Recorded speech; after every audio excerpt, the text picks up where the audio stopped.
Honourable members, the Speaker.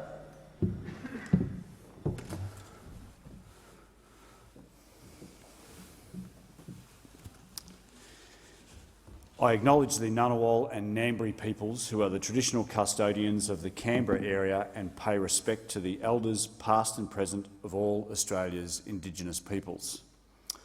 Almighty God, we humbly beseech Thee to vouchsafe Thy blessing upon this Parliament. Direct and prosper our deliberations to the advancement of Thy glory and the true welfare of the people of Australia. Our Father, who art in heaven, hallowed be Thy name. Thy kingdom come, Thy will be done on earth as it is in heaven. Give us this day our daily bread, and forgive us our trespasses, as we forgive those who trespass against us. And deliver us from evil. For Thine is the kingdom, and the power, and the glory, forever and ever. Amen.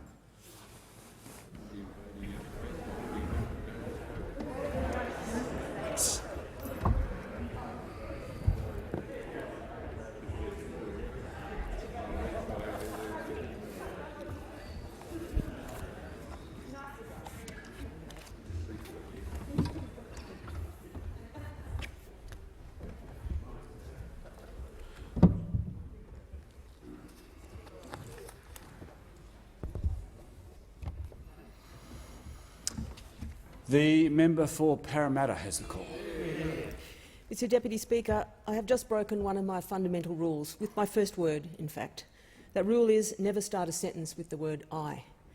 It's a rule I have tried to live by since my election way back in 2004, and its purpose is simple. It's to remind me several times a day exactly who this position I hold serves, its purpose, who it's actually there for, who actually does the work of building community.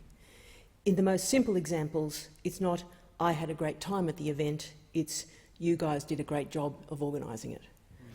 The positions we hold here are fundamentally and profoundly not about us. And in an electorate like Parramatta, one that is so diverse that when you put it all together, it nets in the middle, it nets marginal. With such diversity in life experience, it is also not about what I believe and my perceptions of the world, but about finding a common path. And quite often, by using our different cultural perspectives and the skills we have at looking at the world from more than one perspective to find that path. When you represent a community when 1 in 2 people you see in the street do not share your view of the world sufficiently to vote for you, damn it, you learn very quickly that when you unravel the knot of disagreement, we quite often agree on what the problem is. We're arguing about the solutions we've come up with, the solutions we're vested in, the path we're on, rather than the destination or the outcome that we seek. There are times when the person in me was quietly screaming, "How can you believe that?" and worse, but the position I hold is quietly acknowledging that a good person sits opposite me with a different view and trying to find the middle ground. An electorate office is, or at least should be, a resource for democracy, of finding that common ground. And the role our officers play in democratic processes, in finding common ground in local decision-making, in participatory democracy, in using the unique knowledge that we as members of parliaments have of our electorates to empower them, is an important one, and one that I've seen decline in recent years as we have all stepped in to stem the bleeding in the NDIS, Centrelink and immigration. In many ways we become arms of government, or in many ways government failure, helping people in crisis. And of course, we'll always do that first. That's who we are. The reality for me, though, and my staff, is that we spend at least 60% of our resources, and at times as high as 80%, helping individual people when they have nowhere else to go and they find my office. Homeless pensioners, 2 kids that can't go to school because of their parents' visa status, 2 others who've been here since before they could walk, even as teenagers about to be deported because their mother, who was the visa applicant, died. Centrelink delays, real issues with NDIS, the crisis in Afghanistan, no internet connection for businesses for weeks, people who speak other languages trying to navigate my aged care, people separated from loved ones, including their newborn children, for months or years during COVID. These are not unusual problems these days, they're common. And they're not caused by a lack of care by public servants, and I want to make that clear, but by bad policy and under-resourcing. Similarly, we've been overwhelmed by the impact on people of bungled policy development, on marriage equality, on freedom of religion, government processes that left people afraid, feeling unable to participate in an informed debate, and with people on both sides of both debates personally hurt by things said and not said. My office is overwhelmed because people in the community know my amazing staff help. They really do. In fact, there are people who pretend they come from the electorate when they don't, to come and see my staff. They really do. Even a school told me they were in my electorate the other day, and I said, "No, you're not." And they said, "Yes, we are." "No, you're not." We are overwhelmed because people know that if you come to my staff, they are there for you. And I acknowledge the impact that on my staff of working with people on their worst day of their life, day after day after day. And not all of them have done well with that. Some have struggled quite significantly. But I want to thank them: Lorna, Paul, Elena, Arma, Catherine, Katerina, Paulie, Hala and Durga. And past staff, and I can't name them all, but Himawan, Bila, Alison, Callista and Saman, among the many others. I and my staff will always prioritise the person who comes to me for help. That's who we are. But there should be other solutions. There are examples in democratic systems elsewhere in the world. Solutions not just for the people who managed to find my office for help, but for the many others who didn't and struggled without help. And running parallel to the failure in government policy that electorate officers are picking up, there's been a weakening in community cohesion over several years due to structural changes in the economy that has reduced the capacity for communities to engage with each other and find common answers and opportunities. And when I'm out talking to my community, from individuals on their doorstep to community organisations working with youth or domestic violence or bush care, the common theme is a lack of community cohesion, of the connections that allow ideas to emerge, take root and grow. I suspect the rise of the independents that promise their community greater participation is a reflection that many in our community know of that missing element: community-led democracy and problem solving. And our officers can do better if we refocus our attention on the role of an electorate office, which is democracy, not government, democracy. Quite a difference. The community I've been privileged to represent is extraordinary in what it is and in what it can and should become. And I want to take this opportunity to speak directly to them. So to my community. Over the last 18 years, I've come to know you as a community filled with opportunity and gifts, that speaks every language, that views the world from a range of cultural perspectives, that have lived and found solutions in remote villages and in the world's biggest cities.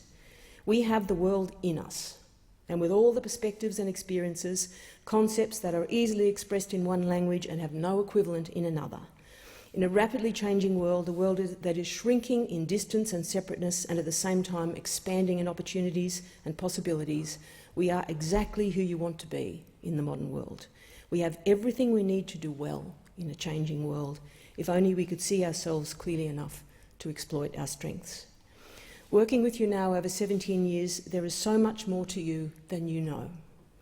I've been privileged to be invited in, so let me tell you what I see when I look at you. Let me start with some of the patterns that have revealed themselves to me over the last 17 years.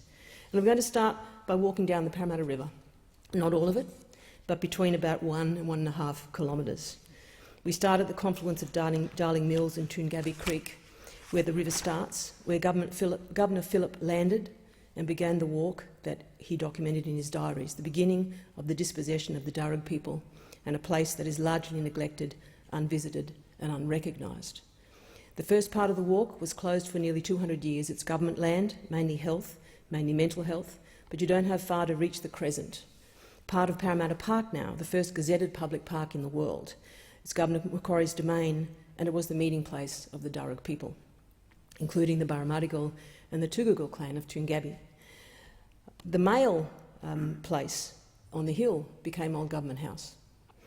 But across the river, on the female sacred site, and where the birthing stones are, we built the female convict factory, then the Mechanical Institute for Girls and the Parramatta Girls' Home, where we incarcerated the stolen generation. Became a place of incarceration of women for over 200 years, a female sacred site. Go a little bit further and you see one of the last remaining endangered colonies, the flying foxes, which a lot of people hate, but I quite like. I kind of like them. Then Little Coogee, where in early colonial times people swam. Then you pass the stadium, some of us try not to look. Under the Bernie Banton Bridge, named for the asbestos campaigner, an extraordinary man. Under the Lennox Bridge, where you find the spot where the Buddhist community celebrates Loi Krathong. They let the flowers float on the river and the candles, Loi Krathong, beautiful festival. Go 100 metres further under the Ore Bridge and you'll find the place where the Hindu community celebrates the Ganesh festival, where they're still seeking permission to immerse their clay model of Ganesha in the river, and I'm sure they will get that soon. A little further, St. Ioannis, St. John the Baptist, the Greek Orthodox Church, building a new one on the banks of the Parramatta River. Where else would St. John the Baptist have his church? And a little further, a place that is sacred to the Maori community of Australia, but also incredibly important to the Darug people, which is Rangiya Reserve, where the children of Maori nobles were buried in colonial times. Very sacred site. Yet if you walk down the Parramatta River as a whole and you don't know and you haven't been to all those events, you don't see it. You don't see this extraordinary history that unravels in that kilometre and a half, from the dispossession of the Indigenous people right through the arrival of migration. It's all there, as is the first school, public school. It's all there in that first kilometre and a half. And it's not the only thing that flows through Parramatta. The train lines are pretty cool too. For food, anyway. Auburn, Turkish and Chinese. Granville, Nepalese and Lebanese. Maryland's, increasingly Afghani. Lidcombe, African. Harris Park, Indian in all its variety. Telugu, Gujarat, Malayali, you name it, it's there, all of it. Wentworthville, Sri Lankan. Absolutely extraordinary food. And slightly outside of the electorate, Eastwood, Korean, Cabramatta, Vietnamese. It's an extraordinary trip if you actually take that train trip and have a look at what is actually there. And it's not just the food, it's the fashion, it's the cultural life. It's extraordinary. And we live in this place where these transport lines flow from one community to another in the most extraordinary way. It's a gift. We also have creeks flowing through our community. In fact, in my first electorate, I counted them, there were 30. My electorate boundaries have changed, but it's just about back to that now. We have 30 creeks, but we built our cities with our backs to them in colonial times, so they were drains. So unless you go to the north part of the electorate, which was built later, where they are wonderful assets of trees and open space, they're essentially drains. But they flow from Blacktown to Parramatta. Toongabbie Creek flows the whole way, all the way, right there. They are amazing assets, overgrown, undervalued, ignored. You can't pass through most of them, but they are still there, waiting to turn this section of Western Sydney into the extraordinary green paradise that it actually is. Just waiting to be done. Not cheap, not easy, can't be done with one off. Hard. But my God, what an asset we have there. It is still there. It is still there.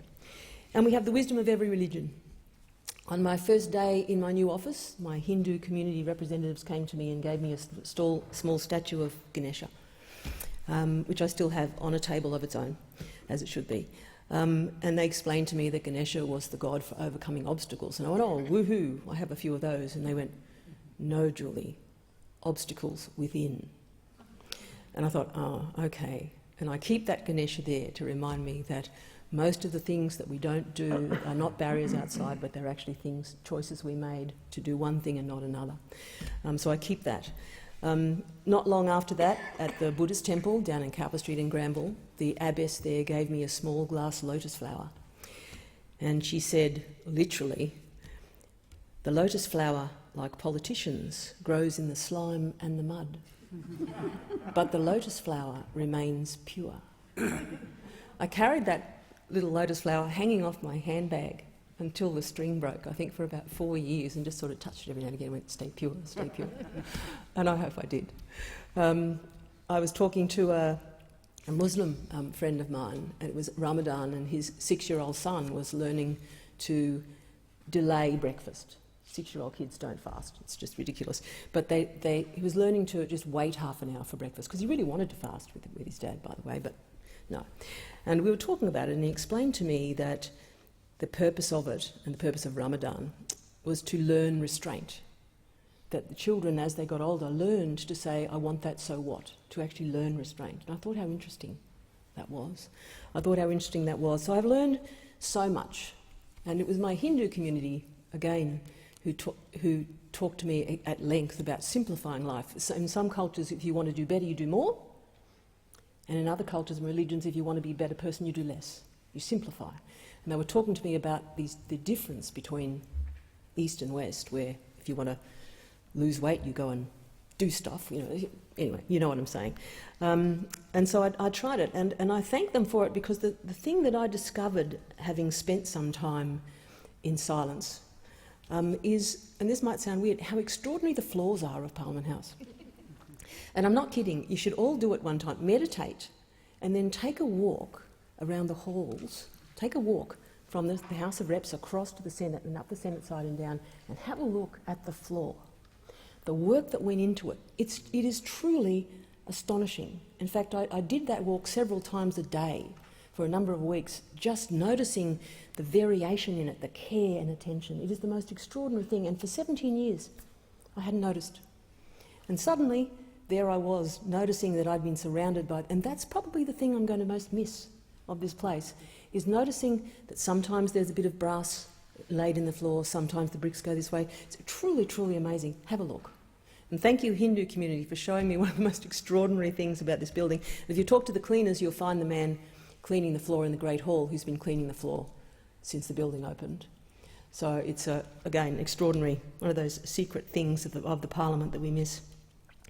Going back to our creeks briefly, if you turn north at the confluence of the Darling Mills and Toongabbie, and you go north about 1 kilometre, you walk up Darling Mills, then Hunts Creek, you'll arrive at Lake Parramatta, which is a beautiful place with 4.5 kilometres of walk and a 25-kilometre long walk, just gorgeous. Wasn't the first water source for the new colony, but it was the first substantial one. You can't actually walk up that creek, by the way, because it's overgrown. But it links Parramatta Park, which is one of our great open spaces, with Lake Parramatta, which is one of our other great open spaces.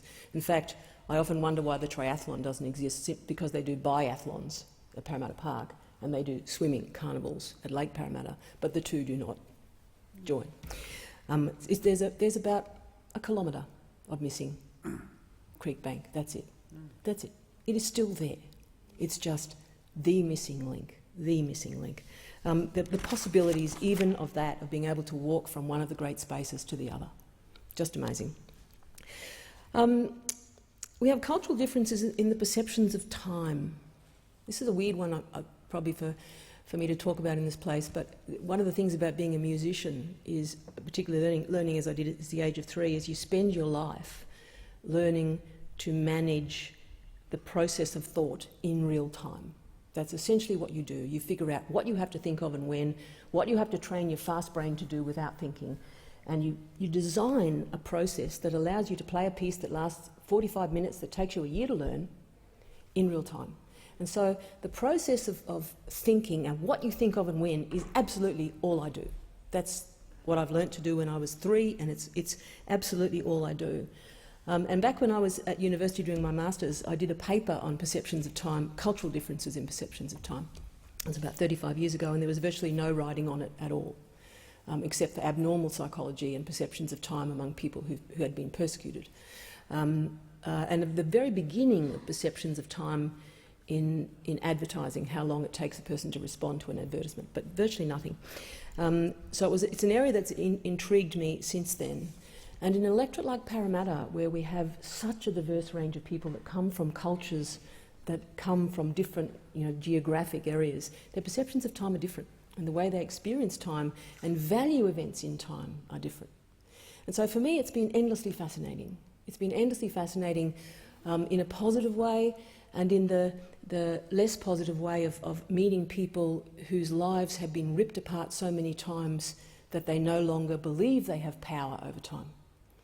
They're no longer going to enrol in a university course that might take them 6 years to complete, because they don't necessarily believe they have the power over their own timeline. They expect that the ground will be ripped away at any moment. So they leave school at 15 and take $6 an hour as a gyprocker. Not because they're dumb, not because they're not smart, but because culturally they don't believe they have the power over time. They don't believe, as I do, that I can spend 10 years doing something. I can spend 10 years saving. My world won't fall apart. Theirs will. Extraordinary differences in the way people think, and we as a parliament need to acknowledge that we have in our community people who have different ways of thinking about reward and punishment in real life, and don't have the capacity that most of us in here have of believing you can achieve what you want to achieve by working for it. In fact, the early work that I found back 35 years ago said that in communities that are extremely persecuted, the smarter the person is, the quicker they learn that. The quicker they learn they don't have the power. So these are amazingly important things. For me, it's been, I've been lucky to be, being a person who cares about time and perceptions of time, to be surrounded by this amazing difference. But all of us need to understand just what that means. Western Sydney is the biggest food processor in Australia by economic impact, by far. As the supply chains fragment, we know that the big companies are starting to use small ones. CC doesn't make its own spice blends, it uses small ones. So we have an opportunity at this point in time in Western Sydney to become part of the global supply chains because our own sector is making that change. But we don't have temperature-controlled warehouses. We have far too many fabulous small businesses that are stuck within their own cultural community. We have some of the best chili makers, we have some of the best bread in the world, literally. We have idli batter, we have stuff that should be exported to the world because it's clean Australian food and it's stuck within its own community. We have an extraordinary opportunity to take ourselves to the world. On food alone, we have amazing, lucky me, lucky me. And thanks to all the Indian aunties that gave me all their cheats. I was talking to one of the Indian chefs recently. He was over from India and he told me the book of recipes is that big and the book of cheats is like this.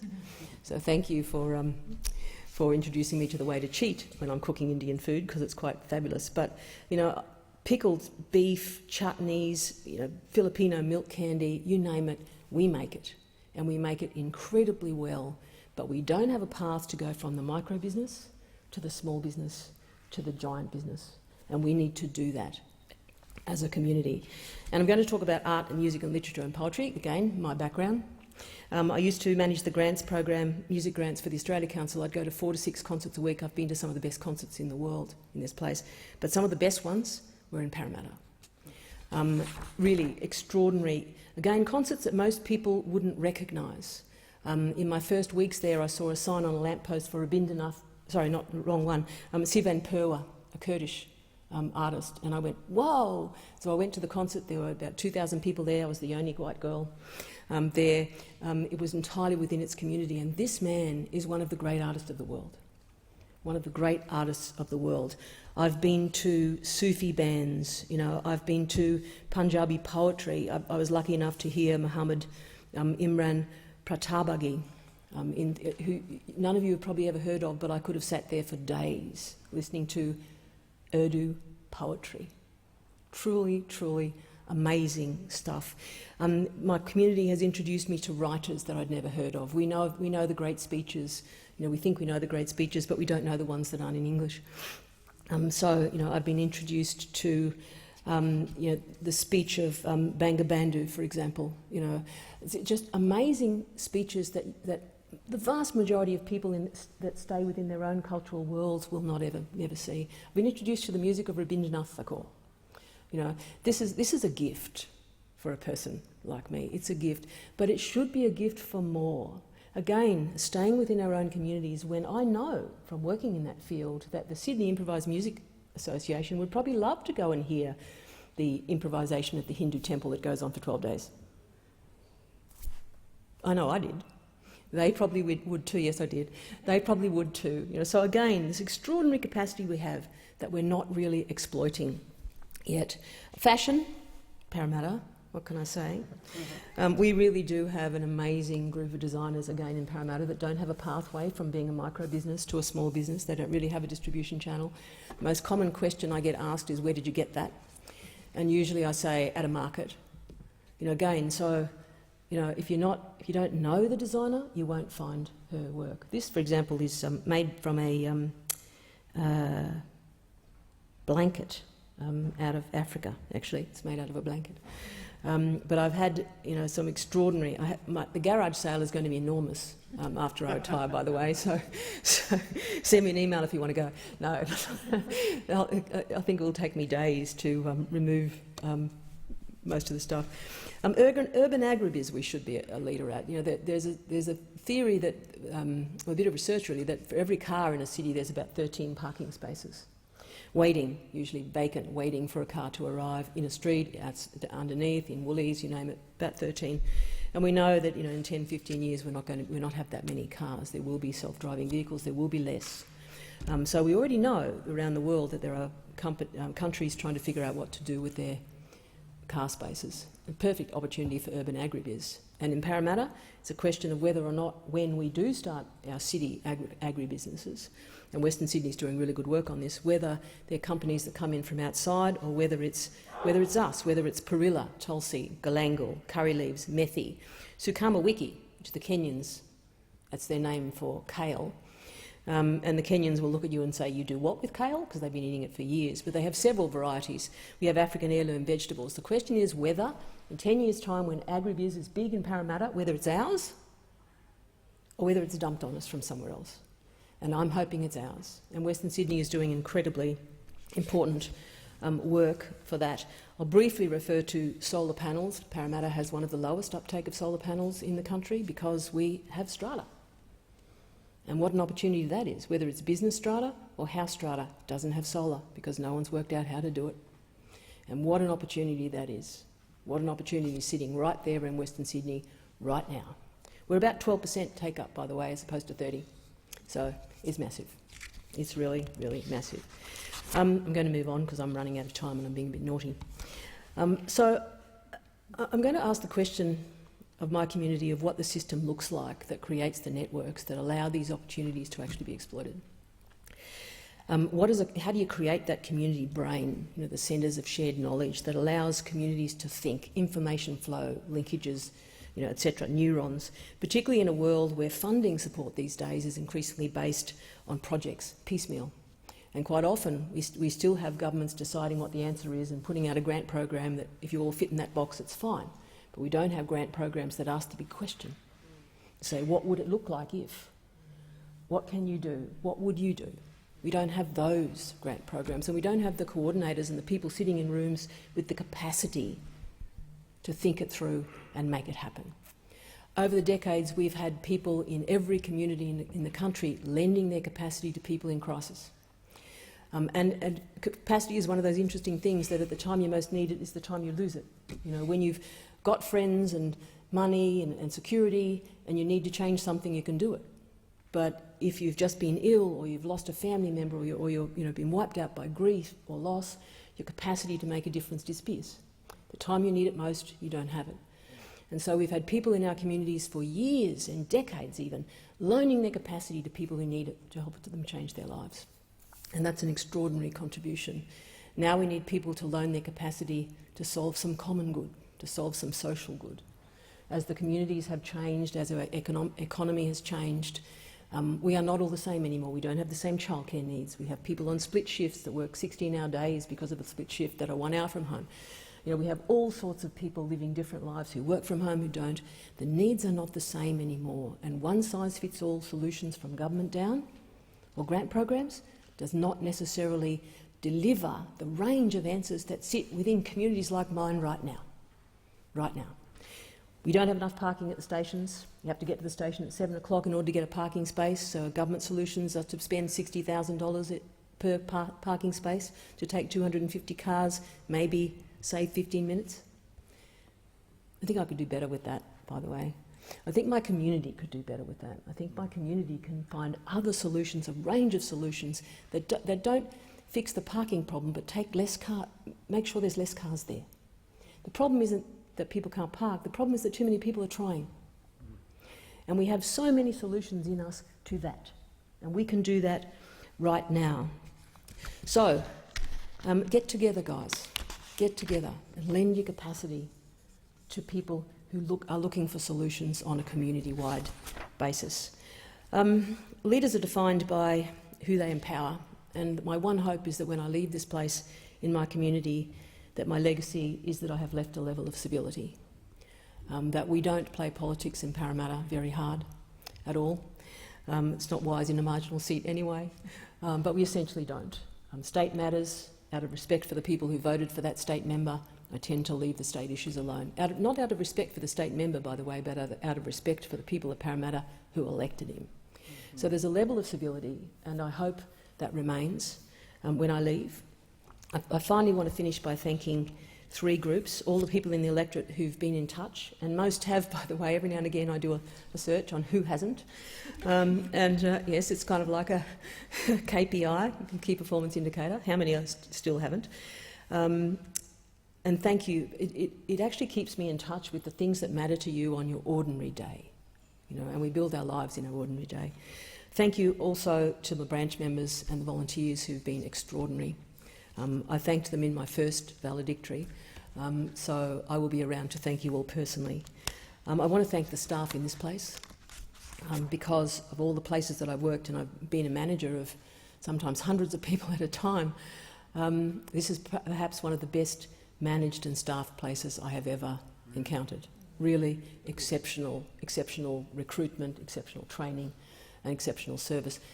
Without fail for me, I have to say that I have never been disappointed or dissatisfied with the service I have received from any level, whether it's the cleaner or the clerks, ever in this place. Truly amazing, and I congratulate every one of the staff of this place and the people who manage them and do so well. That's about all I have to say, but I promised a constituent that I'd end this way, so that'll do, little pig, that'll do.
Richard.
The member for Hunter has the call.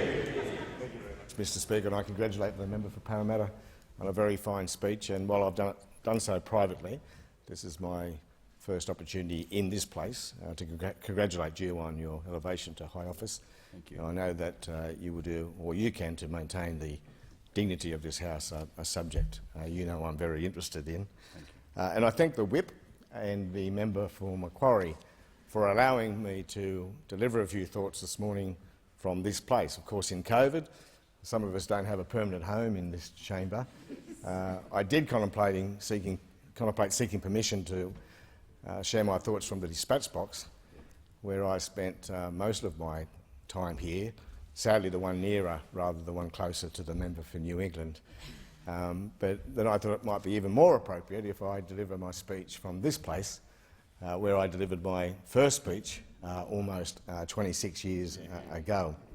And for the interest of, well, I was going to say newer, younger members, all members, other than a few of us, sitting immediately to my right was the Honourable David Beddall, former member for Rankin. Just to my left was Ralph Willis, the former member for Gellibrand and former Treasurer. And directly in front of me was the Honourable Robert McClelland, still a great mate of mine, former Attorney-General, and now, of course, Deputy Chief Justice in the Family Court, or whatever it's called now after the most recent reforms. Of interest, the member for Grainler was roughly, I think, where the member for Lingiari was sitting. That's not a reflection of seniority in any sense. I think it's more a reflection of marginality. And, of course, Anthony Albanese had a very safe seat, and I think he delivered his first speech from that place as well. Sitting where he is now, of course, was Kim Beazley, and where the member for New England was a newly elected Prime Minister, John Howard. It seems an eternity ago, and I suppose that it is. They were very tough and dark days for the Labor Party. We had been reduced at that election to just 49 seats. And to put that into perspective or context for those who might be watching or listening, the Labor Party currently has 68 seats, and you need 76 seats to form that magic majority in this place. So we were a pretty small team, and heads were down, and there was a lot of soul-searching going on around the place. But interestingly, the class of '96 was a large class, numbering 11, and I'll note that one of those 11 was our great mate Greg Wilton, who sadly took his own life, I think in 2000 or 2001. And we spent a whole day in this place and into the night eulogising Greg's life and expressing deep regret about the loss. We still miss him. It was a heavy defeat after the long reign of the Hawke and Keating governments. And I just want to put on the record that the Hawke and then the Keating government didn't lose in 1996 because of any of its substantial reforms. Rather, it lived so long because of the success of its very important and substantial reforms.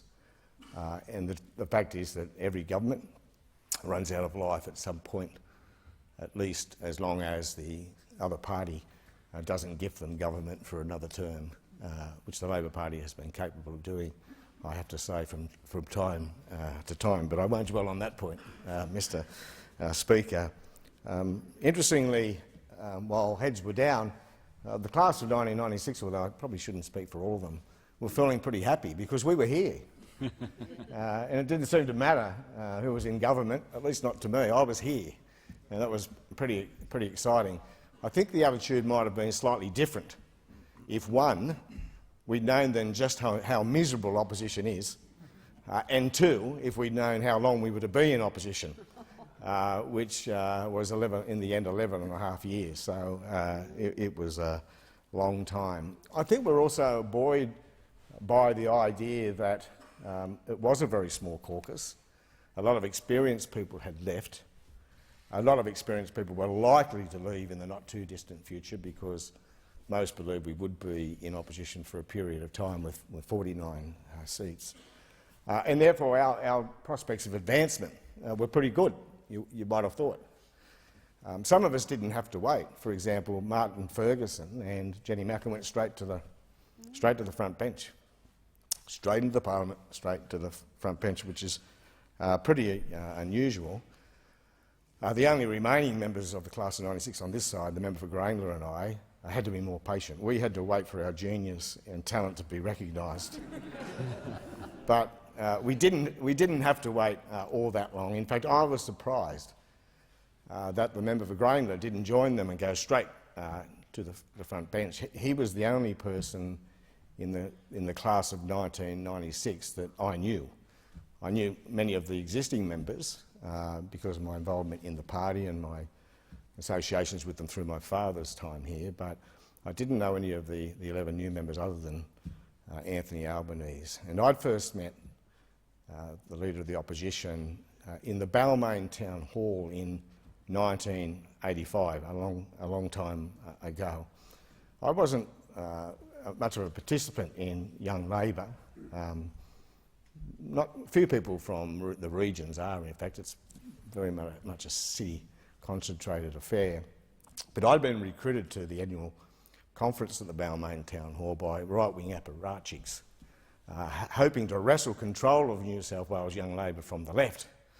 And I dutifully agreed to turn up, and I did. And I spent the weekend there not doing much at all. Certainly I didn't make a contribution to the debate. I was just there to cast my vote in the ballot. And therefore, the first time I saw this young firebrand, they called Albo, completely dominating the conference, with these fiery contributions to the debate. Alas, the right didn't win the ballot, and I was in the pub that night after the count with my newly found right-wing city mates. Heads were down, and maybe naively and maybe rudely, I said to my new friends, "You guys were never a chance in that ballot today at the Balmain Town Hall." And they surprisingly said, "Why is that?" I said, "Because they had that bloke they call Albo." And the rest is history. I knew then that that young guy would make his way to Canberra, and I thought he was destined to play a major role here, to be a cabinet minister and possibly one day Prime Minister. Well, he has been the Deputy Prime Minister. He was a cabinet minister for 6 years, and I predict that his final destiny will be fulfilled in May when he becomes the Prime Minister. And I wish him all the very best. His Deputy Richard Miles, my good friend, and all of the team. I think it will be a very fine government if the good people of Australia come to that conclusion.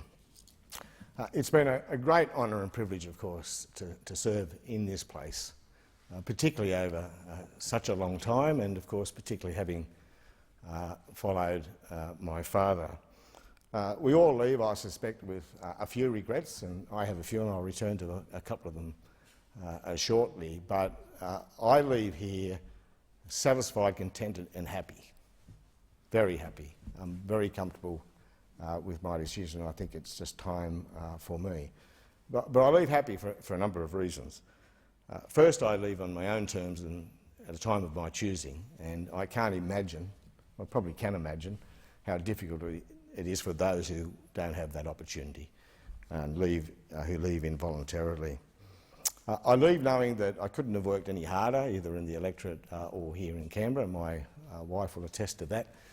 It's been very disruptive for my family, but I've enjoyed the ride, and I'm happy to, I think, have achieved a lot while I've been here. Obviously, I've served in the Cabinet. I think everyone's aspiration. I've had the great honour of being the country's Defence and Agriculture Minister, albeit for a very short time. The joke works every time in agricultural forums. I describe my 11 or 12 weeks as Agriculture Minister as the golden era in Australian agriculture. We achieved a lot in those 11 or 12 weeks. But of course, the opportunity to be the Minister for Defence is an enormous privilege, and to work with the men and women of this country who serve in our uniform is a great privilege, and it brings me fond memories, although the workload was somewhat significant, and I'm sure the current Minister for Defence understands that. I lead true to myself. I have been, in my view, enormously consistent in my policy positions. Obviously we have to be agile, we adjust with changing community attitudes, but the things that form the foundation of my policy development and thinking and conclusions remain the same as they were 26 years ago. Most importantly, I'm able to leave this place still married to the Australian Labor Party. Some people don't go the distance. Sometimes people outgrow their party or their party outgrows them. But happily that's not the case for me, and I remain dedicated to the Australian Labor Party, this country's greatest political party, in my humble opinion. I still share its ideals and its objectives and its aspirations for the Australian people, and I will continue to work with it all of my life.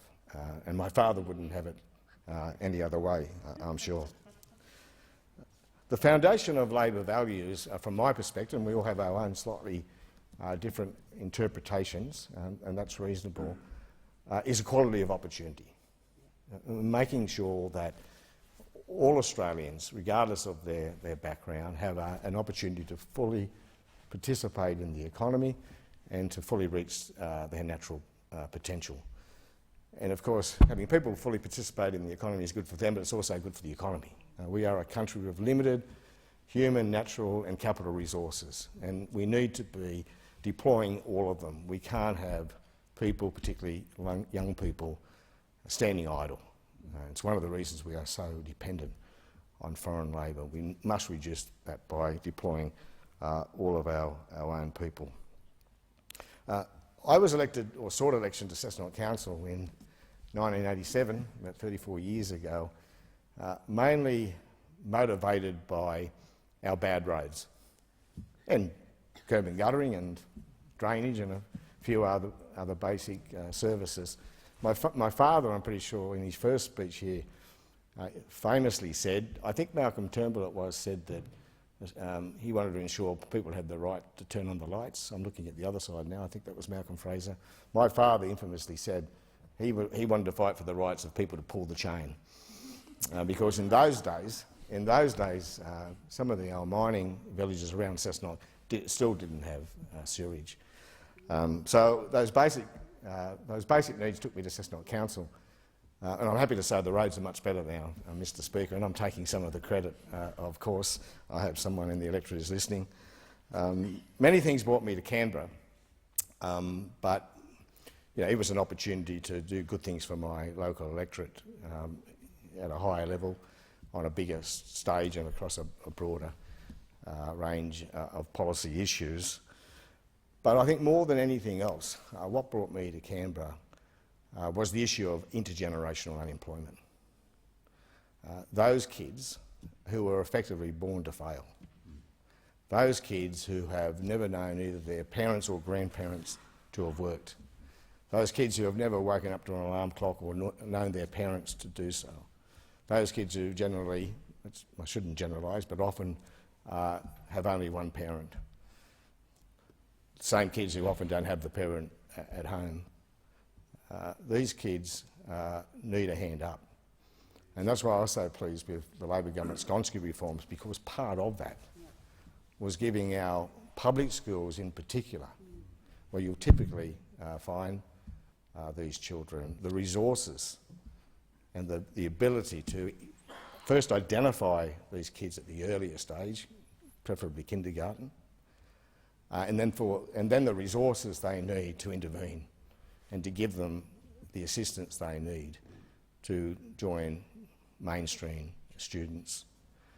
And I think that we've made enormous gains there in the 26 years I've been here, but there are still too many of them, far too many of them, and I appeal to all members of this place and the other place to think of them and to make them a priority, because it's not only important to them, it's important to our communities, because these things lead to antisocial behaviour and all sorts of problems. But it's important to our economy, because I go back to that participation issue.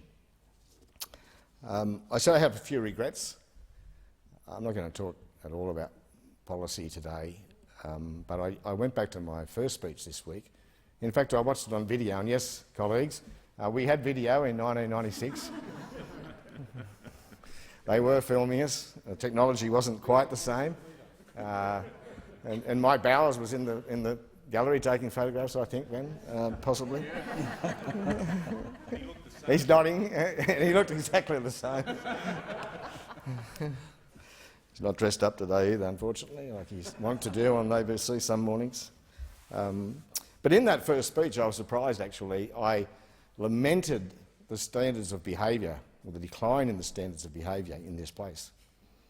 I also lamented the decline in the power of the legislature vis-a-vis executive government. And I made an appeal to new Prime Minister John Howard. I don't think he was in the chamber or listening, of course, but through the Speaker I offered to support any initiatives he might take as the new Prime Minister to both improve behaviour in this place and to redress that power imbalance between the House and the Cabinet Room. Alas, nothing happened, and I'm sad to report what you already know, despite Speaker Smith's best efforts. It's got worse. It's got worse, much worse in the time I've been here, and I'll be very surprised if the Leader of the Opposition doesn't agree, and he's nodding his head, and he knows this very well as a former Leader of the House over a long period of time. And I find that sad, Mr Speaker.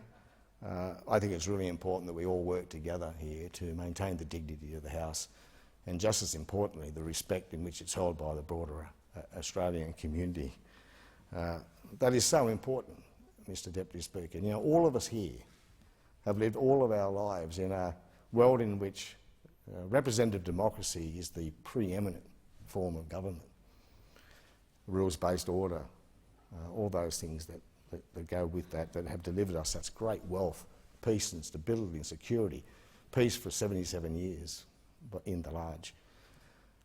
And people are losing trust and confidence in it, Mr Speaker. We shouldn't take it for granted. There are other models around the world, and there's been a fair bit of talk about that in this place of late, usually for the wrong reasons, but I won't dwell on that today. But we shouldn't take it for granted. And it's very clear, Mr Speaker, that people are losing confidence in the system. I mean, protests aren't new. I was here in 1996 when the Trots kicked the front doors of the place in. That's another story. I was right on the inside watching it. Protests aren't new, but they're on the rise, Mr Speaker, and so too is protest groups, more particularly in the electorate, not just my electorate. As I move around the country, I feel more and more people treating us with contempt, losing faith in us. And there are many reasons for that, including the rise of social media and other issues, most of which we can't do anything about. But we can change our behaviour in this place, and we can change the way we do things in this place. We need to remember that, first and foremost, we are elected to come here in this chamber as lawmakers. That's our first job.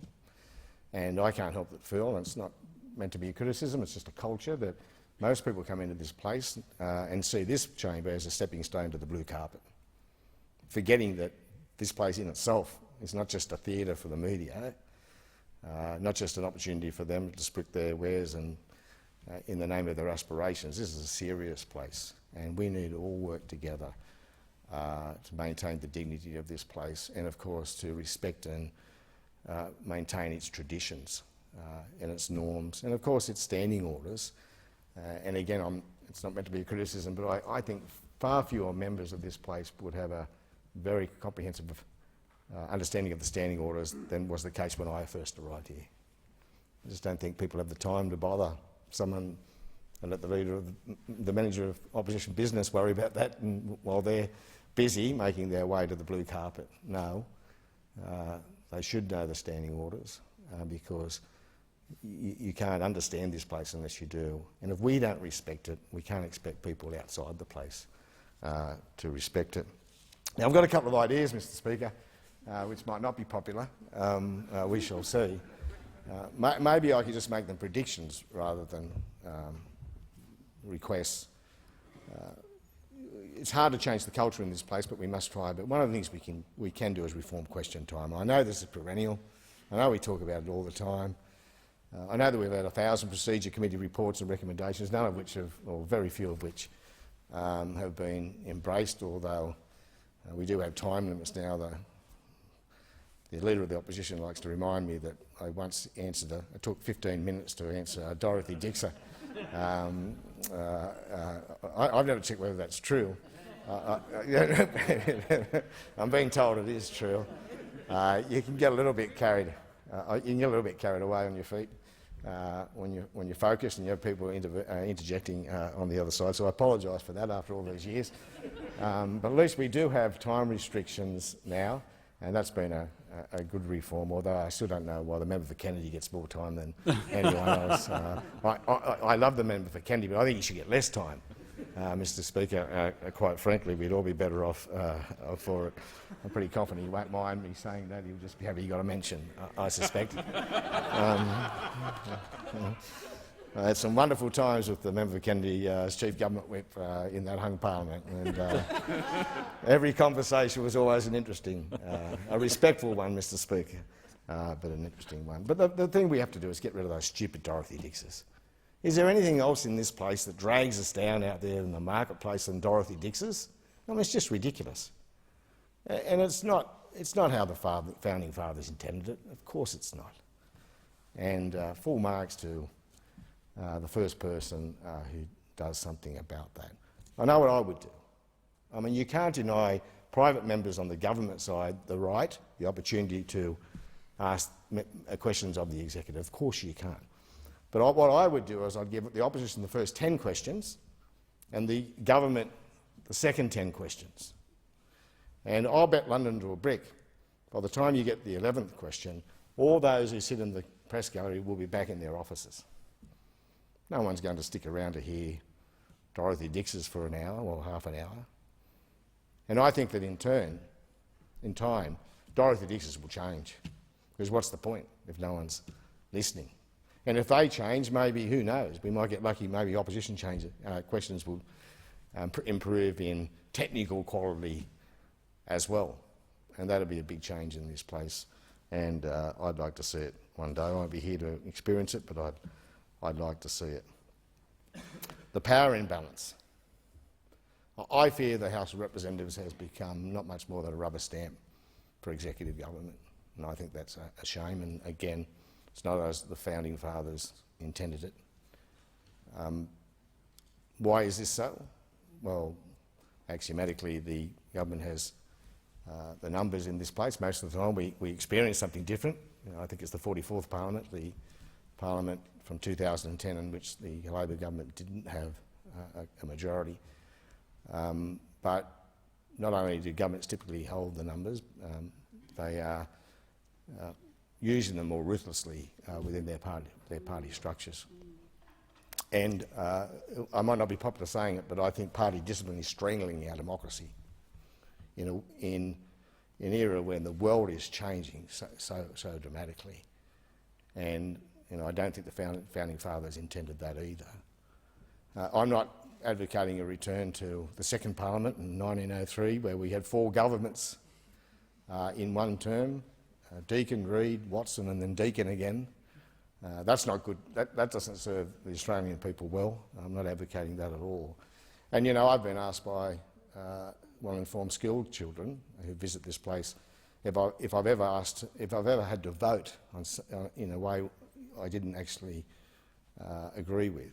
And I honestly say, yes, I have. And I told them that on the rare occasion, the disadvantage that comes from the rare occasion that happens is far outweighed by the capacity as a bloc to get good things done for the country. And in answering that question, I absolutely believed it. But again, I think community attitudes are changing so much. The world is changing so much. I think the major parties will be forced, I think, to ask themselves whether this strict discipline is sustainable. I think the Australian Labor Party possibly has the strictest party discipline in the world.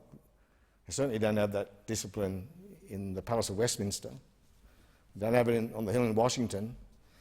And I suspect the Liberal Party of Australia has the second strictest discipline in the world. Now, those opposite will probably be quick to say, no, I'm not even going to mention the National Party, Barnaby, sorry.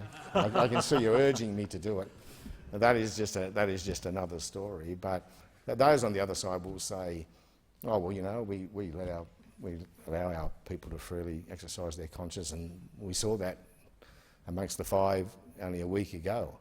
But we all saw how traumatic that was for them, Mr.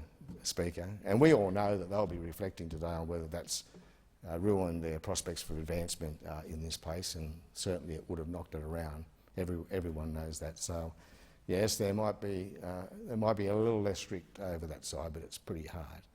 And why did those five people cross the floor? Well, there might have been varying reasons, but I think the foundational reason is that they had no choice, because the nature of the electorate is changing, and to do otherwise probably would have cost them their seats.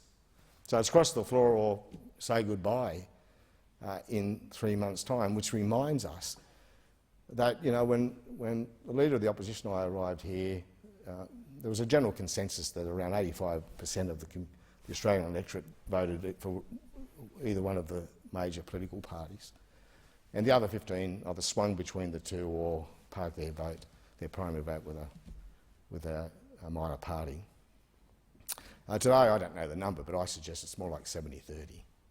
70% of electors are welded to one of the major political parties or coalition of parties, and the others either swing or they're going to all these emerging minor parties, both on the right and the left, including those well-funded excessive progressives, I mischievously call them, independent candidates who are so threatening moderate electorates on the other side. So, you know, we're all under attack, Labor on both the right and the left, and of course that's true of the other side too. One Nation is a threat on their right flank, and of course the rise of these independent progressives are a threat to them on the left as well.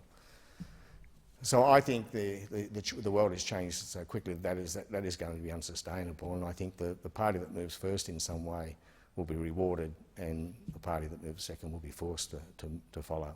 And I think that will be a very, very good thing for our democracy.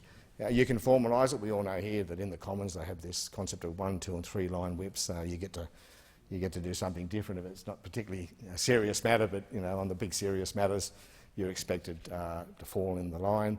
They spend a lot of time there, of course, just getting their people to turn up. A lot of people abstain on matters, and goodness gracious me, the Chief Whip would be pretty distressed about that, I know. But I just think that if we don't elect to change it, someone's going to change it for us. We really won't have a choice. But enough of that. I need to deliver a few thank yous. And of course, my journey here was almost as long as my time here, and I couldn't possibly thank all the people who have assisted me along the way. So my necessarily abbreviated list starts, of course, with my parents, and I'll finish with my wife and our children. My parents gave me every opportunity in life to fulfil my potential, and I thank them for that with all my love and my heart. And my father, as I mentioned, of course, is responsible for drawing or developing my interest in politics and steering me towards the Labor Party, and I'm forever grateful for that. Of course, I thank the Labor Party and all of its manifestations, both nationally and locally. I've been supported by a whole army of branch members over 34 years, and my father before that, of course. I was letterbox dropping when I was about 12 for local government elections, and I'm eternally grateful to all of them at every level.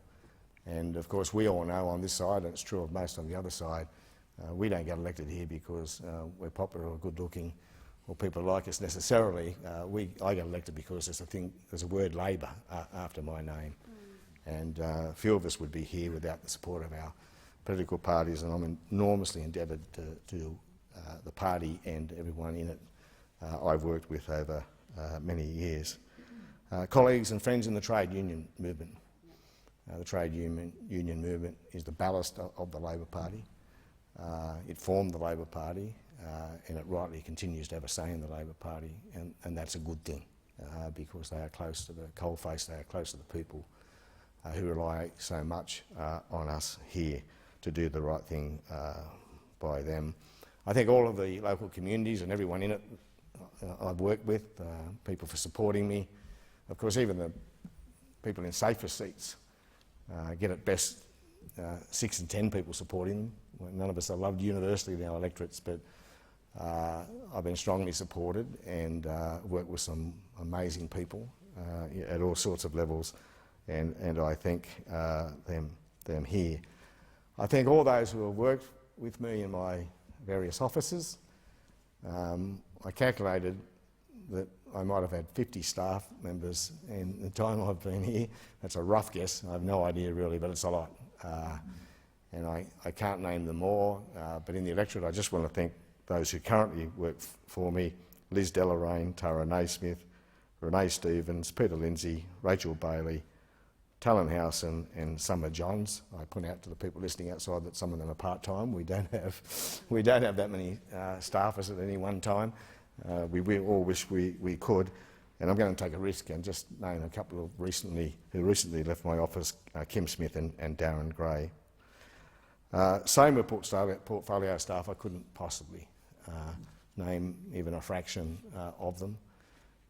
But I do want to name people who continue to have an influence on my life, that work for me for a long time and are still in my life in some way.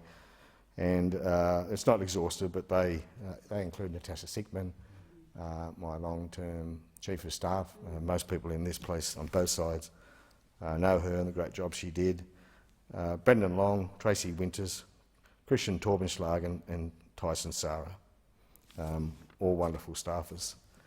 Anna George has had more than a couple of mentions in this place throughout the valedictory season. She's been driving what I call the flight deck in the Chief Whip's office for a long, long time, back to my time in that hung parliament, but even before then. And I have no idea how the Federal Parliamentary Labor Party is going to function without Anna George. I mean, she's just totally in control. She's the real boss. Sorry, Chris. She's the real boss. And yes, he's nodding his head and in agreement. And the leader of the opposition said, "Did you say she knows or he knows?" Oh, he knows. Okay, I'm glad I clarified. I'm glad I clarified that. I've made many friends, and obviously I can't name all of them. And happily, I've made lots of friends on both sides of the chamber.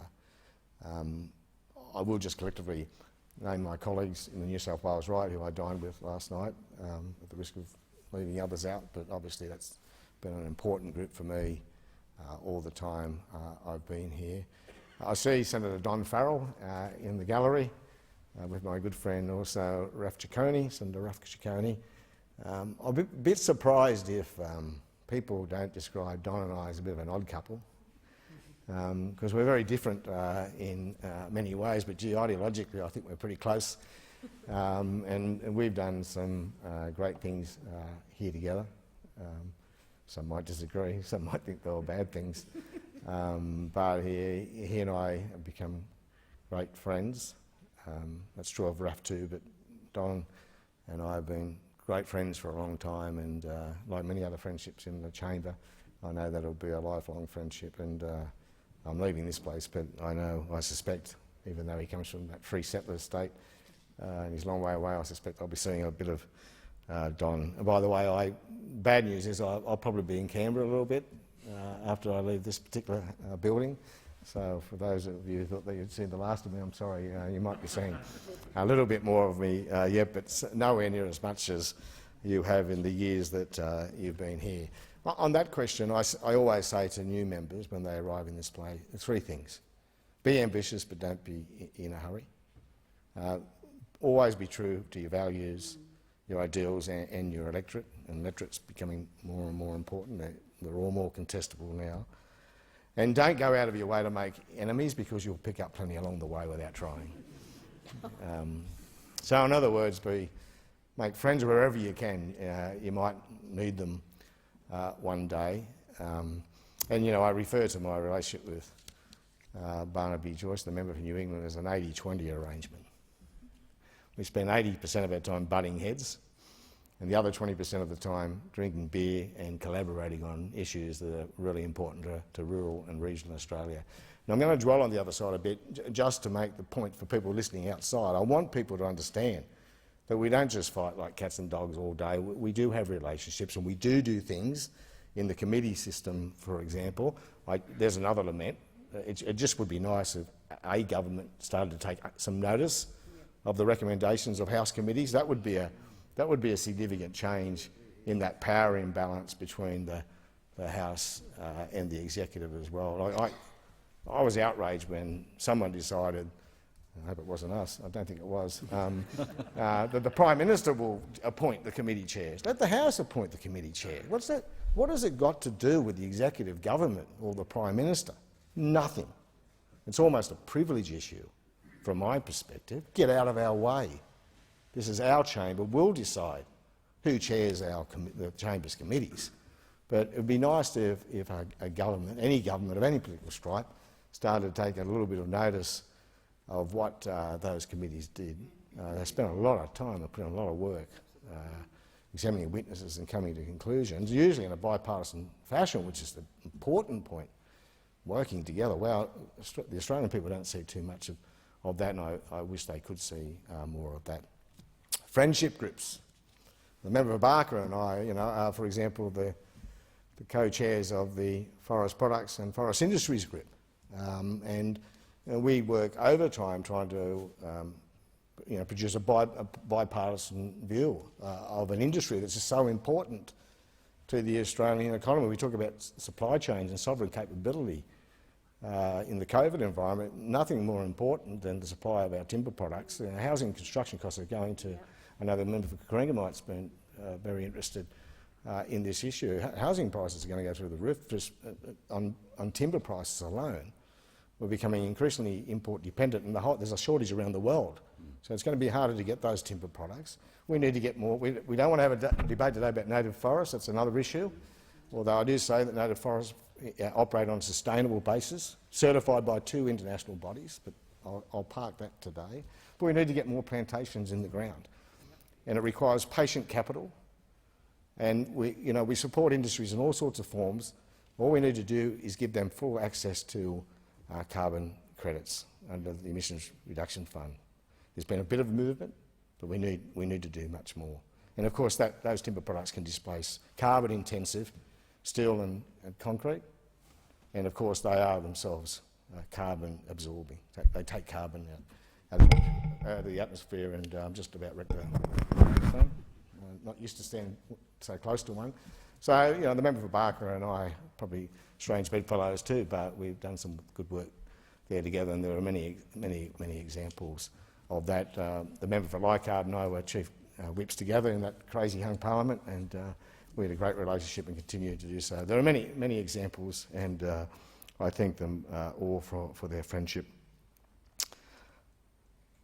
I've had many mentors along the way, Mr. Speaker, too many again to name, but I still regularly dine with Paul Keating and Laurie Bratton, and I thank them for their guidance. I still have some long lunches with Graham Richardson, who of course was a great character in this place, of course my father.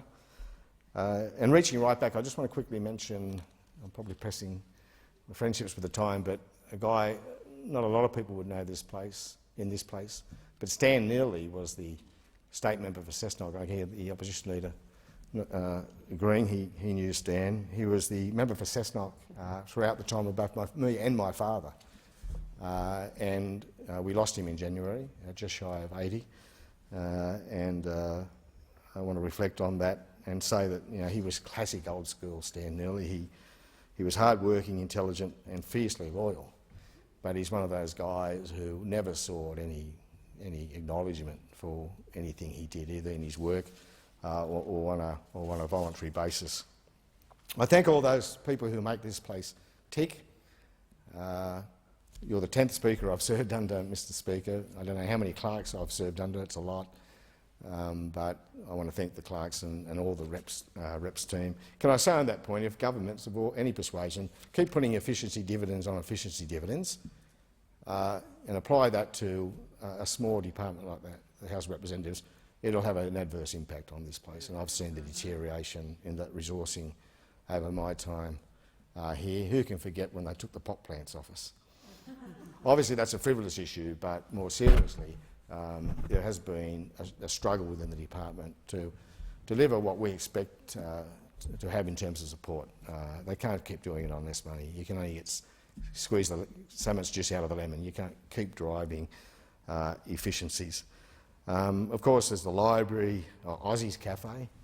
They keep us fueled every day. Where would we be? Gee, some deals have been hatched at Aussie's Cafe, I'm sure, since 1988. The attendants, security, those who keep the place clean for us, I thank them all. Those sporting nice blazers who tuck us in our Comcars safely at night, or they used to tuck us safely in our Comcars. That's not quite the resource service it used to be. That's not a complaint, I should say, but it's another example of people struggling to do what they always did for us with limited resources. I think all the peak industry bodies I've worked with over many years, too many to name, but the Minerals Council of Australia, APIA, AFPA, the National Farmers Federation, and a whole gambit of peak groups within the agriculture sector, CropLife, ALEC, Cattle Council. The list is very, very long. And finally, and I think the many companies, obviously we as front benchers, we engage a lot with corporations with policy interest, and I've made lifelong friendships, I think, there too, and I thank all those I've worked with. Finally, and most importantly, I thank my wife Diane and our 3 children. Diane wanted to be here today. I discouraged it. I think it's a long time to come for a speech. But I know that she's watching, so too is at least some of the kids. Grace, Jack and Caitlin were 4, 5 and 6 when I came here, and that's pretty tough. And Diane raised those kids effectively on her own, and for all what that they've achieved, she takes the credit, or most of it, and they have achieved, and we're very proud of them. So for all I didn't do, or did badly, or did wrong, I say sorry. And I thank her for her enormous contribution and her forbearance, and she did all of that the whole time, concurrently pursuing her own professional life, which is pretty extraordinary. And I thank her and extend my love to her. And finally, I just want to say, on a lighter note, and I don't want anyone to applaud yet, but very soon there'll be no one in this place with the surname Fitzgibbon. It's been 38 years. But the good news is that I fully expect, and I'm not going to use this speech to promote a candidate, but you will be joined, I think, by a guy by the name of Dan Repicoli, who's the candidate and hunter.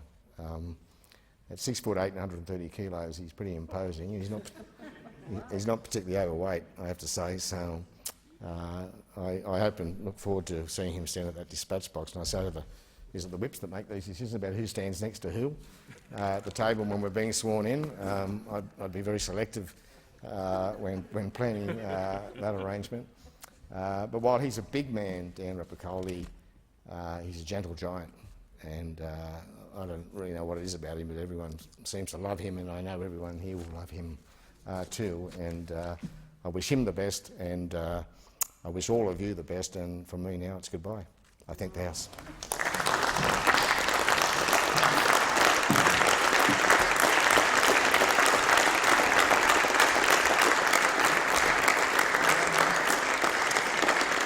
The Leader of the Opposition.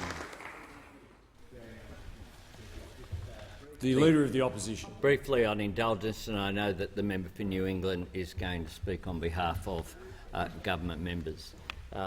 I want to congratulate, firstly, my friend Joel Fitzgibbon on an outstanding farewell speech. I was here for his first speech, and we were one half each. We're all that's left of the class of '96.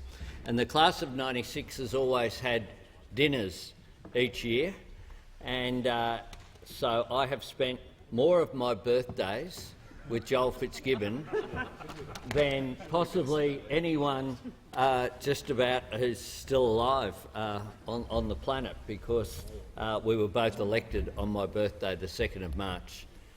Joel Fitzgibbon and I haven't always been completely in sync. What we have been always is mates. Joel Fitzgibbon is just Labor to his core. He is a loyalist. He is someone who says what he thinks, and when he tells you something, he means it and he sticks to it. I won't talk about the conversation that took place at my house after 2019, the electoral defeat, but Joel Fitzgibbon has always been also a very strong personal supporter of mine, and I thank him for it. I thank him for it. Joel showed as well his loyalty when he discussed with me very early on, we kept it to ourselves, the fact that he had made the decision to leave this place. A lot of people leave and don't worry about who will replace them. He came to me, had this fellow called Dan Repicoli that he wanted to replace him. It says a lot about his character that he, with a bit of opposition, it must be said, with my support, ensured that Dan, an outstanding candidate, would replace him as the member for Hunter. It said a lot about his views.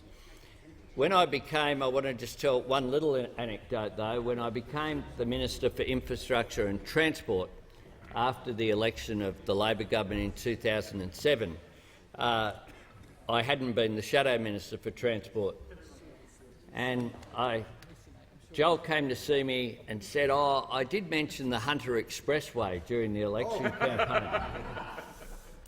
Joel Fitzgibbon gave a commitment with zero authorisation for a $1.7 billion road in his electorate, Hunter Expressway.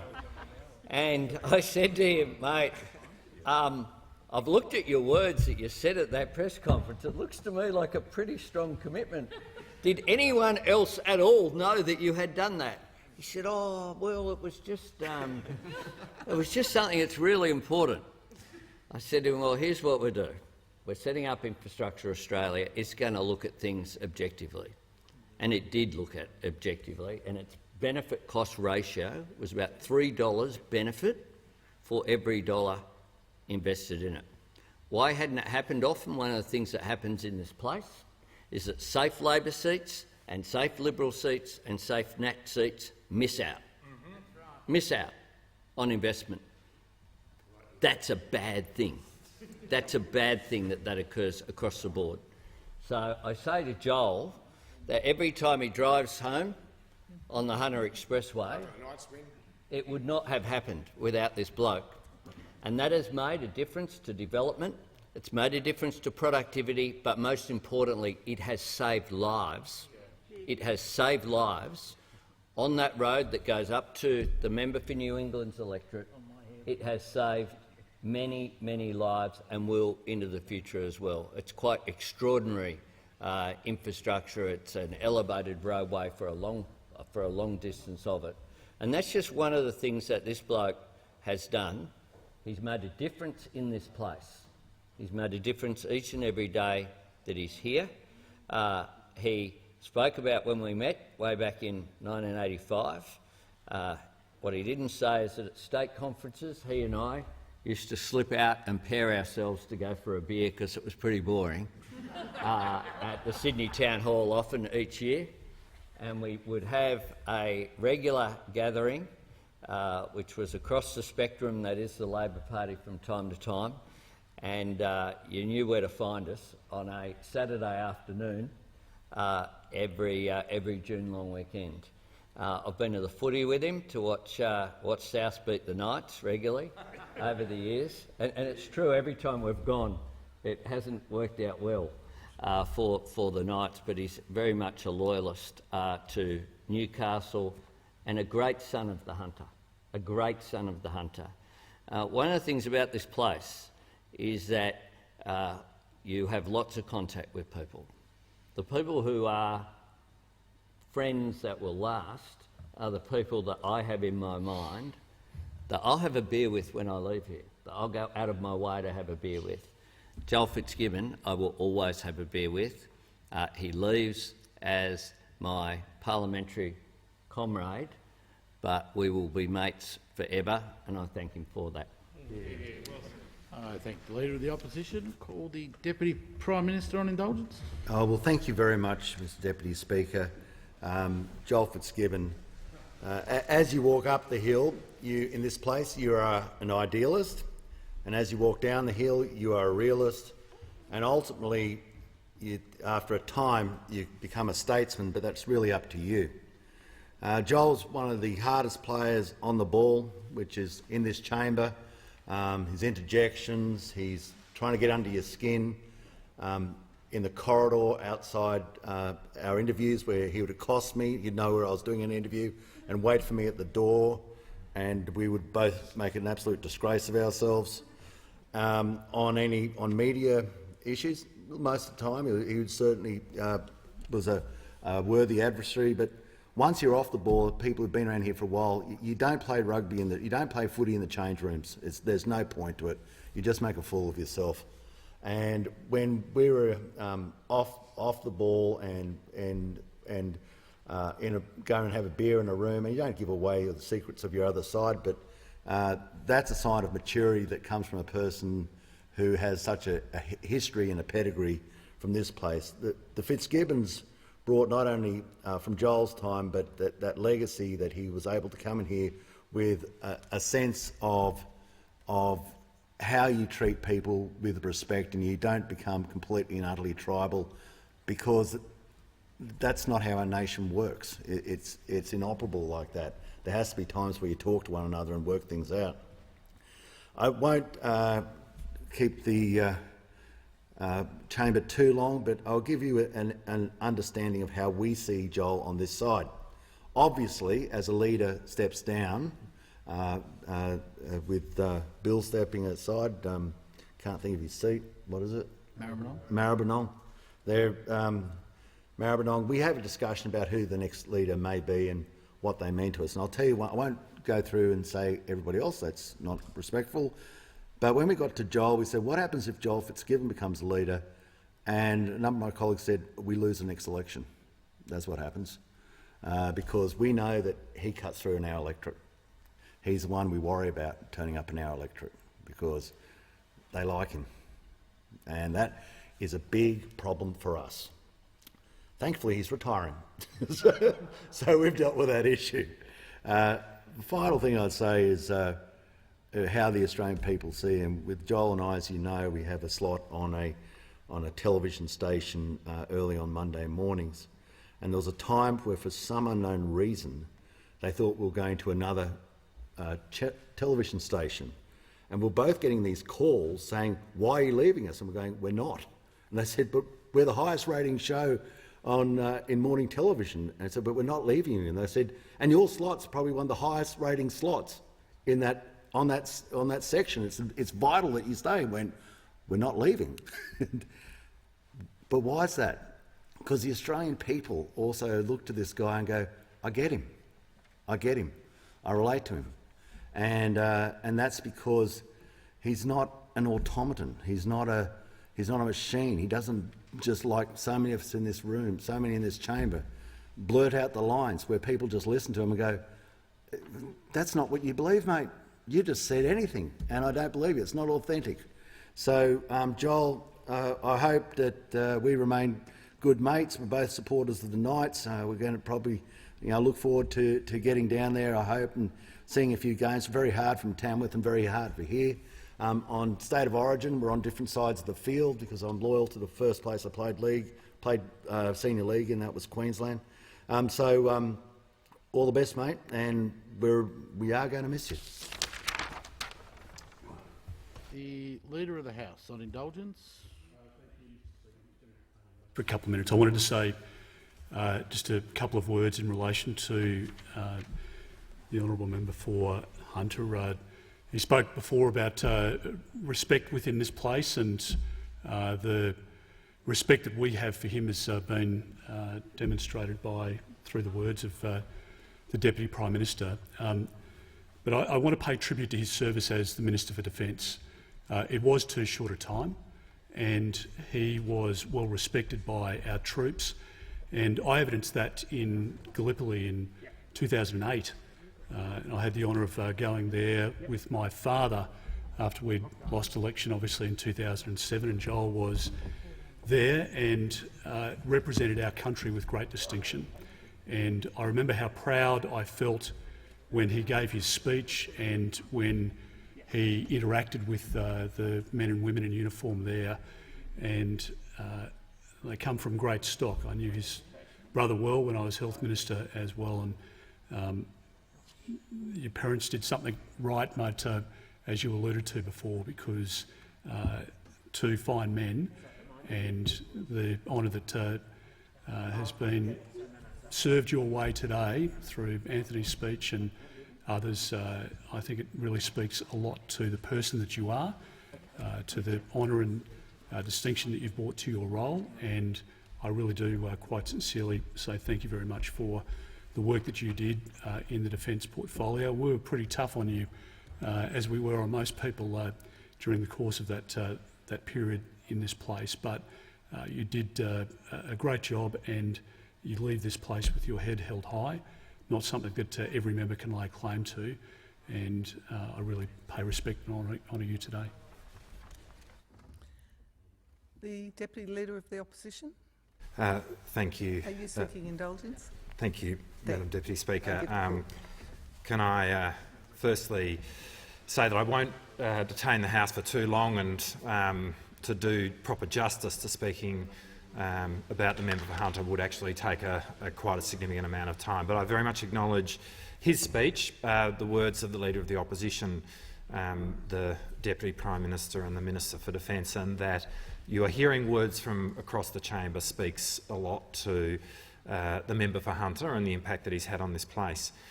When you're young, you perceive the world as a land of giants, and one of the thrills of first coming to this place as a younger Member of Parliament is that for some time you get to walk alongside some of those giants, and today one of those giants, an absolute giant, has given his last contribution to this place. And for me, it's hard to imagine the House of Representatives, in fact it's hard to imagine politics, without the member for Hunter being central to it.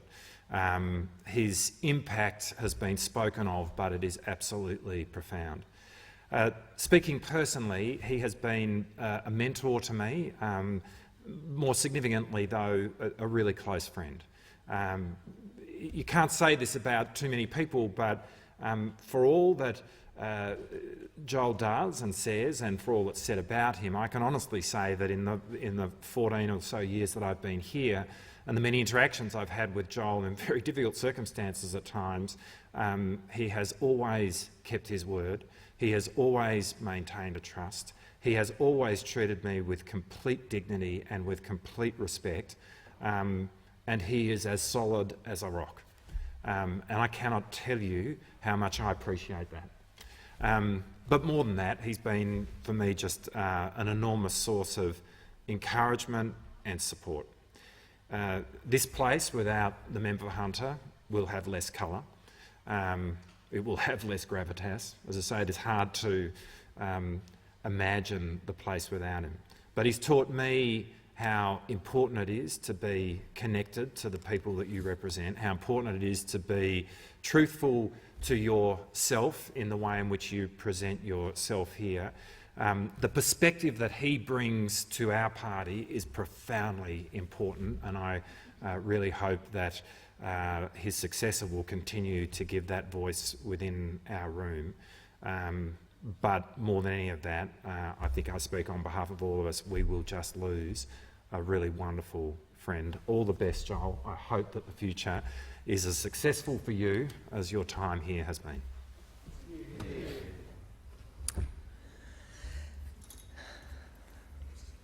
I'll just give members a moment.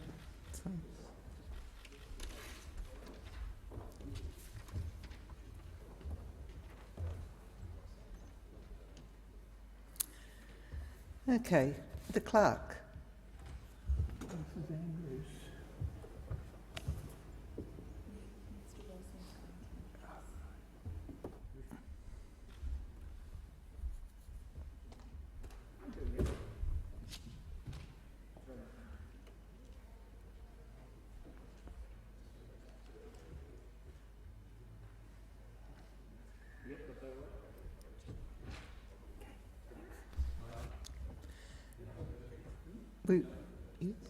The clerk.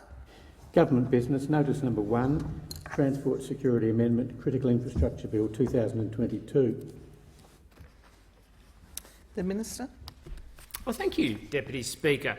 And on behalf of the Minister for Home Affairs, I present the Transport Security Amendment, Critical Infrastructure Bill 2022 and the explanatory memorandum.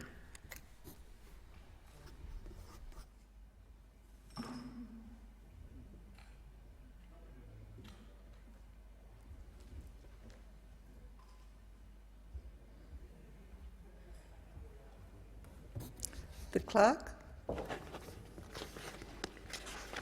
First reading, a bill for an act to amend legislation relating to transport security and for other purposes. The Minister. I move that this bill be now read a second time. Thank you, Deputy Speaker. I move this bill be now read a second time. The Australian Government is committed to ensuring the safety and security of Australians and the infrastructure that they rely upon. This includes Australia's critical aviation and maritime infrastructure, which plays a key role in ensuring the continued economic prosperity, national security and defence of Australia and its citizens. Our aviation and maritime sectors are an intrinsic part of our national identity. They connect us to the rest of the world and underpin our prosperity as a trading nation. Australians rightly expect to be able to travel safely and securely. The Transport Security Regulatory Framework has been in place for 17 years and has served us well, enabling cooperation between government and industry to mitigate the risks of terrorism in the aviation and maritime sectors. But we cannot afford to be complacent. The risk of terrorism has not diminished. While government and industry must continue to work together to protect aviation and maritime assets from those who would do us physical harm, the threat environment continues to evolve, with a broader range of threats, including non-physical threats, emerging. We must respond. Threats ranging from our natural hazards, such as extreme weather events, through to human-induced threats like foreign interference, cyber attacks and trusted insiders, all have the potential to significantly disrupt aviation and maritime critical infrastructure. Internationally, we have seen cyber attacks on airports and the shipping supply chain. Prolonged and widespread failure in the infrastructure or supporting systems for the aviation or maritime transport sectors would have catastrophic and far-reaching consequences. The Transport Security Amendment Critical Infrastructure Bill 2022 will build upon the aviation and maritime regulatory frameworks and close relationships with industry which have developed over the past 17 years to address the rapidly evolving threat environment facing our critical infrastructure today. While increased security and resilience will ensure the continued safe and prosperous operation of these key sectors and, by extension, the Australian economy, increased protection cannot come at the cost of unwieldy administrative burdens. This is why the aviation and maritime critical infrastructure reforms are being progressed through specific amendments separate from the Security of Critical Infrastructure Act 2018 to reduce duplication and administrative burden and allow industry to focus on their business. This bill will require all regulated entities to actively identify, mitigate against and report cyber security incidents. Greater awareness will enable both government and industry to observe malicious trends and campaigns which would not be apparent to an individual victim of the attack. Introduce powers to enable the Minister for Home Affairs to declare a smaller subset of regulated entities such as critical to Australia's economic and social well-being, national security and defence. This will ensure that additional regulatory requirements reflect the level of risk to and importance of individual entities. Introduce a new purpose, requiring those entities classified as critical to identify, mitigate against and report all threats and hazards that could impact the ability of the entity or its assets to operate, modernise the compliance framework to bring it in line with the Australian Government best practice through triggering parts of the Regulatory Powers Standard Provisions Act 2014, and expand existing regulatory practices to minimise additional burdens as much as possible. To maintain the outcomes-based framework that provides industry with as much flexibility as possible to account for their individual operating environments, the government will work closely with industry to ensure that existing practices can be recognised, once again keeping administrative burden down. This bill demonstrates the government's commitment to the continued protection of Australia's aviation and maritime transport infrastructure. It provides the strong support needed to allow Australian industry to grow and compete in the global market.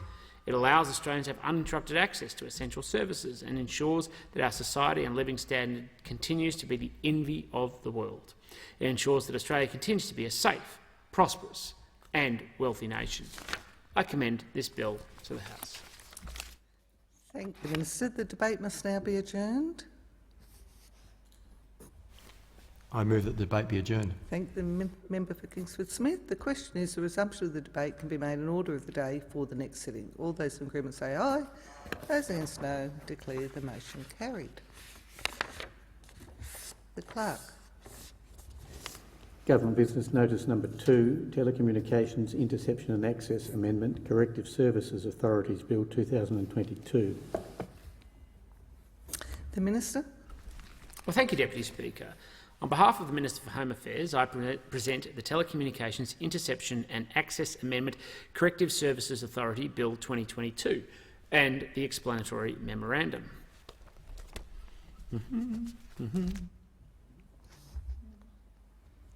The Clerk.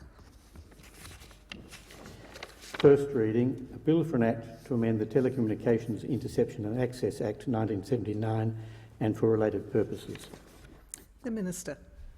Thank you, Deputy Speaker. I move that this bill be now read a second time. The Minister.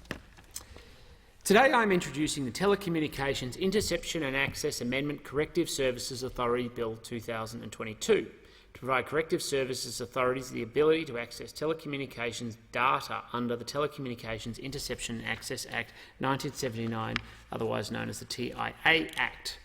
Illicit mobile phones pose a serious threat within correctional facilities. They are used to organise escape attempts, threaten the safety of victims and witnesses, organise trafficking of contraband, as well as facilitate behaviour contrary to national security interests. Telecommunications data is specifically vital in establishing the ownership or location of mobile phones used to commit offences within correctional facilities. Access to telecommunications data will assist corrective services authorities to better identify, investigate and prevent illicit mobile phone-related crime in correctional facilities. This will aid the detection and prosecution of criminal offences, mitigating the risk posed to national security and public order. The bill implements the government's response to the comprehensive review of the legal framework of the national intelligence community. The government agreed with Comprehensive Review's recommendation that corrective services authorities should have the ability to access telecommunications data under the TIA Act where the relevant state or authority or territory has requested it. It is necessary and appropriate to make these amendments ahead of the broader holistic electronic surveillance reforms recommended by the Comprehensive Review. Operation Ironside has already resulted in more than 350 individuals being charged who, if convicted, will spend time in correctional facilities around Australia. The ability of corrective services authorities to access telecommunications data is now vital to combat transnational, serious and organised crime, to ensure the safety and security of both the correctional environment and the wider community.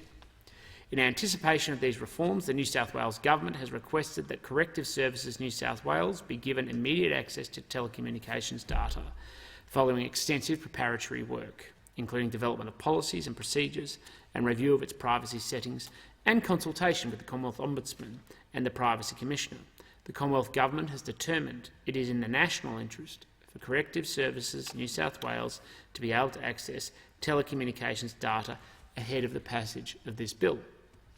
Accordingly, A temporary declaration under Section 176A of the TIA Act has been made giving Corrective Services New South Wales access to telecommunications data ahead of parliamentary consideration of this bill. That declaration is subject to parliamentary scrutiny and disallowance and can only be enforced for 40 sitting days. This recognises the temporary nature of that declaration and why this bill is being introduced today to provide access to this valuable data on an ongoing basis. The bill provides the state and territory corrective services authorities are enforcement for the purposes of access to telecommunications data once individually declared by the minister. The declaration can only be made if requested by the relevant state or territory corrective services minister. This will ensure only those states and territories which want this power will be able to use it, and also that the Commonwealth Minister can ensure corrective services authorities can only access data once they have demonstrated their readiness to do so. This could include the Commonwealth Minister having regard to the authority's privacy arrangements, the policies and procedures it has in place to govern access to data, and the arrangements for the Commonwealth Ombudsman to conduct oversight, including any financial implications. To assist in this consideration, the bill makes it clear that the Commonwealth Minister is able to consult such persons as the Minister sees fit, such as the Commonwealth Ombudsman or the Privacy Commissioner. The existing declaration power in the TIA Act is a temporary and declarations expire after 40 sitting days. It is designed to be used while substantive legislative change is considered by the Parliament. In contrast, the new declaration power is not temporary in nature, but a mechanism to ensure legislative change is not required each time a new state or territory corrective services authority requests the power and is ready to use it. Declarations for corrective services authorities may be subject to conditions. For example, a declaration could provide that a corrective services authority is not able to apply for a journalist information warrant. Corrective services authorities declared under the new powers will be subject to the same level of oversight by the Commonwealth Ombudsman as existing enforcement agencies. Further, a declaration must be revoked by the Commonwealth Minister if the relevant state and territory minister for a corrective services authority requests the Commonwealth Minister to do so. The Commonwealth Minister may also revoke a declaration if satisfied that compliance by the authority with the TIA Act has been unsatisfactory. This provides accountability and oversight to ensure authorities access and use telecommunications data in an appropriate manner. This provides accountability and oversight to ensure authorities access and use telecommunications data in an appropriate manner. This bill will provide corrective services authorities access to telecommunications data, which is vital to ensuring the safety and security of both the correctional environment and the community. It reflects the government's commitment to keeping Australians safe and secure, and I commend this bill to the chamber. The debate must now be adjourned. Member for Kingsford Smith. Speaker, I move that the debate be adjourned. Thank the member. The question is that the resumption of the debate be made an order of the day for the next sitting. All those in agreement say aye. Aye. Those against no. Declare the motion carried. The clerk. Government Business Notice Number 3, Crimes Legislation Amendment Ransomware Action Plan Bill 2022. The Minister. Well, thank you, Deputy Speaker. On behalf of the Minister for Home Affairs, I present the Crimes Legislation Amendment Ransomware Action Plan Bill 2022 and the explanatory memorandum. The Clerk. First reading, a bill for an act to amend legislation relating to the criminal law, law enforcement and proceeds of crime and for related purposes. The Minister. Thank you, Deputy Speaker. I move that this bill now be read a second time. The Minister. Australians have never been more connected than they are today. Digital connectivity has enabled the sharing of ideas to maximise innovation and offered business opportunities to grow on a global scale. Throughout the pandemic, these digital and cyber-enabled systems have been critical to keeping our country running, delivering many of us our daily essential services, from healthcare to our children's education, and allowing many of us to continue in our jobs working from home. The promise of this technologically driven connectivity is one of increased productivity and prosperity for all. But this promise is threatened by a rapidly evolving strategic environment, punctuated by increasing cybercrime. Cybercrime, and ransomware in particular, threatens all Australian businesses and individuals that seek to benefit from our modern digital economy. Industry and the Australian government are fighting a daily battle against sophisticated and persistent ransomware gangs. Ransomware costs victims time and money, interrupts the operations of business, and in the worst cases, threatens the lives and livelihoods of Australians. Ransomware gangs use malware to hack their victims' computers or devices and encrypt electronic folders and files to render their systems inaccessible. Once files are encrypted, criminals demand a ransom from the system owner in return for decryption keys. Ransom payments are often made in the form of hard-to-trace cryptocurrencies. If a victim refuses to pay the demanded ransom, they may find their sensitive data destroyed, sold or released online. Australia's wealth, high levels of online connectivity and increasing reliance on digital services make an attractive target for ransomware gangs. The rise in ransomware as a service or use of ransomware on commission represents the increasing commercialisation and sophistication of the ransomware business model. As new entrants to the criminal marketplace gain access to ransomware, the threat to Australia will only grow. On 13 October 2021, the government released the Ransomware Action Plan, which sets out Australia's policy, operational and legislative response to ransomware. The Ransomware Action Plan's criminal law reform package seeks to ensure that law enforcement is better able to pursue and prosecute ransomware gangs targeting Australians and Australian businesses. This complements the Action Plan's ransomware reporting obligation for businesses and the Australian Federal Police-led multi-agency Operation AUKUS, which seeks to disrupt ransomware gangs. Today, the government introduces the Crime Legislation Amendment Ransomware Action Plan Bill as a critical step to deter ransomware gangs, enable a more effective law enforcement response and halt the flow of cryptocurrencies that reflect the ransomware business models. This bill modernises Australia's computer offences to ensure ransomware gangs face criminal liability for each aspect of their business model and increases penalties for their egregious conduct. Firstly, the bill extends the jurisdictional limits applicable to these offences. This will provide the Australian government clear legal authority to investigate and prosecute criminals targeting Australians and Australian businesses regardless of their location. This bill introduces a standalone offence to target the central component of ransomware, the act of cyber extortion. Extortion is not a new concept to criminals. However, cyber extortion is rising in prevalence because it is financially effective and perpetuated by readily available ransomware. Successful cyber extortion has significant impacts on victims, including financial, reputational and psychological damage. The bill will also introduce an aggravated offence for cyber criminals seeking to target Australian critical infrastructure. The government recently passed the Security Legislation Amendment Critical Infrastructure Act 2021 to recognise the catastrophic risks associated with disruption to critical infrastructure. Disruption to critical systems caused by a cyber attack could cause widespread damage to our businesses, national security and community. To complement these reforms, this offence will target those who deliberately launch a cyber attack against Australia's critical infrastructure assets and carry a maximum penalty of 25 years of imprisonment. The bill will introduce a standalone offence for dealing with data stolen through ransomware, cyber extortion or other cyber crime, further protecting individuals and businesses whose data and commercially sensitive information is often targeted and exploited by criminals.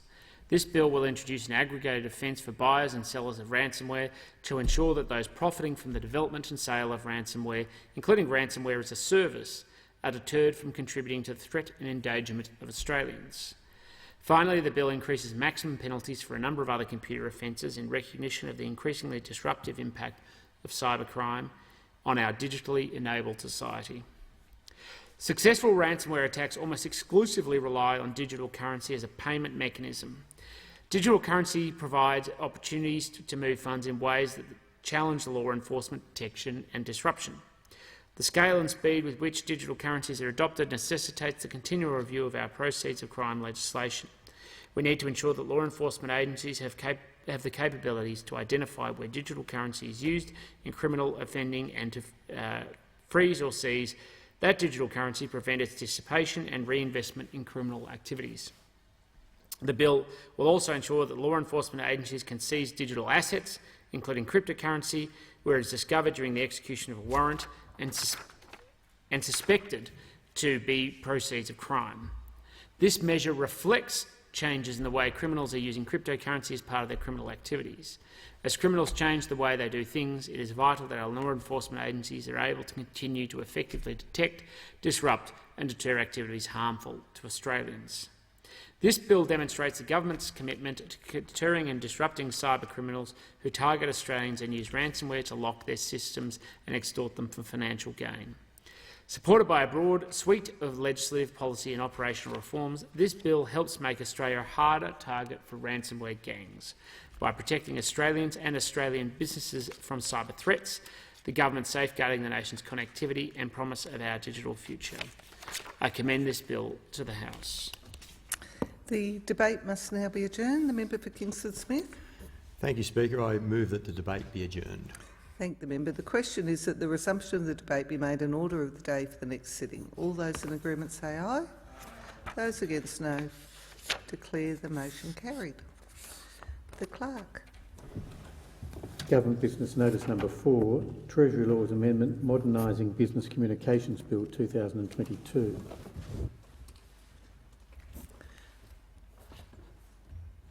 We're still on introduction. I'm sorry, the member for Kingston Smith. So I give the call to the Minister.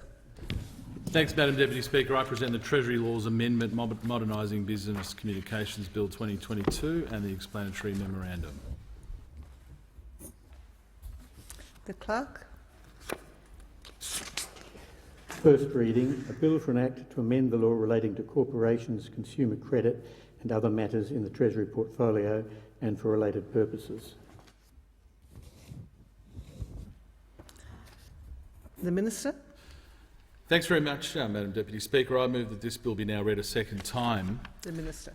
The Treasury Laws Amendment Modernising Business Communications Bill modernises several Treasury portfolio laws to improve technology neutrality across a range of business communications. The reforms will reduce business costs and better reflect the way Australians want to engage and communicate. These reforms are part of the government's commitment to modernise business communications as part of our broader deregulation agenda.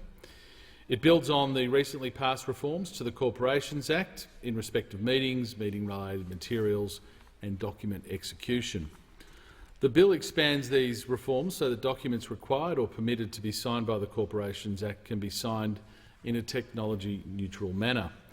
The bill expands the range of documents that can be communicated in either electronic or physical form to more chapters in the Corporations Act, including non-meeting materials to members and takeovers and compulsory acquisitions.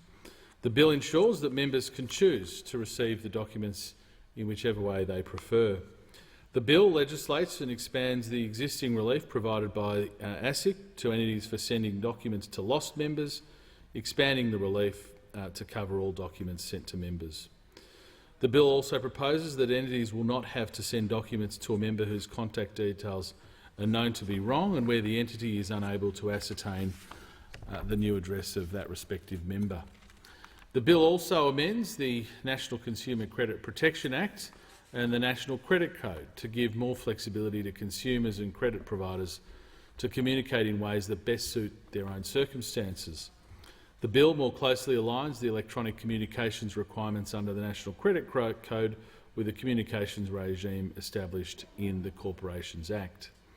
Credit providers can send documents physically, electronically as an attachment, or by providing customers with enough information to access the document electronically. Where a customer has not nominated an address for communication, a credit provider will be able to send documents required under the National Credit Code to either the last known physical or electronic address of the consumer, with safeguards for existing customers. Consumers remain able to specify their communication preferences and will be able to let credit providers know of their preferences in any appropriate manner, whether or not in writing. Credit providers will also be able to specify the groups of documents for these nominations. Madam Deputy Speaker, amendments are also made to several Treasury portfolio laws that make it clear that electronic payment options can be used. Existing requirements to publish notices only in newspapers will be amended to provide greater flexibility and use of more modern communications methods. Advances in technology and changes in public engagement with the news mean that notices published in newspapers no longer reach the intended audience in the most effective way. Notices will need to be published in a manner which results in them being accessible to the intended audience, be it the public or customers, and be reasonably prominent. Entities can continue to publish their notices in newspapers where appropriate. The government will continue to ensure that regulatory settings are fit for purpose by improving the technology neutrality of Treasury laws. This ultimately makes it easier for businesses to benefit from new technologies, invest and create jobs both now and into the future. Finally, I might add the Legislative and Governance Forum on Corporations was consulted in relation to the bill and has approved it as required under the Corporations Agreement 2002, and full details of all of these measures are contained in the explanatory memorandum.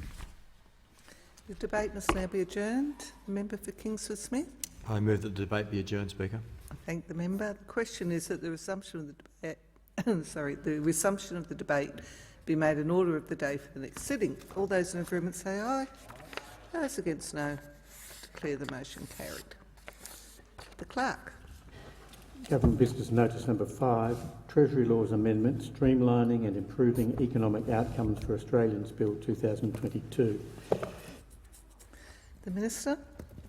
Thanks, Madam Deputy Speaker. I present the Treasury Laws Amendment, Streamlining and Improving Economic Outcomes for Australians Bill 2022 and the explanatory memorandum. The Clerk. First reading, a bill for an act to amend the law relating to financial services, registrable superannuation entities and taxation, and for related purposes. The Minister.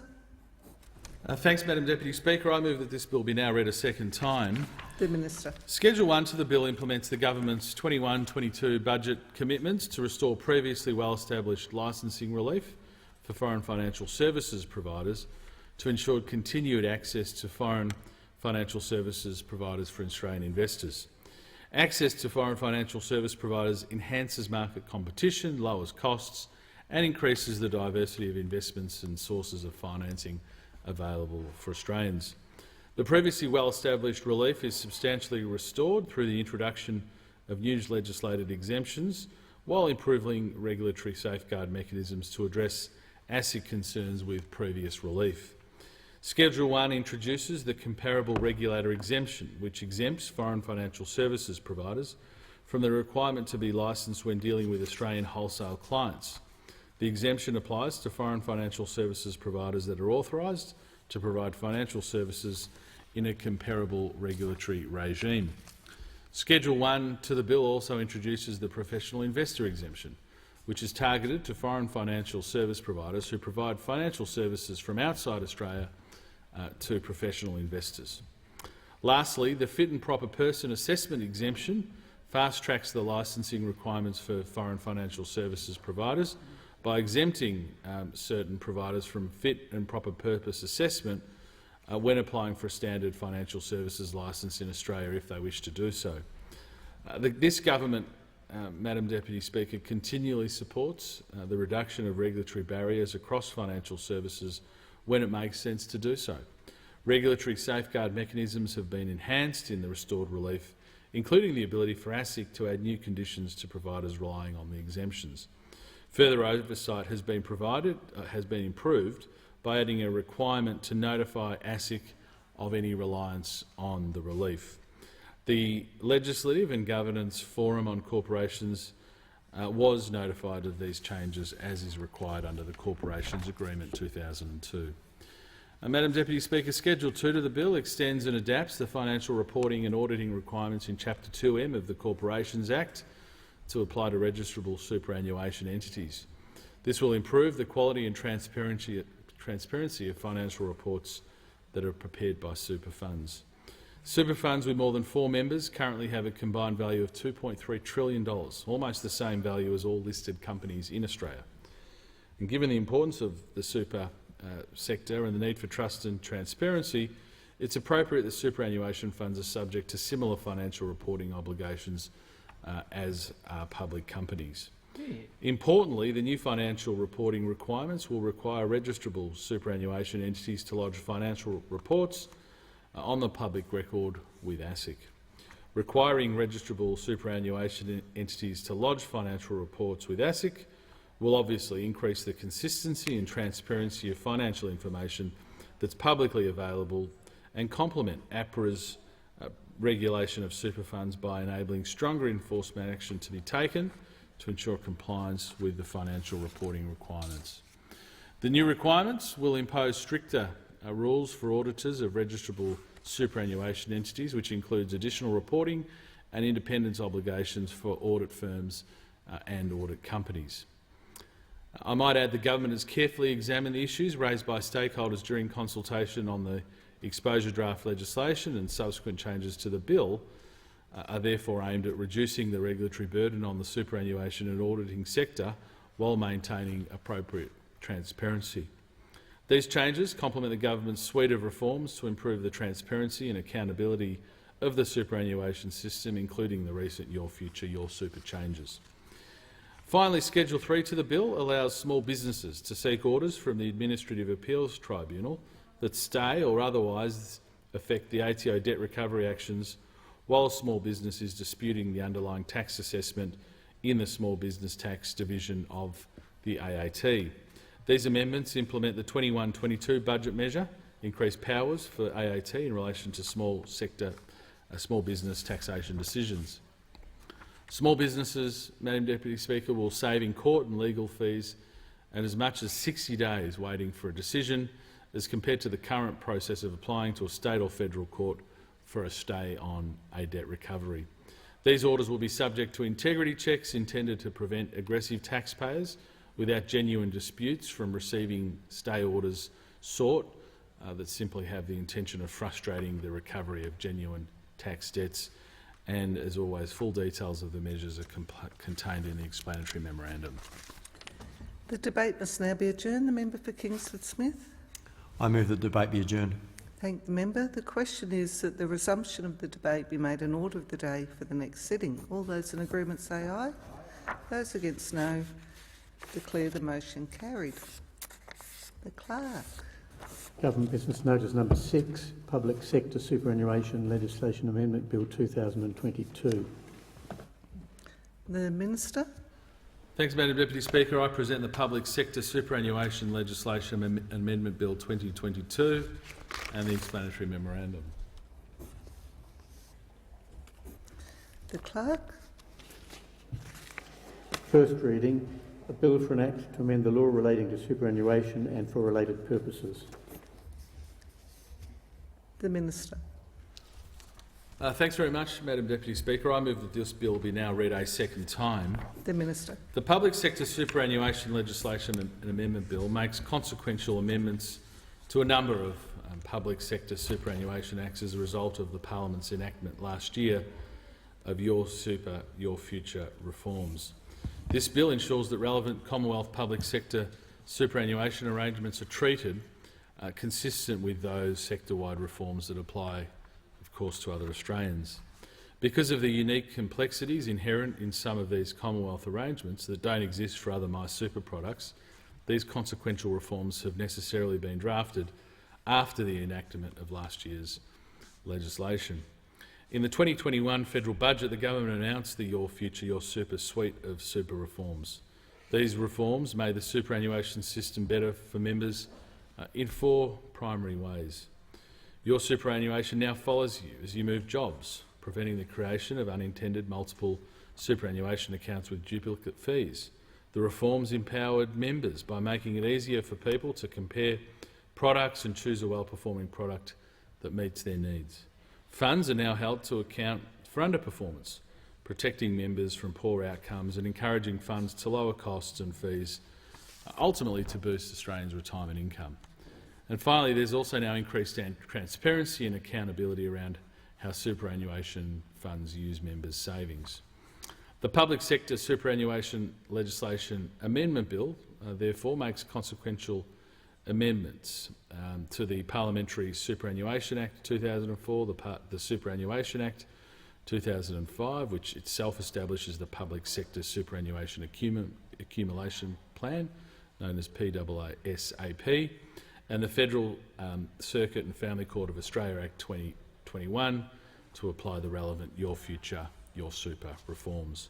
The consequential amendments to the Parliamentary Superannuation Act 2004 and the Federal Circuit and Family Court of Australia Act 2021 will enable an existing superannuation account of a new parliamentarian and Division 2 judge of the Federal Circuit and Family Court of Australia to follow them as they change jobs, consistent with the treatment of other Australians. This stapling reform reduces account fees, avoiding new super accounts being opened every time a person starts a new job. The consequential amendments bring these superannuation arrangements into line with the general choice of fund requirements set out under the Superannuation Guarantee Administration Act 1992. Included in the consequential amendments are updated arrangements to select a default fund in instances where a fund has failed the APRA annual performance test for MySuper products in 2 consecutive years. In such circumstances, the fund is required to notify its members that it failed the test and is unable to accept new members into the product. The bill includes consequential amendments providing arrangements to then determine a well-performing new default fund for new parliamentarians and APS employees. Now turning to the detail of the bill, Part 1 of Schedule 1 to the bill amends the Parliamentary Superannuation Act 2004 and Superannuation Act 2005. The Parliamentary Superannuation Act 2004 sets out the superannuation arrangements for persons who first become members of the Federal Parliament or return to Parliament after a previous period in Parliament at or after the 9th of October 2004. These amendments have therefore no impact on the Commonwealth's pre-2004 closed parliamentary scheme. Part 1 of Schedule 1 to the bill amends the Parliamentary Superannuation Act to allow Commonwealth employer contributions for new parliamentarians covered by the Act to be paid to a parliamentarian's pre-existing fund, that is, their stapled fund, except where another fund is expressly chosen by that person. Currently, Commonwealth employer contributions for the parliamentarians covered by the Parliamentary Superannuation Act 2004 can only be paid to a fund chosen by the parliamentarian or to a default fund selected by the Minister for Finance. Part 1 of Schedule 1 to the bill also amends the Parliamentary Superannuation Act 2004 to put in place new arrangements for the determination of a default fund for new parliamentarians if an existing default fund cannot accept new members because of not meeting for 2 consecutive years the annual performance test as is required for MySuper products. The bill specifies the objective requirements of and a disallowable instrument for that determination. The Superannuation Act 2005 established the Public Sector Superannuation Accumulation Plan on the 1st of July 2005. PSSAP is the default fund for new APS employees.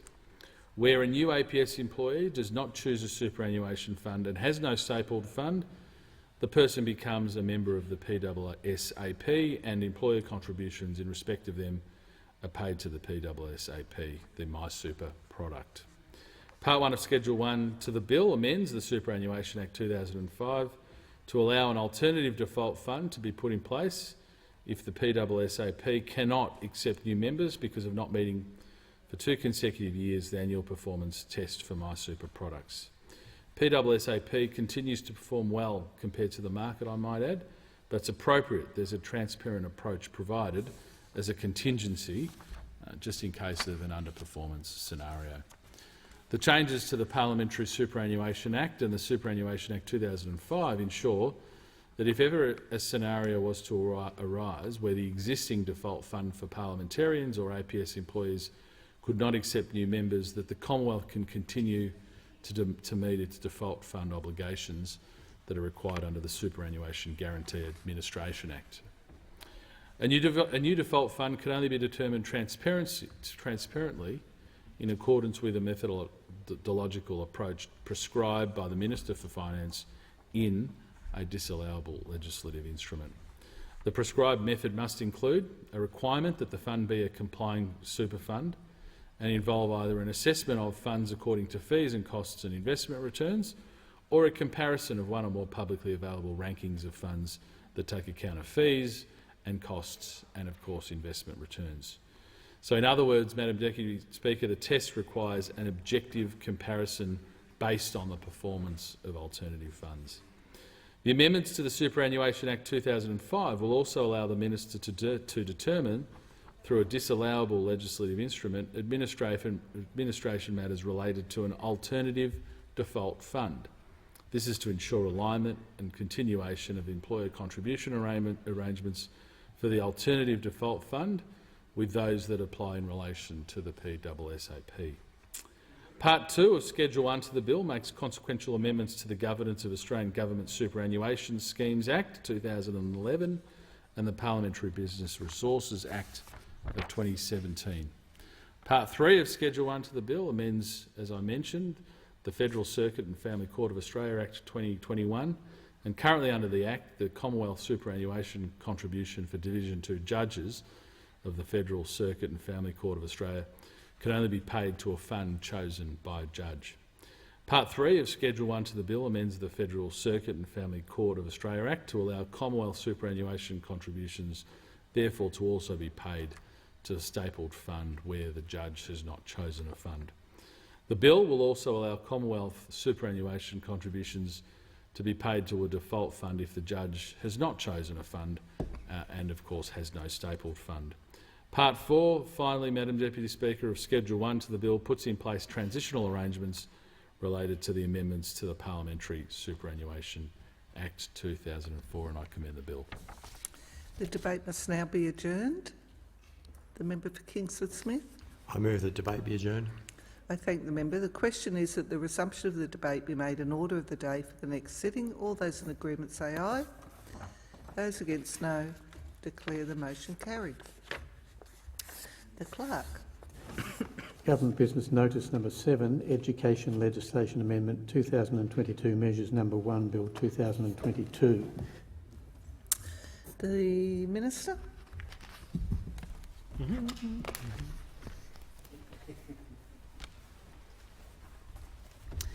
On behalf of the Minister for Employment, Workforce Skills, Family and Small and Family Business, I present the Educational Legislation Amendment 2022 Measures Number 1, Bill 2022 and the explanatory memoranda.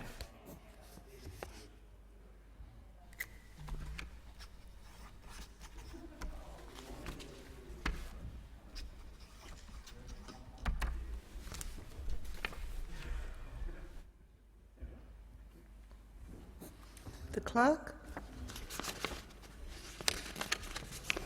First reading, a bill for an act to amend the law relating to education and for related purposes. The Minister. I move that this bill be now read a second time. The Minister. The Higher Education Support Amendment, Australia's Economic Accelerator Bill 2022, amends the Higher Education Support Act 2003, or HESA, to provide increased support. I think you're reading the speech for the next bill. My apologies.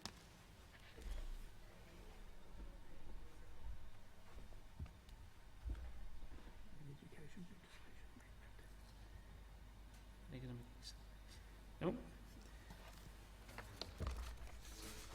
That was the one that was given to me.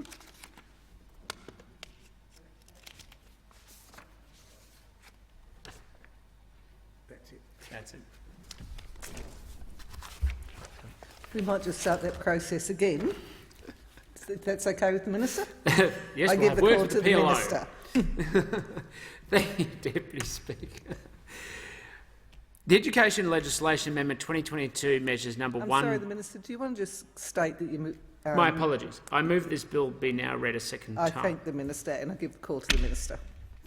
Thank you, Deputy Speaker. The Education Legislation Amendment to 2022 Measures Number 1 Bill 2022 provides assistance to the higher education sector through the COVID-19 pandemic, supports the national priority of building a highly skilled workforce through access to education, and builds on the government's commitment to support access to health services in rural, remote and very remote Australia.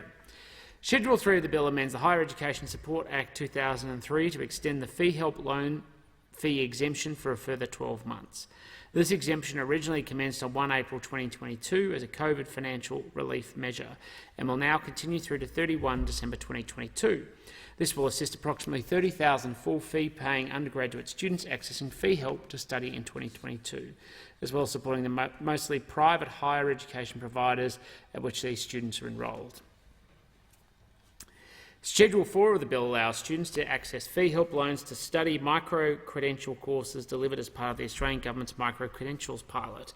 The larger Micro-Credential Pilot program ensures universities develop and deliver new micro-credential programs supporting the national priority to build a highly skilled workforce through more flexible and industry-focused models of higher education.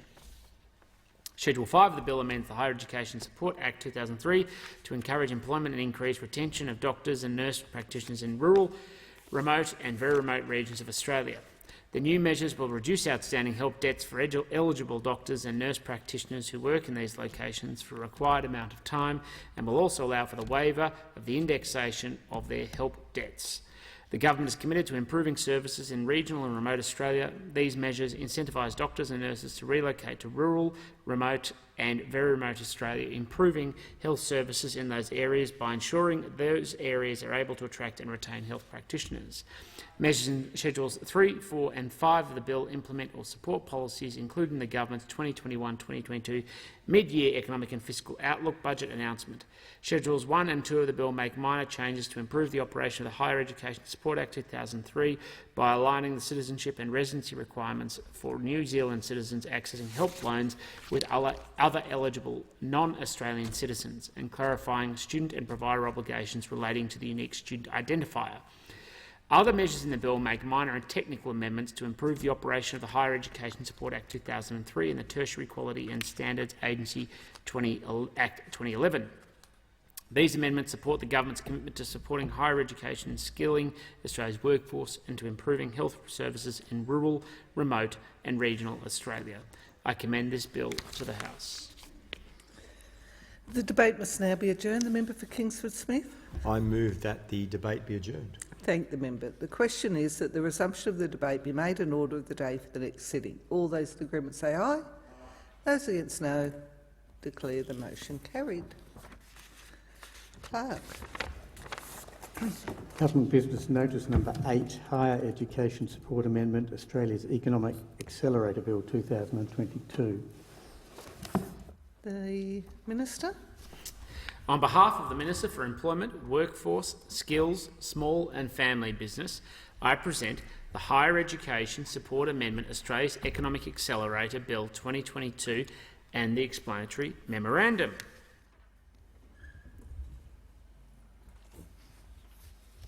The Clerk. First reading, a bill for an act to amend the Higher Education Support Act 2003 and for related purposes. The Minister. Thank you, Deputy Speaker. I move this bill be now read a second time. The Minister. Thank you, Deputy Speaker. The Higher Education Support Amendment, Australia's Economic Accelerator Bill 2022, amends the Higher Education Support Act 2003, or HESA, to provide increased support for the translation and commercialisation of world-leading research undertaken at our universities. Investment in research commercialisation will drive economic growth. The development of new technology and the knowledge improves production processes, reduces costs and creates better and innovative new products for export. The benefits are shared through the economy as these new innovations are applied across industry and consumers reap the benefits of new and better products. Australia produces world-leading foundational research but underperforms on commercialisation outcomes. This limits the economic impact of our universities and shrinks the return on government's substantial research investment. Research breakthroughs are too often left on the shelf rather than taken down the innovation pipeline, which will create new jobs and lift productivity. For Australia to realise new opportunities, we need a well-functioning research ecosystem where our world-class research is translated into real-world innovations and productivity gains. This bill will create a new set of arrangements aimed squarely at crossing the so-called valley of death between research outcomes and commercialisation. The bill will amend the Higher Education Support Act to provide for a new pathway of investments to assist eligible higher education providers develop research in areas of national priority and progress new technologies and services to a state of commercial investor readiness. This bill is a key milestone in the continued rollout of the government's university research commercialisation agenda, providing the legislative authority to establish the government's flagship research commercialisation program, Australia's Economic Accelerator, in the other grants guidelines. The AEA will accelerate reform in the higher education sector for translation and commercialisation research capacity by establishing an innovative funding program to invest initially in 6 priority-driven objectives aligned with the national manufacturing priorities. The AEA will feature a fast-fail model designed to attract projects with high commercialisation potential at the proof of concept of proof of scale level of commercial readiness. Projects will progress through the program based on continued success and achievements of milestones. To incentivise ongoing excellence, program funding will increase as projects mature towards at-scale commercialisation. To support this new grant opportunity and ensure its success, the bill also establishes an innovative governance framework, including the new Australia's Economic Accelerator Advisory Board. The board, which will have up to 8 expert representatives from government, industry, business and research sectors, will oversee the program and will draw upon the collective experience to drive the translation and commercialisation of university research. Supporting the board, the bill also provides for specialist priority managers to provide expert knowledge and skills to support funded projects. Further amendments in this bill will also establish a range of new industry-led study and postgraduate research programs, building stronger linkages between industry and universities by creating a clear and structured research career pathway in innovation and commercialisation-focused research. Scholarships will support PhD students to demonstrate the value of their research to industry partners or demonstrate their research capability against tangible, real-world challenges with industry for outcomes that have commercial and financial benefits. Scholarships will also support researchers employed at research and development active businesses to undertake a PhD whilst maintaining employment in a relevant industry. Together, these scholarship programs will recognise and reward commercially focused research by supporting workplace mobility between industry and academia through elevated career pathways. Recipients will be supported to foster networks and linkages between university and industry, developing long-term partnerships and building a culture of collaboration. These scholarships provide the foundation for a career in innovation, and further reforms to fellowship schemes administered by the Australian Research Council will build these career pathways in our universities. It should no longer be the case that a researcher wanting to pursue the application of their research has to take time out from their academic career to do so. The new innovation fellowships will ensure that time spent working with industry or in start-up business is part of an academic career, with just as much value and recognition as the career pathways focused on teaching and research. In summary, measures contained in this bill will make it easier for universities and businesses to work together to commercialise research that will build our sovereign capability and grow the economy.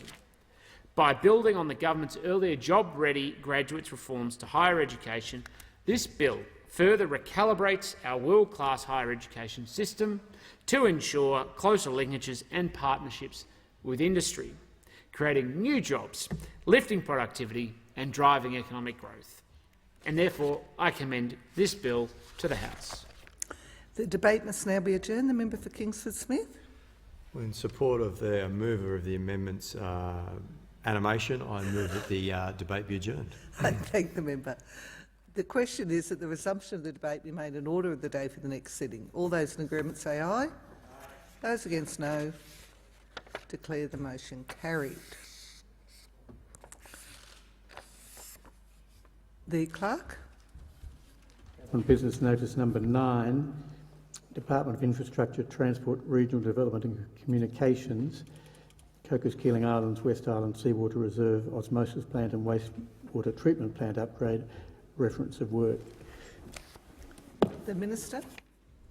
Thank you, Deputy Speaker. On behalf of the Minister for the Public Service, I move that in accordance with the provisions of the Public Works Committee Act 1969, the following proposed work be referred to the Parliamentary Standing Committee on Public Works for consideration and report.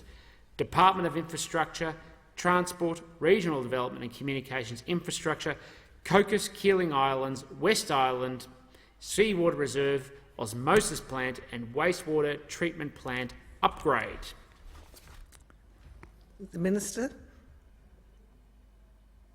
The Department of Infrastructure, I've just read that. The work will involve the construction of a new seawater reserve, osmosis plant and a capacity upgrade of the existing wastewater treatment plant. The proposed works will generate multiple benefits by protecting water security through a sustainable water source, ensuring safer, more livable communities and the continuity of economic activity. The estimated cost of the works is $18.4 million, excluding GST. The work must be referred to, considered by and reported on to both Houses of Parliament by the Public Works Committee before work can commence. Subject to parliamentary approval, construction activities are expected to commence in April 2023 and be completed by January 2024. I commend the motion to the House. The question is that the motion be agreed to. All those of that opinion say aye. To the contrary, no. I believe the ayes have it. The Clerk. Government Business Notice number 10, Great Barrier Reef Marine Park Authority, Douglas Shoal Environmental Remediation, reference of work. The Minister. Thank you, Deputy Speaker. On behalf of the Minister for the Public Service, I move that, in accordance with the provisions of the Public Works Committee Act 1969, the following proposed work be referred to the Parliamentary Standing Committee on Public Works for consideration and report. The Great Barrier Reef Marine Park Authority, Douglas Shoal Environmental Remediation. The Great Barrier Reef Marine Park Authority is proposing to undertake environmental remediation in the Douglas Shoal area with the Great Barrier Reef Marine Park. The remediation works will address extensive damage caused by the coal carrier Shen Neng 1, which ran aground in 2010, causing contamination over an area of more than 40 hectares. The proposed environmental remediation will involve the removal of rubble and contaminants that are impeding natural recovery and management and disposal of these on shore. The estimated cost of remediation works is $19.4 million, excluding GST. The works will be funded from an out-of-court settlement negotiated by the Commonwealth with the ship's owners and insurers. The works must be referred to, considered by and reported on to both Houses of Parliament by the Public Works Committee before works can commence. Subject to parliamentary approval, works are expected to commence from mid-2022 and be completed by early 2024. I commend the motion to the House. The question is that the motion be agreed to. All those of that opinion say aye. Aye. To the contrary, no. I believe the ayes have it.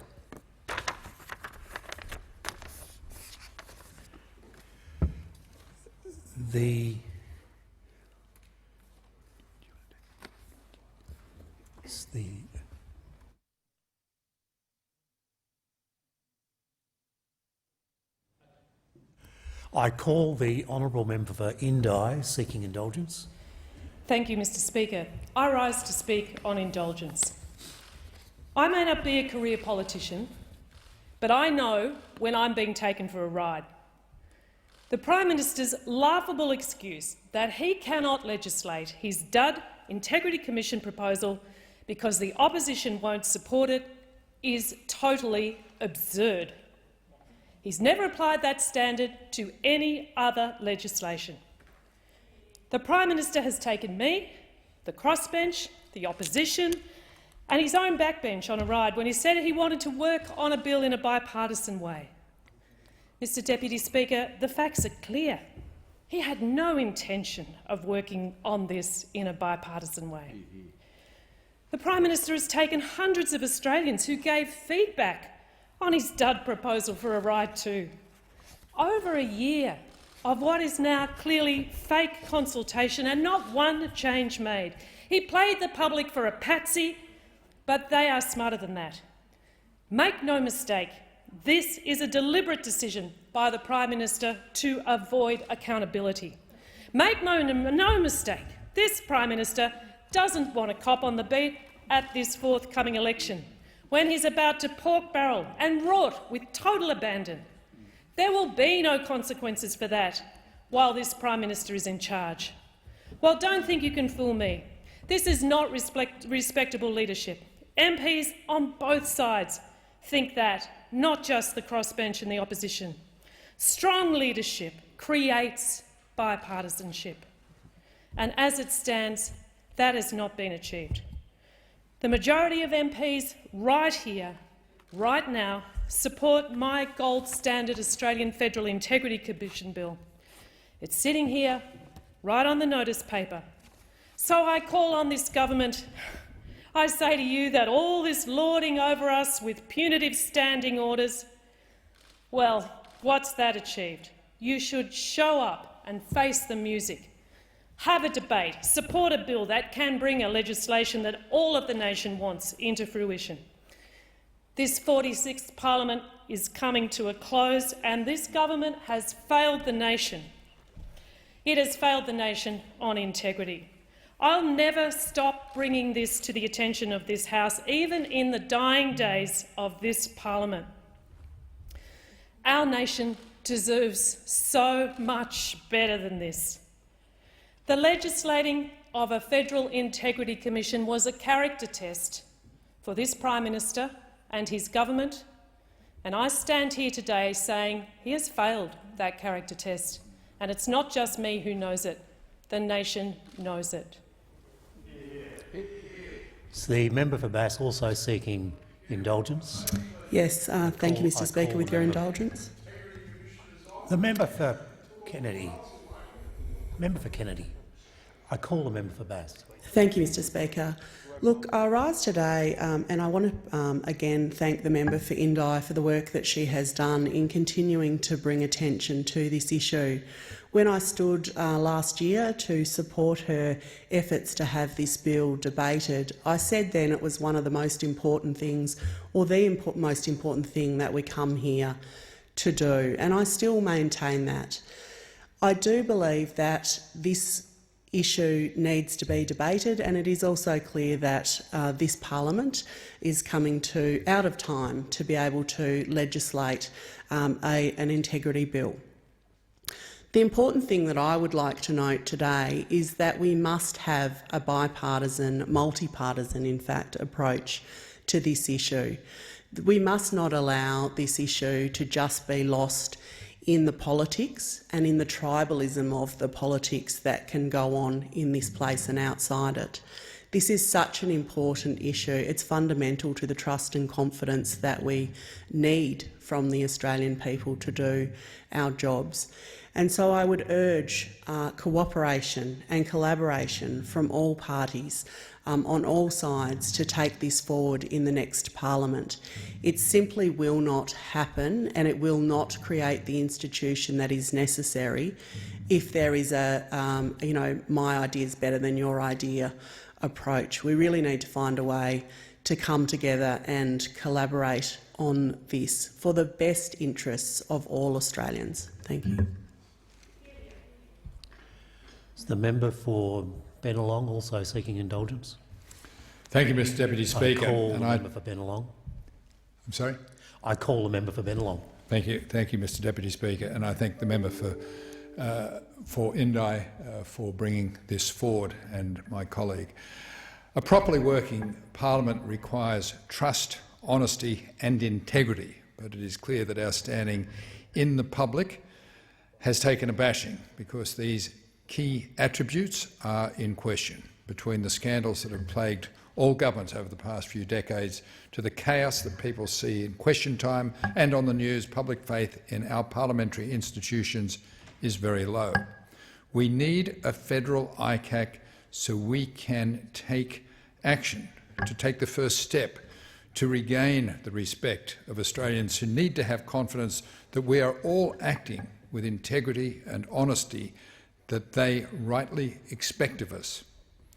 This sitting fortnight, we have seen many members give their valedictory speeches, and a common theme has been the need for bipartisanship. Bipartisanship is necessary for many of our dealings, but it is especially important on this issue. We need our leaders and parties to come together on this issue, because a solution will need to outlive a 3-year parliament and will need to outlive governments. For too long, this has been a political football, each side happier to score political points than get the job done. The government has proposed a bill, but has not accepted debate on it. The opposition hasn't even offered their own version, but is willing to do or been willing to do anything constructive, relying simply on criticising the government's bill. None of this is productive. This needs goodwill between the two parties. We must stop bashing heads and instead put our heads together to work our way forward. This is too important than to play politics, because we've seen what happens around the world when people lose trust in their elected representatives. So let's form a team. A team is a group of people who come together with a common goal. Let's form a team to represent Australians, to ensure honesty and integrity as the foundations for those who represent us and those who seek to lead. Thank you. The member for Mayo also seeking indulgence. Thank you, Mr Speaker. I call the member for Mayo. Thank you. I would like to commend the comments made by the member for Bennelong and the member for Bass. When we stand here, we all stand here representing our electorates, and our communities collectively across Australia want to think that the decisions that are made in this place are made in the national interest, not in the interest of mates or indeed in self-interest. And unfortunately, I think we've lost our way in this place. I think that there is a growing feeling across the community that those of us in here are just in it for ourselves. We can fix that with a federal ICAC. We really can. We need to be able to show to the Australian community that the decisions we make in here are transparent and they're made with good governance. We are not our best selves in this place. This is my second term. We are in the last days of this parliament. Many of us have been talking for myself 6 years about the need for a federal ICAC. It hasn't happened. And what a wasted opportunity for us as a parliament and for our nation that we haven't acted on what was an election promise prior to the last election. I'm deeply disappointed that this hasn't happened. We've had ample time. We could sit next week and the week after. This should be done by the government. And I would urge this government to be its best self, allow all of us to be our best selves, and let's work together to get a federal ICAC happening. Thank you. Is the member for Clark also seeking indulgence? Yes, please, Deputy Speaker. I call the member for Clark. Deputy Speaker, on indulgence, can I just observe that trust in politics and politicians in this country right now is rock bottom. And no wonder, because all of the scandals and the suspicions of scandal, but also because of the complete absence of a regulatory framework to protect the country from misconduct and the continuing refusal of the government to put in place that framework. For as long as I've been in this place, I too have argued for some sort of federal integrity agency with teeth. That could be easily achieved with bipartisan support in this place, and it will be a priority for the next government, whoever that is, to quickly after the next election to move in that direction. I'll take this opportunity, Deputy Speaker, to also say, though, that an appropriate regulatory framework will not be just a federal integrity agency. We also need better whistleblower protections so witnesses to misconduct can speak up and are protected. We also need media freedom laws so the media can publicise that misconduct. We also need truth in political advertising laws, and we need political donation reform so we know exactly who is donating to who and who has the real power in this country. Deputy Speaker, that's what's required. It's all easily achieved, and it must be a priority for the next government after the election. The Labor Party has said that they will pursue a federal integrity agency. I applaud them for that. And I say to the current government, if they should be returned, they must finally get into step with the community. Deputy Speaker, in closing, could I offer a congratulations to my fellow Tasmanian, the member for Bass. The member for Bass has been outspoken and strong on this for a long time, and she's taken a very brave leadership position. And can I just say to the member for Bass, when you crossed the floor late last year in our unsuccessful attempt to bring on the member for Indi's private members bill, that was the single bravest thing I've seen any member do in this place in my 12 years. So thank you. Thank you, Deputy Speaker. Is the member for Kennedy also seeking indulgence? Yes, Mr. Speaker. I call the member for Kennedy. Mr. Speaker, of all the people in Australia, I probably am the most qualified to speak on this, and I don't say that out of some vain hubris. We had a group of policemen in Queensland murder 42 people. It's a matter of public record. 21 of them were in the Whiskey a Go-Go fire.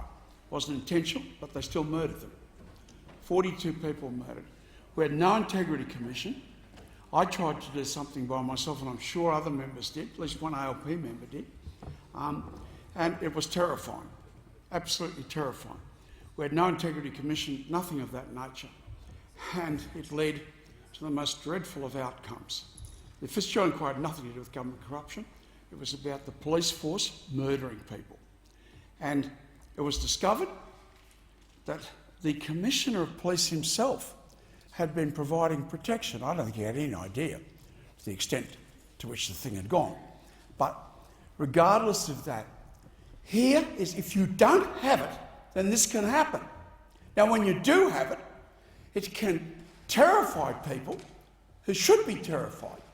In Queensland, there is the most extraordinary situation where the Premier raided the Integrity Commission's office when she wasn't there, took all the files, and then closed down the Integrity Commission office by taking all the staff away. Now, she has precedent for that. She ordered Robbie Katter, the leader of our party in the state parliament, she ordered him to come out publicly and say this, and if you don't, I'm going to punish you. Flagrantly illegal, threatening a member of parliament to force him to do something that he didn't want to do and didn't intend to do. A clear breach of the section in the Crimes Act. Now, two bodies looked at it and both of them dingoed it.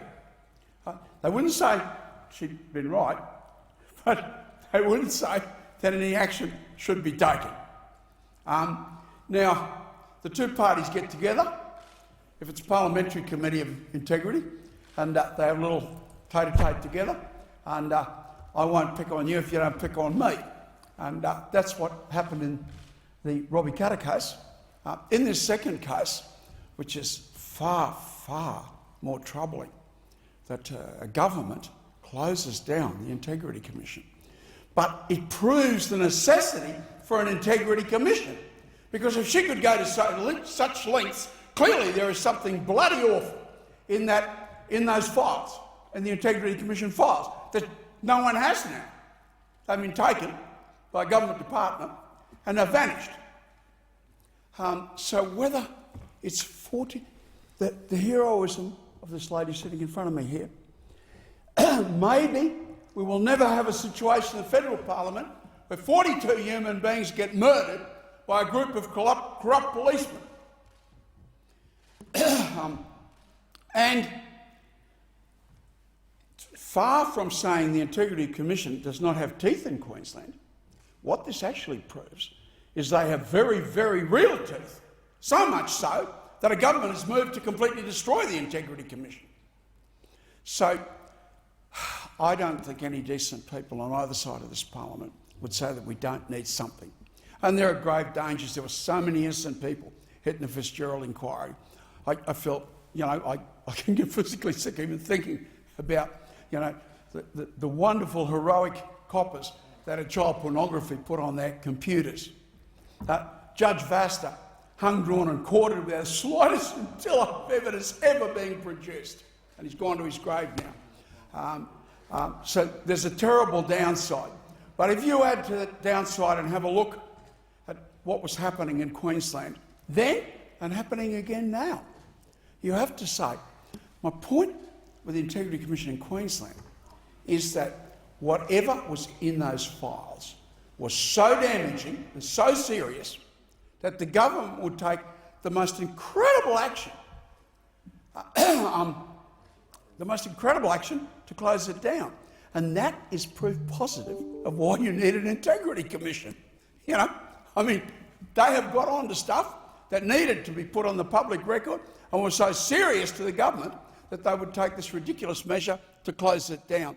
So I applaud the member, and I'm proud to be in her little group, you know, of crossbenchers there, and proud to be with Andrew Wilkie and all the others that have been pushing for this.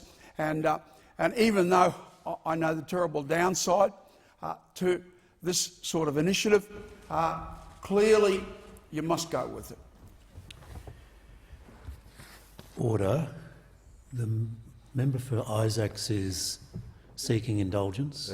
As have the speakers from the crossbench. The difficulty the chair has in this regard is that I understand that there was an agreement that there be 6 speakers, to which I've been informed. Well, it wasn't an agreement made with the member for Isaacs will understand that I cannot comment on that because I'm not a party to any such discussions. I also understood that each speaker would have 2 minutes each. Indeed, and I'm seeking I will give indulgence to the member for Isaacs, but can I indicate to the chamber that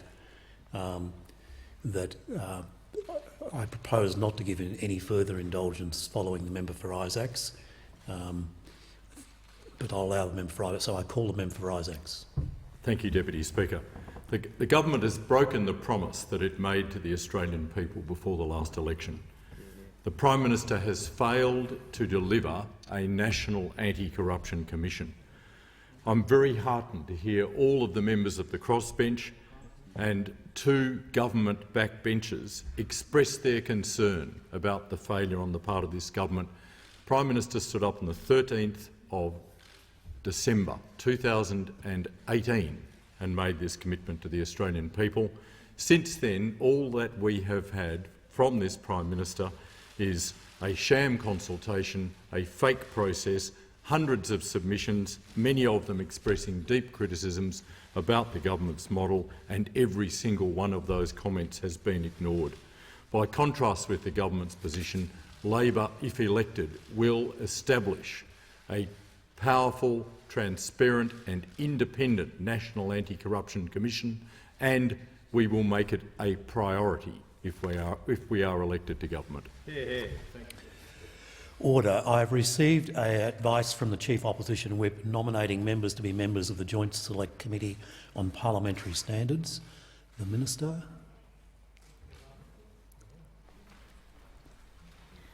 Deputy Speaker, I ask leave of the House to move a motion to appoint members to the Joint Select Committee on Parliamentary Standards. Member for Kingsford Smith. Leave is granted. Leave is granted. The Minister. I move that Ms Claydon and Ms Wells be appointed members of the Joint Select Committee on Parliamentary Standards. I call the member for Fairfax. Deputy Speaker, on behalf of the Standing Committee on the Environment and Energy, I present the committee's advisory report incorporating dissenting reports on the inquiry into the Australian Local Power Agency Bill 2021 and Australian Local Power Agency Consequential Amendments Bill 2021, together with minutes of proceedings, and I ask leave of the House to make a short statement in connection with the report. Member for Kingsford Smith. Leave is granted. I call the member for Isaacs. I present the report of the House of Representatives Standing Committee on Environment and Energy's inquiry into the Australian Local Power Agency Bill 2021 and the Australian Local Power Agency Consequential Amendments Bill 2021. Australia's regional communities want access to affordable, reliable and secure energy. As Australia's electricity generation mix changes and the grid transitions to a less carbonised future, consumers across Australia, not just in metropolitan areas, should have the opportunity to benefit from improvements to the electricity system. Regional and rural communities are keen to be involved in their cleaner energy future and have indicated that smaller-scale energy projects up to 10 megawatts can struggle to attract development and progression. The bills before the committee were introduced by the member for Indi and follow her own consultative process to address these perceived gaps in regional energy investment and supply. The bills are intended to give effect to the Local Power Plan, the LPP, to promote renewable energy generation and community power projects in regional, rural and remote Australia. The bills would establish the Australian Local Power Agency, the ALPA, as a new corporate Commonwealth entity responsible for driving investment in community energy projects and supporting regional communities in sharing in the benefits of renewable energy. The committee called for submissions on the bills in February 2021. The committee received 71 submissions and 13 supplementary submissions. The inquiry was also the subject of 2 email campaigns, yielding 1,001 contributions. The committee held a public hearing in August 2021, taking further evidence from 30 interested stakeholders, including from regional communities. Ultimately, based on the evidence received in the inquiry, the committee considers that the creation of another bureaucratic agency, with all the costs and administration that entails, would not be of benefit to Australia. In the committee's view, the Australian Renewable Energy Agency and the Clean Energy Finance Corporation are the appropriate agencies to undertake the work of providing support to renewable energy projects in Australia, including regional communities. For these reasons, the committee has recommended that the bills not be passed. I thank my colleagues on the committee who actively participated in and brought their perspectives to this inquiry. In particular, I acknowledge the work of the member for Indi in bringing these bills forward and participating as a supplementary member on the inquiry. I thank the Secretariat for, again, their diligence and good work. And finally, I thank all of the individuals and organisations that contributed to the committee's inquiry through submissions and participation in public hearings. I commend the report to the House. Is the member for Indi seeking leave to make a statement? Yes, please. Is leave granted? Is leave granted, the Minister? Leave is granted. Leave is granted. I call the member for Indi. Thank you, Mr Deputy Speaker. I wish to thank the member for Fairfax for tabling the report on my Australian Local Power Agency bill. I'd also like to recognise the dedicated and fair-minded approach that the member for Fairfax has brought to this role in overseeing the committee work and inquiry into my bill. The Australian Local Power Agency Bill was born in Indi, and my electorate is leading the nation in the renewable energy transition. We have around a dozen community energy groups already, and in fact this Saturday I'll formally be launching the new Myrtleford Community Power Group. These groups, led by hard-working volunteers, have installed solar panels on CFAs, health centres, hospitals, low-income housing, kindergartens. They've built community batteries and they've built mini-grids, and in doing so they strengthen their communities. And they're not waiting for the government to fix their problems. They're not waiting for big companies to come in and build things for them. They're everyday regional people getting on with it and building renewables themselves. Throughout 2020, I met with these groups right across my electorate and invited submissions from all across the country. Our goal was simple. We wished to design a policy framework at the federal level to support the incredible work in community renewables that was already taking place right across regional Australia. And the outcome of that process, Mr Deputy Speaker, was the Local Power Plan. The Local Power Plan sketched out an ambitious vision to make regional Australia home to the best renewable energy industry and to harness the power that that industry has to deliver a generation of prosperity for everyday regional Australian people. To do that, the Local Power Plan proposed 3 things. First, the Local Power Plan proposed a new program of funding and technical support to help communities to develop their own projects. It's abundantly clear that if we want all our regional sporting clubs and hospitals and community organisations to access the benefits of cheap, clean, reliable renewables, we need more funding. And we need technical support on the ground to help make these projects happen. Second, the Local Power Plan proposed a mechanism to attract investment. Many communities around the country want to develop their own locally owned mid-scale solar farms and batteries, but to do that they need to attract investment. The government already has a scheme to underwrite investment in commercial projects. Community projects deserve the same treatment. And third, the Local Power Plan said we need a way for regional communities to share in the economic benefits of large-scale renewable projects. Too often we see these large-scale commercial projects being built without delivering their full potential to regional Australia. We need to be seeing more local jobs, new sources of income for local people, and the profits shouldn't just flow to the cities or offshore. And while it stops short of recommending the establishment of a new agency for regional Australia, this committee report, tabled today, recognises that regional Australia needs these three things. On funding and technical support, the committee report finds that, and I quote, existing grant and investment mechanisms do not adequately support projects in regional Australia, and that the government should look at how it can provide properly resourced technical assistance delivered through ARENA for community groups in regional Australia that wish to develop their own community energy projects. On investment, the committee report finds that the government should look to establish a dedicated mechanism for small communities and community energy organisations to attract investment.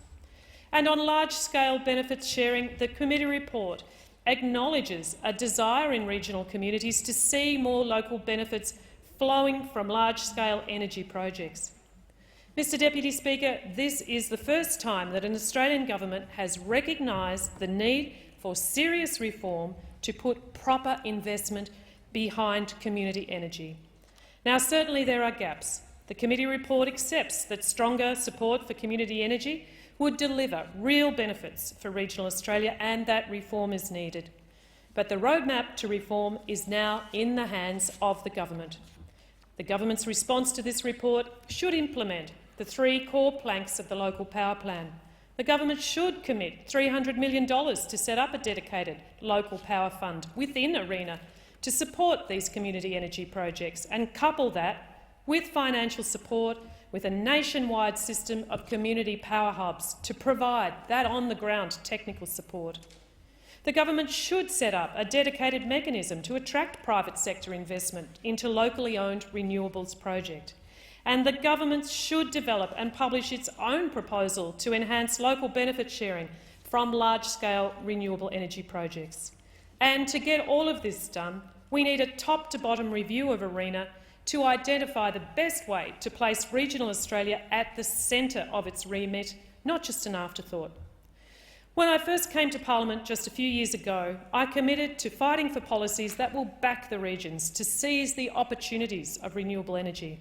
And as long as I'm here, I'll continue to fight for these recommendations to be delivered.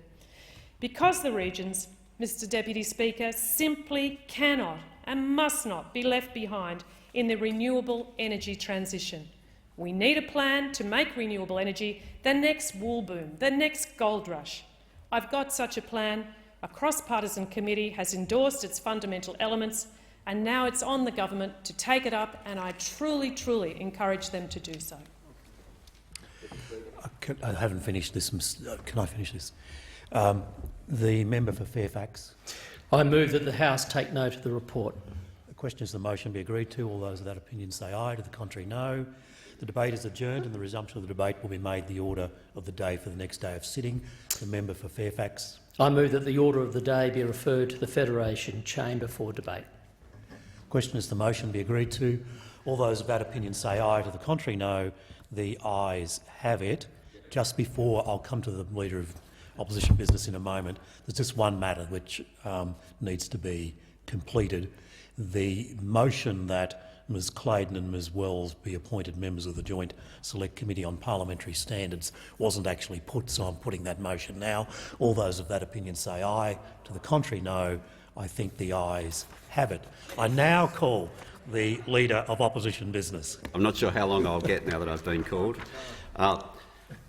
Deputy Speaker, I move that so much of the standing orders be suspended as would prevent Government Business Order of the Day number 45 being called on for debate immediately. The government have said that they want this debated. Well, bring the debate on and let's have it now. The Leader of the House. Is the motion seconded? I call the honourable member for Gorton. I second the motion. I reserve my rights to speak. There's no further speakers. Then the motion. All those. I'll put the question that the motion be disagreed with. All those of that opinion say aye. The contrary, no. No. I think the ayes have it. Noes have it. A division required. Ring the bells for 4 minutes.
just for members' benefit, the question was moved by the Manager of Opposition Business that so much of the standing orders be suspended as would prevent Government Business Order of the Day number 45 being called on for debate immediately.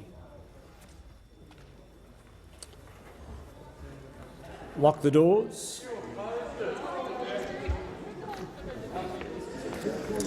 Yeah, the Manager of Opposition Business. Order. Order. Order. Yeah, I've given that directive. Yeah, the Manager of Opposition Business. On a point of order,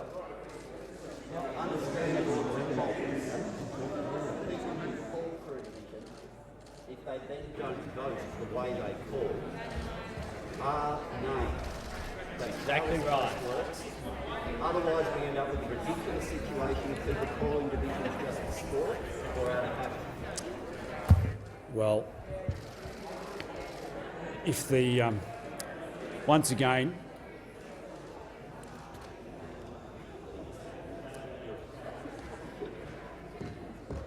order. The Manager of Opposition Business, would you like to take me to that particular provision, please?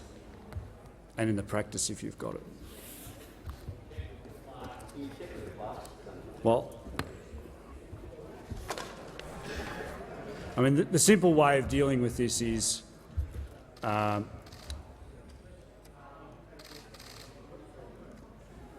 wasn't here in the chamber when a division was called for. Ordinarily, when there's an insufficient number of people, namely 4 or fewer people, the division is not actually continued with.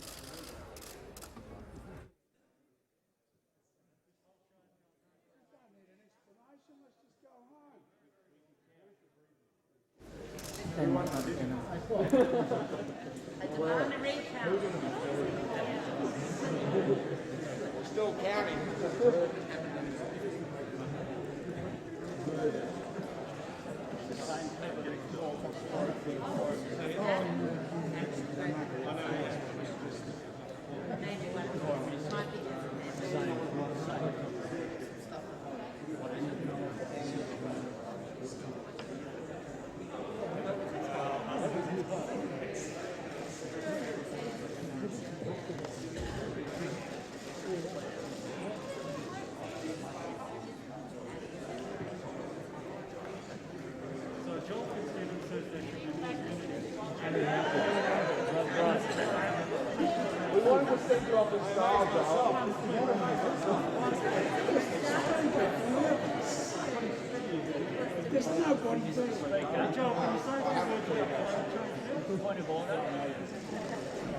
Yeah, the Leader of the Opposition.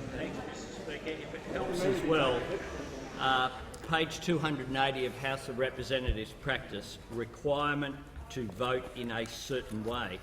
Members calling for a division must not leave the area of member seats and must not vote with those members who, in the Speaker's opinion, were in a minority when the members called aye or no. It makes it very clear, Mr. Speaker.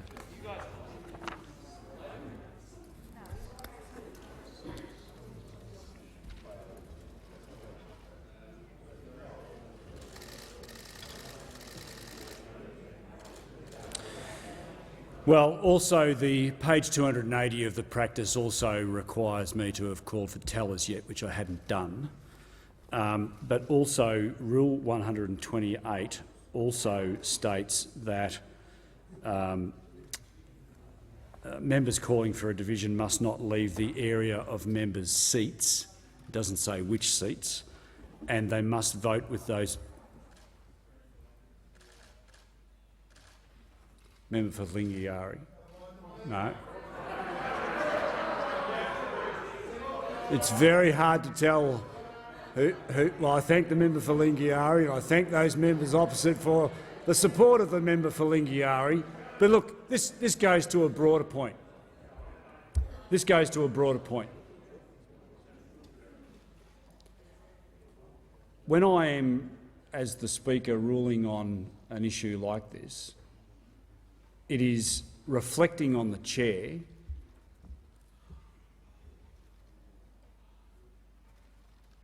when I get smart aleck comments or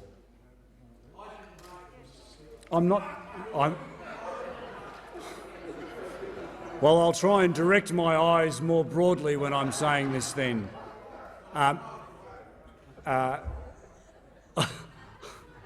There's so much I could say.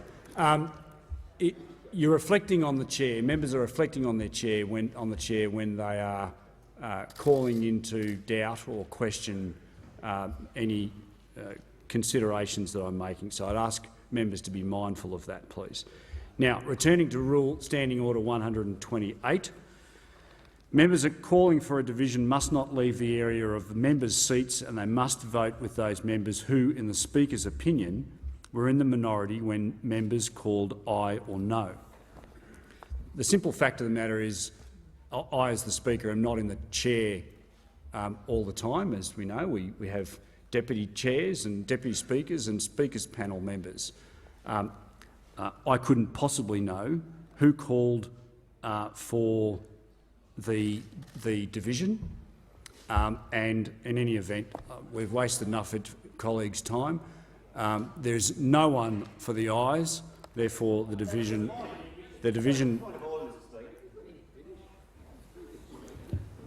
There's no one voting for the ayes.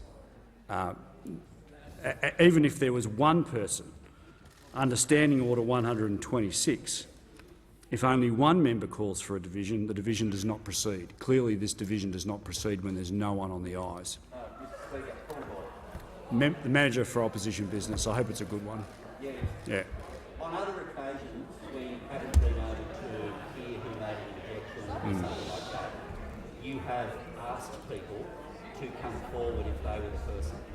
There are two people, at least, who called for a division, and I would be surprised if, at the very least, the Leader of the House does not answer the question as to who called for the division if you ask, which is what your ordinary practice has been. Yeah. I'm not going to detain the House any longer. Manager for Opposition Business. Clerk, if you call the next matter on, please. I think we know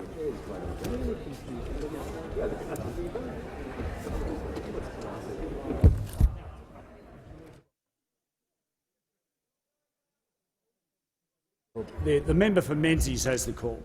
Thank you, Mr Speaker.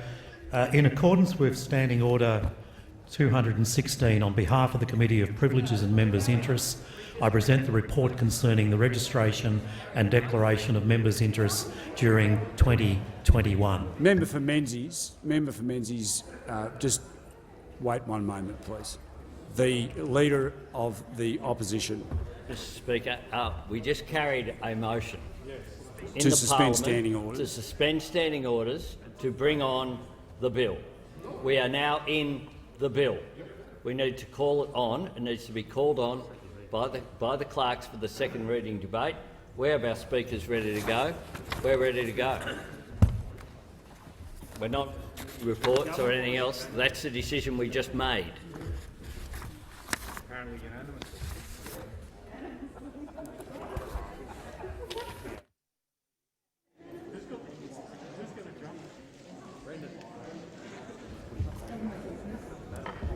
No, I think your microphone's off, Clark.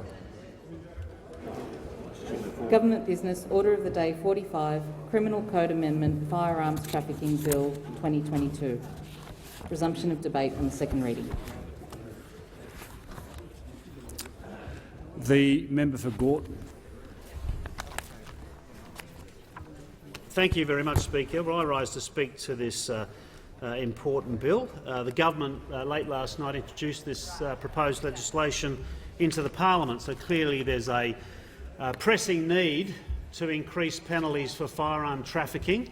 What is interesting, though, Speaker, is that although the government introduced this bill into the parliament last night, there are no members of the government, it would appear, willing to speak to this bill, and indeed there's been no process engaging with stakeholders. There's been no referral to any parliamentary committee. The Leader of the House. And yet,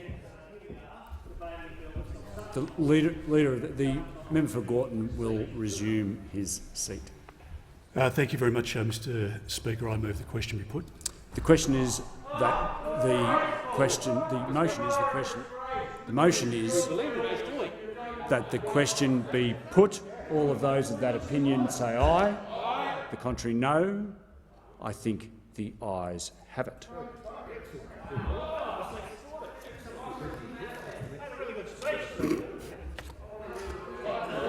The clerk. On the second reading. The question is that this bill be now read a second time. All those of that opinion say aye. Aye. The contrary, no. I think the ayes have it.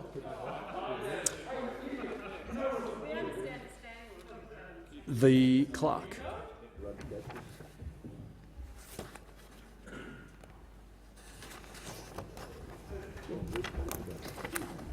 Second reading, a bill for an act to amend the Criminal Code Act 1995 and for related purposes. Is leave granted for the third reading to be moved immediately? Well, Speaker, I'd like to speak to the third reading and talk about the bill, if the government allows. Is leave granted for the third reading to be moved immediately? Leave is granted, and I'm willing to speak on this part of the process of passing this bill, Mr. Speaker. The member for Gorton will resume his seat. Well, the Minister. Mr. Speaker, I move that this bill be now read a third time. The question is that this bill be now read a third time. All those of that.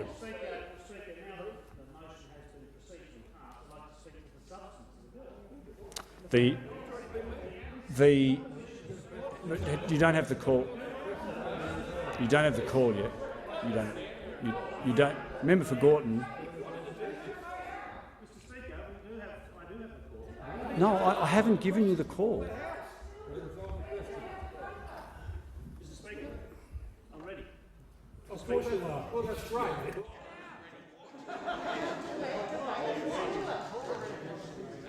You're not scoff, Scotty, but you look like a fair dinkum player.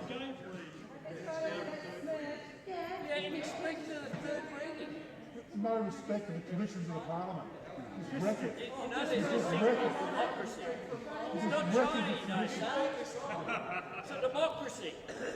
Order. The order. Look. The interjections on both sides of the House are too high. It's not helpful to the chair. The member for Gorton has the call. Well, I'd like to go to some of the provisions of the bill, because clearly the government thinks it's urgent because it introduced it into the House last night, and yet has not had one speaker to contribute to this important debate about firearm trafficking. The member for Gorton will resume his seat. The Leader of the House. Thank you very much, Mr. Speaker. I move that the third reading, Mr. Speaker, be put and that it be dealt with immediately. I'll just get you to. I'll just wait. The member for Gorton doesn't have the call yet. The Leader of the House. Mr. Speaker, I move that the question be put. The motion is that the question be put. All those of that opinion say aye. Aye. The contrary, no. I think the ayes have it. The question now is that this bill be now read a third time. All those of that opinion say aye. Aye. The contrary, no. I think the ayes have it. The clerk. Can we do another one? Third reading, a bill for an act to amend the Criminal Code Act 1995 and for related purposes.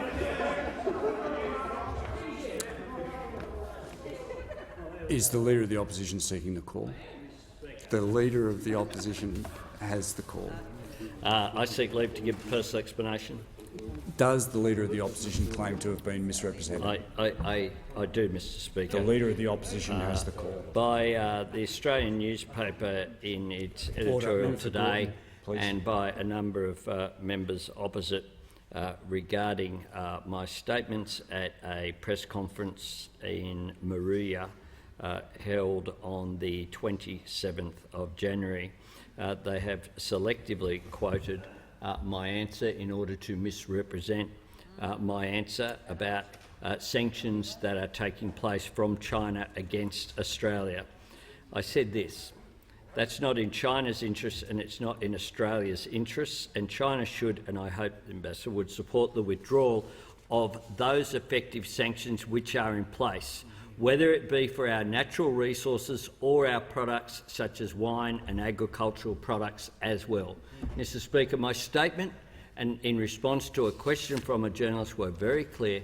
It went to the entirety of the sanctions that have been placed on Australia. Those opposite know it, and so does any journalist worth their salt. I seek leave to give a personal if you give me the. Is the Leader of the Opposition wishing to make another personal explanation? Bad week for the Leader of the Opposition has Mr. the call. Speaker. Mr. Speaker, in a number of newspaper reports have referred to my attendance for the opening of a museum at the University of Sydney. That museum was opened by the Governor of New South Wales. I attend a number of events at the University of Sydney as a former graduate of economics at that university.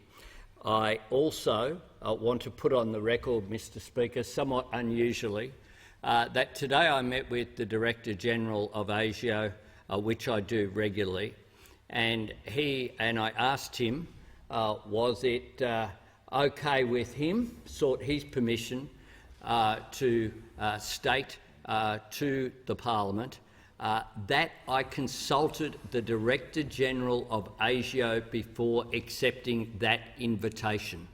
I did that, Mr. Speaker, and I do regularly consult with our national security agencies because I take their role seriously as Leader of the Opposition, and the abuse of national security provisions has been quite a disgrace and is undermining Australia's national interests. Will resume his seat. I believe the member for Menzies now has the call and has been extremely patient. Thank the member for Menzies. Thank you, Mr. Speaker. In accordance with Standing Order 216, on behalf of the Committee of Privileges and Members' Interests, I present the report concerning the registration and declaration of members' interests during 2021.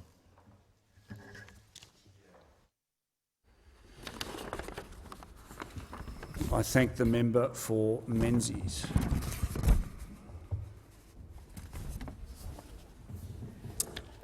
The member for Ryan. Thank you very much, Mr. Speaker. On behalf of the Parliamentary Joint Committee on Law Enforcement, I present the committee's report entitled Vaccine-Related Fraud and Security Risks, and I ask leave of the House to make a short statement in connection with the report. Is leave granted? Leave granted. Thank the member for Kingsford Smith. The member for Ryan has the call. Thank you very much, Mr. Speaker, and thank you for the leave of the House.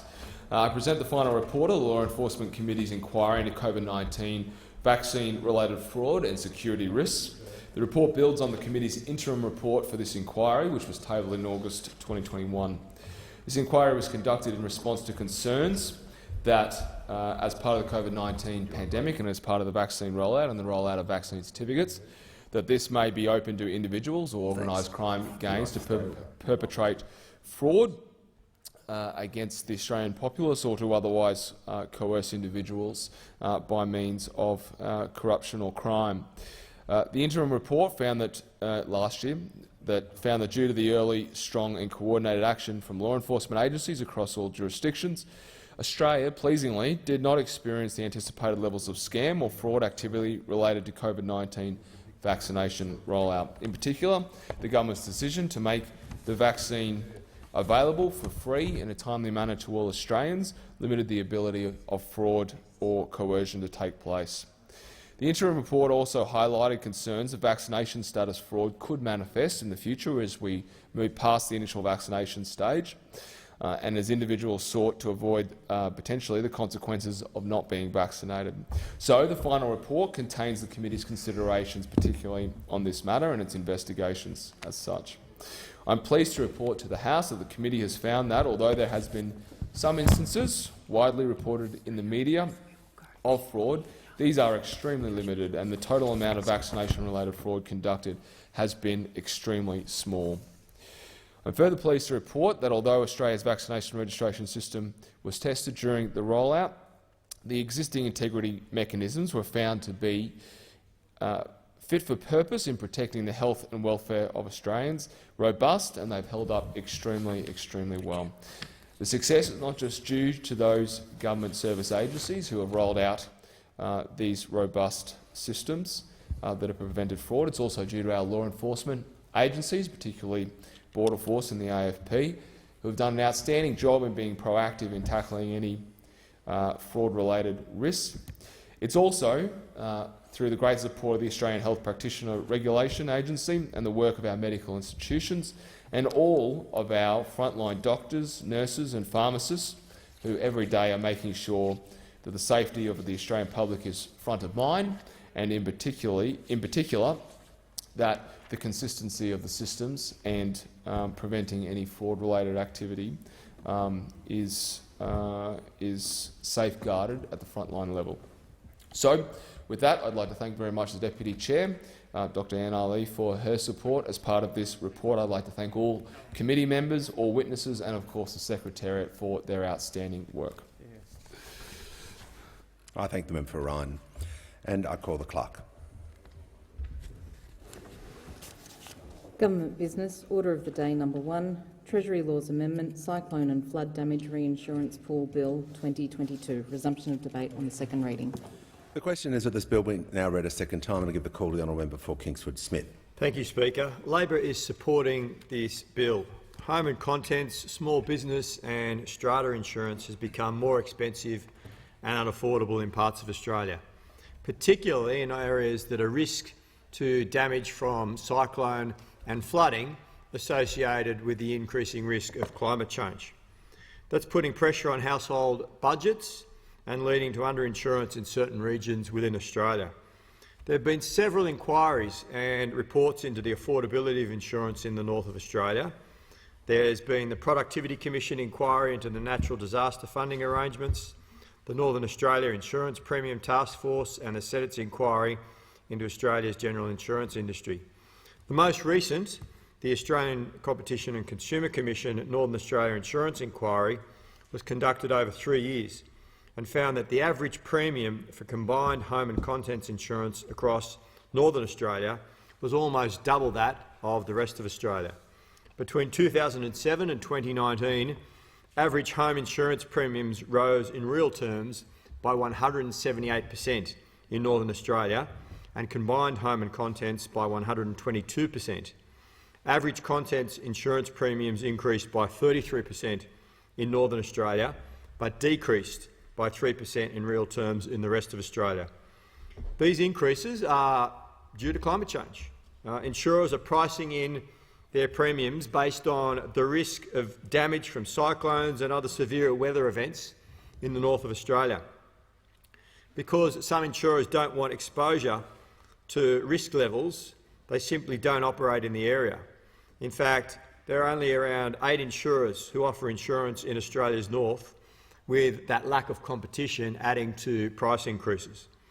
The ACCC recommended a number of measures to improve insurance affordability, but pointed out that the cost of insurance reflects the risk of damage due to climate risk, and governments must find ways to reduce that risk through better building codes and mitigation infrastructure. And it's important to note that the ACCC did argue against the creation of a reinsurance pool. And after 3 reports over 3 long years, the Morrison government has ignored that ACCC report and refused to respond to its recommendations. And many of those recommendations would have made a difference to insurance premiums. And it goes to the fact that the government's had 9 years and done very little on this issue. After 9 years, and they leave it till the dying days of this parliament to try and ram through this legislation. Nonetheless, Labor will be supporting the bill. The bill creates a reinsurance pool, which will be administered by the Australian Reinsurance Pool Corporation and will commence on the 1st of July 2022. Large insurers have until the 31st of December 2023 to join the scheme, and small insurers the 31st of December 2024. The scheme is compulsory for insurers that offer cyclone risk policies. All eligible cyclone risks are covered under the scheme. However, insurers will need to obtain additional reinsurance from the private market for any of their retained risk. For insurers who participate in the scheme, it's mandatory non-participation will see a fine of up to 1,000 penalty units. The pool will apply to Australia and its external territories. Basically, how the pool will work, Speaker, is that it will be compulsory for insurers to take out their insurance with the Reinsurance Pool Corporation. The Reinsurance Pool Corporation won't charge the typical profit margin that insurers would face in the private sector, thereby making a cost saving on the cost of reinsurance in the north of Australia on cyclone coverage, and it's hoped that they will pass that saving on to their customers, and of course that will increase competition. Now, over the last couple of weeks, the government's been claiming in the media that this change will produce savings for households around insurance in the magnitude of 46% for home and contents, and for strata developments of 58% on their insurance premiums. Labor's simply been asking the government to release the modelling. We know they've done modelling on this issue, and we believe that the people of the north of Australia, households, businesses and consumers deserve the right to know what these claims are based upon. And that's because when the scheme was originally launched, the minister said that it would provide savings of up to 10%. Now the minister is saying it will provide savings of up to 46% and 58%. Well, how is that determined? There's an actuarial study somewhere behind that, and I think that the public deserve to know whether or not those savings will be real and the veracity of those figures. And we've asked in estimates, we've asked through Senate processes, yet the government is claiming public interest immunity and refusing to release those details. I say to those opposite, just release the details so the people of Northern Australia can have a look at them. They've been through enough when it comes to insurance. The government's waited 9 years to do something. Nothing's happened. Their insurance premiums have been going through the roof. They've been suffering. They deserve to know whether or not this scheme is going to work, and indeed whether or not it's going to get through the parliament. The pool will cover claims from damage caused by a cyclone that commences during a declared cyclone event, and that will be determined by the Bureau of Meteorology. They will form a view as to when a cyclone starts and ends, and that will be declared publicly. The coverage period lasts 48 hours after that declaration is made that the cyclone has ended. Importantly, this means that some damage in the wake of many cyclone events that have occurred in Queensland over the past couple of decades may not be covered by the pool. For example, most of the damage that occurred during Cyclone Debbie in 2017 happened well after the cyclone had hit the subsequent flood damage that would not be covered by this part of the scheme. And that's going to mean that those insurers are going to have to take out 2 policies of reinsurance for periods where damage occurs after the 48 hours. Not ideal, but that's the facts that they're going to have to work around. The pool covers policies that provide for loss of damage to eligible property associated with business interruption and consequential loss, and those prescribed by the regulations. An eligible insurance contract must provide for household, strata, small business or charities and not-for-profit property. Government-owned properties where they're insured as a government entity are not eligible for coverage. Marine will be included, but up to a certain limit that's yet to be determined in the regulations. The scheme covers policies for eligible risks up to a threshold of $5 million.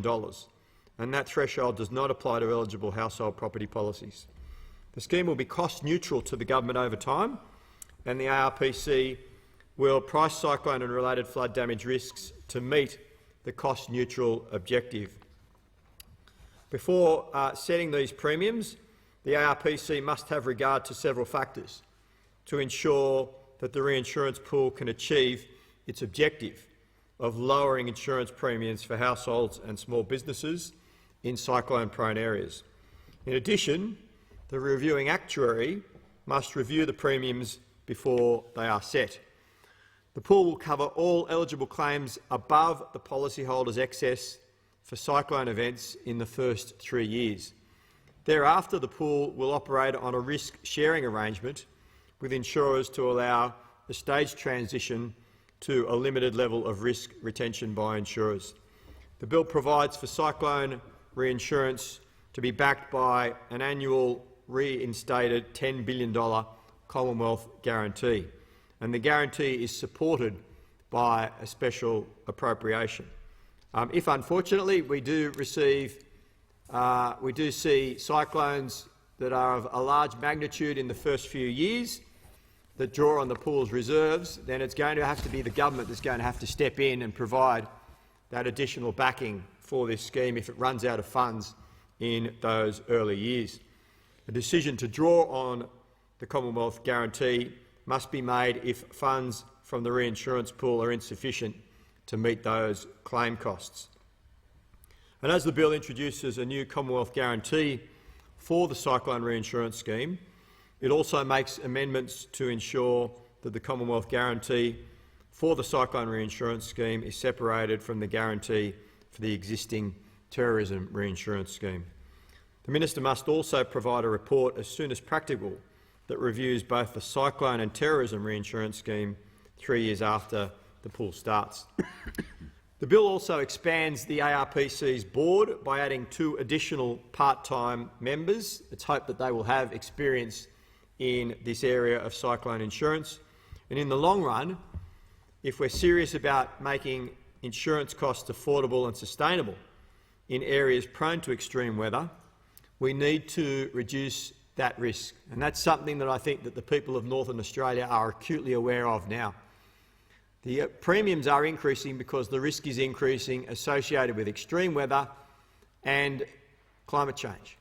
All of the expert evidence is that climate change is not only going to make the cyclone zone move further south, but the severity of weather events is going to increase.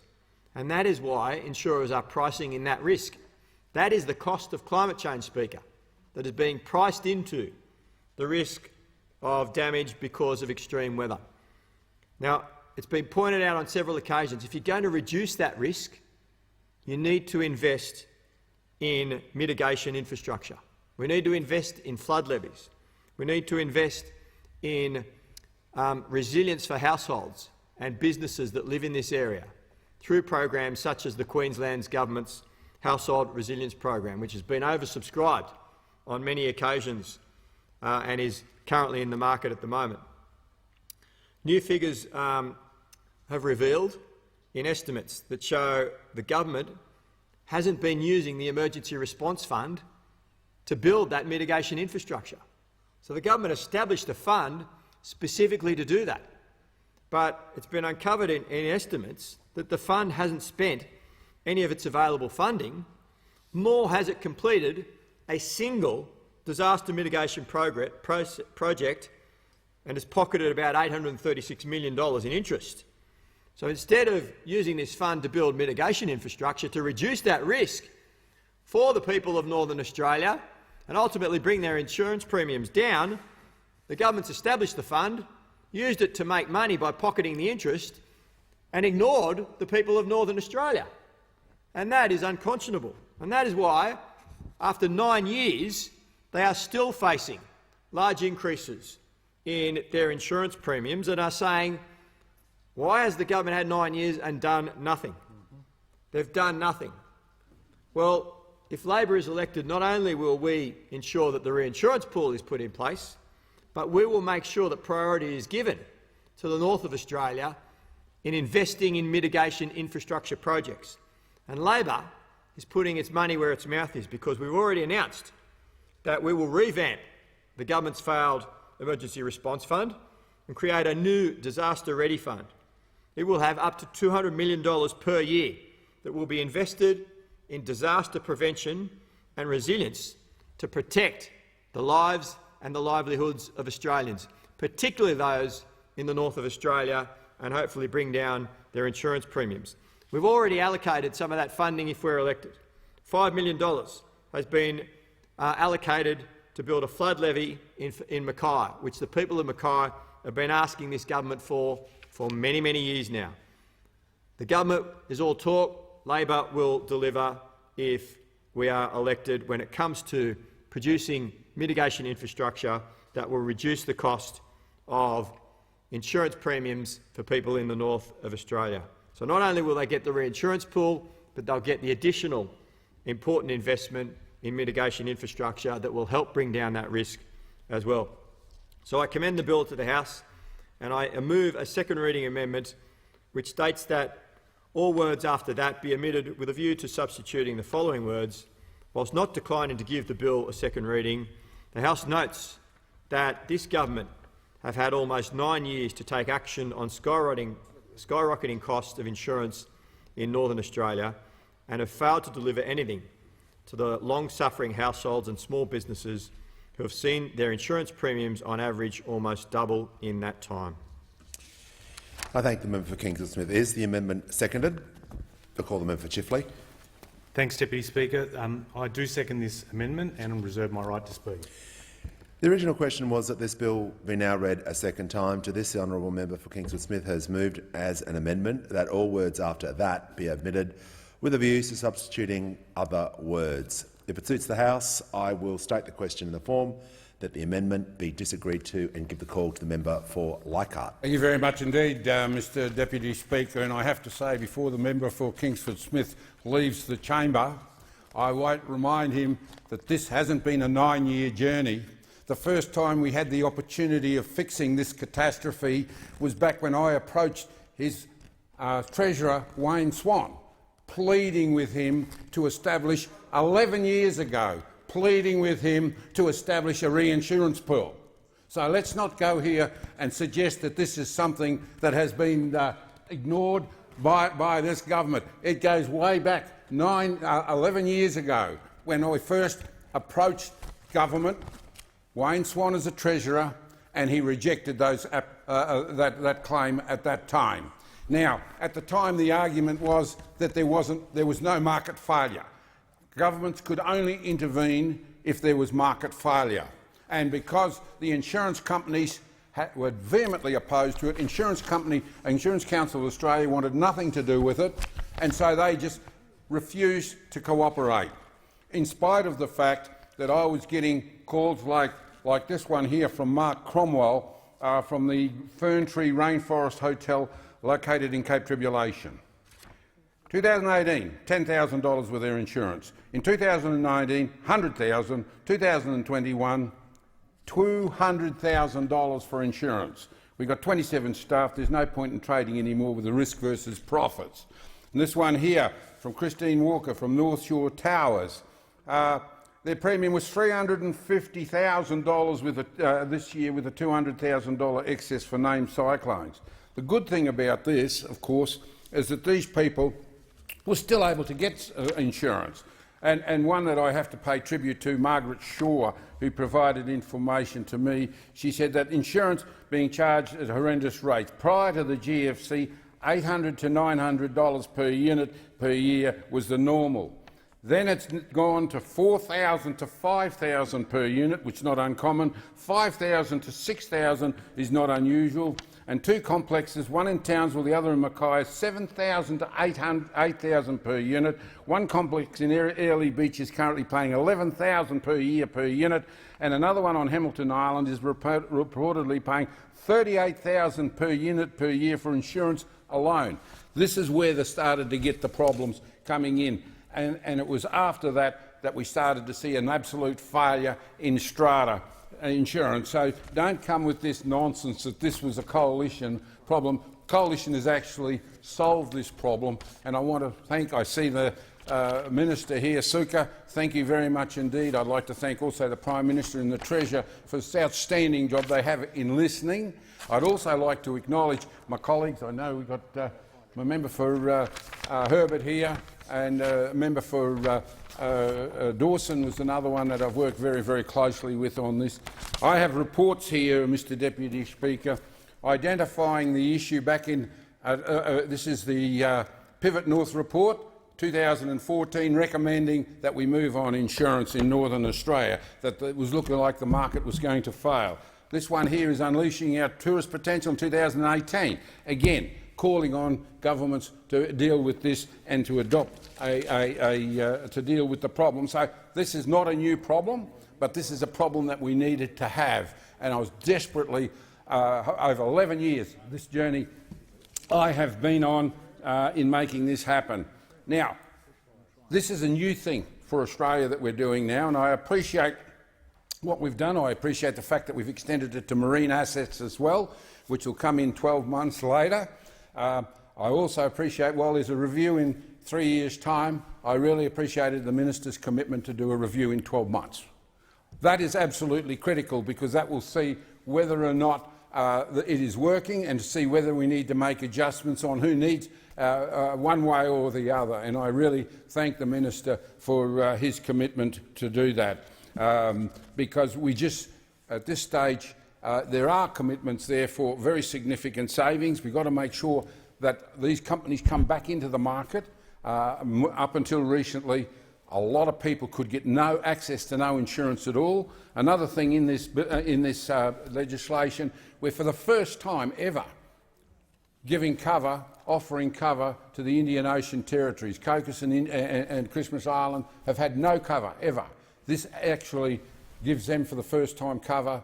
They are part of Northern Australia and they should be treated as such. So I've been asked to keep this quite brief, and I'm happy to do so, Mr Deputy Speaker. But this is something that has been an 11-year journey for myself. There's been a lot of pain over those years through this. This is a common-sense solution to this. I'm not going to guarantee that everything will work 100% as this rolls out, but I can tell you, any criticism from the other side, there has been no contribution whatsoever to solving this. I welcome the fact that we have bipartisan support on it now. Let's stop throwing barbs. Let's start working together and make sure we get the best possible outcome for this, and so that we can roll this out. And maybe we'll see something here that can go out to other communities as well. I commend the bill to the House. I thank the member for Leichhardt. The original question was that this bill be now read a second time. To this, the honourable member for Kingston Smith has moved an amendment that all words after that be omitted with a view substituting other words. I state the question now in the form that the amendment be disagreed to, and give the call to the honourable member for Macquarie. Thank you, Deputy Speaker, and I rise to support the amendment moved by the member for Kingsford. We certainly recognise that there have been significant rises in the cost of insurance for homes and small businesses, particularly in Northern Australia. But what I want to draw the attention of the House to is the very thing that my colleague just mentioned, and that is that hopefully this is just the start of tackling insurance problems for places outside Northern Australia. The Hawkesbury and Blue Mountains residents are facing extraordinary increases in insurance costs, to a point that many cannot afford it because of the increasing frequency and severity of fires and floods. And I want to talk about how this sort of scheme, if it's implemented effectively, if it proves to achieve the objectives that are held with it, and I have to say I don't think it is the only step that needs to be taken in terms of helping people manage insurance. You know, we focus a lot on the cleaning up afterwards in a disaster, but not as much on the planning for it and the preparation for it. In terms of floods, many insurers in the country do not insure people in the Hawkesbury.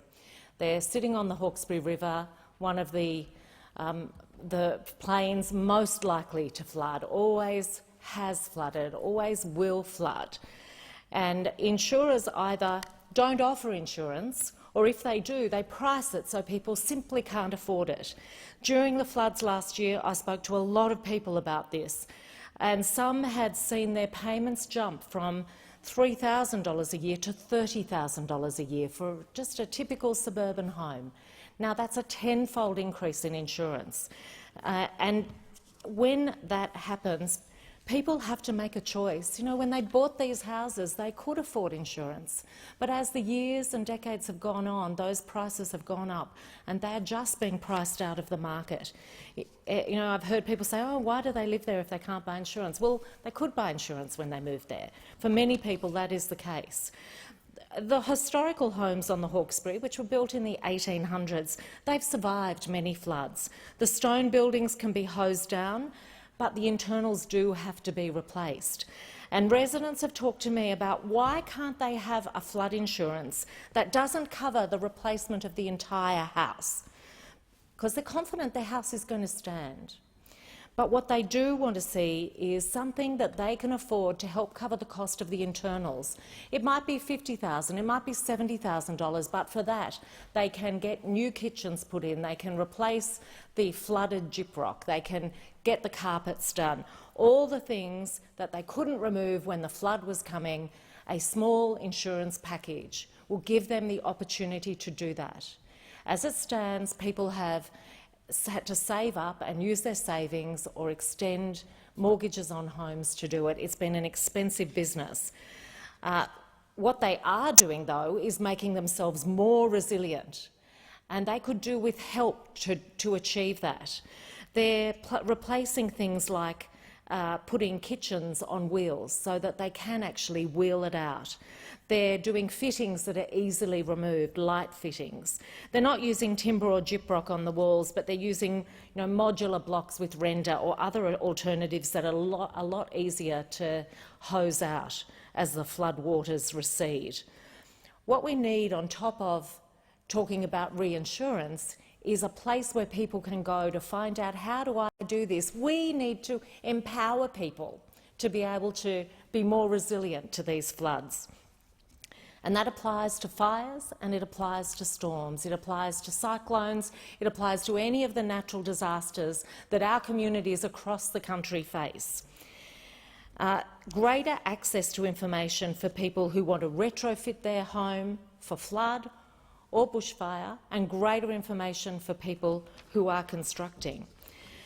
The residents of homes that are more modern are feeling pressured. They're concerned that no one tells them that they're not going to be able to get insurance when they're buying a house.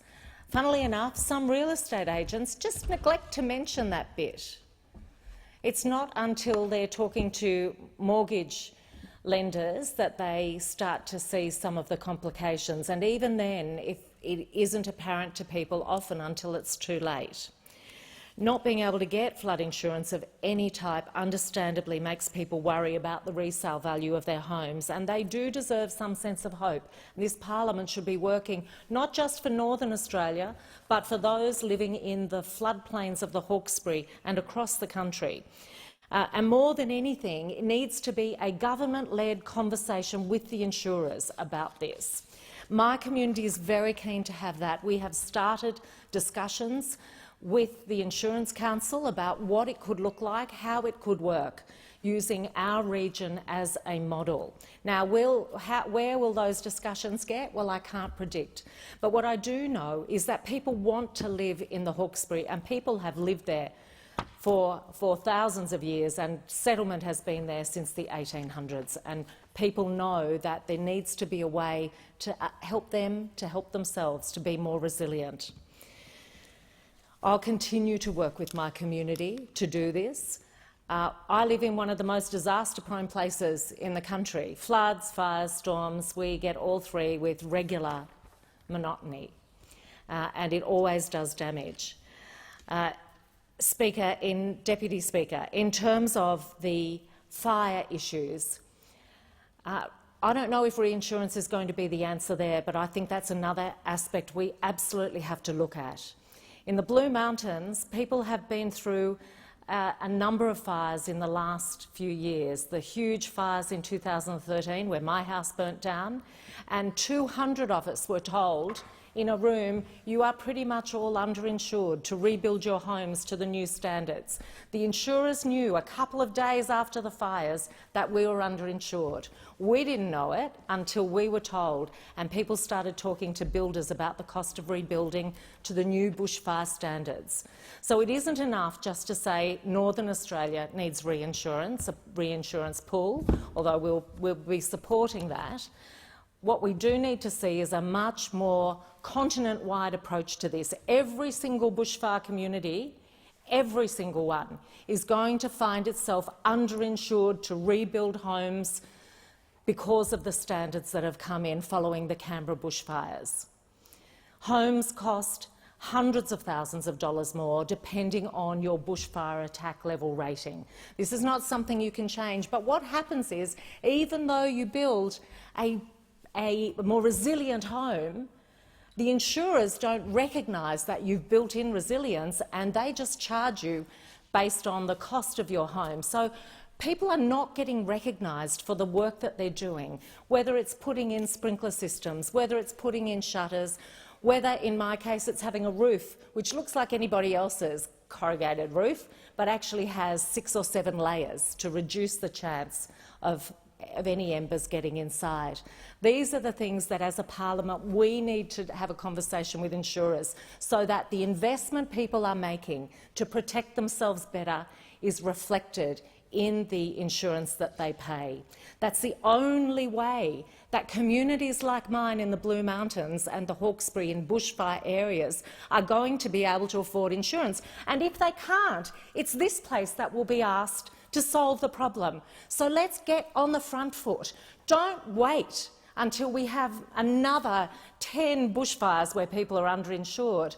Let's take steps to make sure that we are ahead of this and working with communities, but more importantly working with insurers so that we can help our communities to help themselves. Order. The debate is interrupted in accordance with Standing Order 43. Debate may be resumed at a later hour. Are there any statements from honourable members? I call the member for Gilmore. Thank you, Deputy Speaker. Well, as a mum of 4, I understand that holistic healthcare and support is absolutely critical, from pregnancy right through to the early days of welcoming a new tiny person into your family. But there is a huge gap in Australia with the maternity services available. The mortality gap for Aboriginal and Torres Strait Islander women and babies is double that of non-Indigenous women. There has not been a true commitment to closing the gap for pregnant Aboriginal women in this country. Ensuring culturally and medically safe maternity services for Aboriginal and Torres Strait Islander women has been proven to improve premature birth outcomes and the health of women. Deputy Speaker, I share with the House the leadership in this space in Gilmore by WAMINDA, the South Coast Women's Health and Welfare Aboriginal Corporation.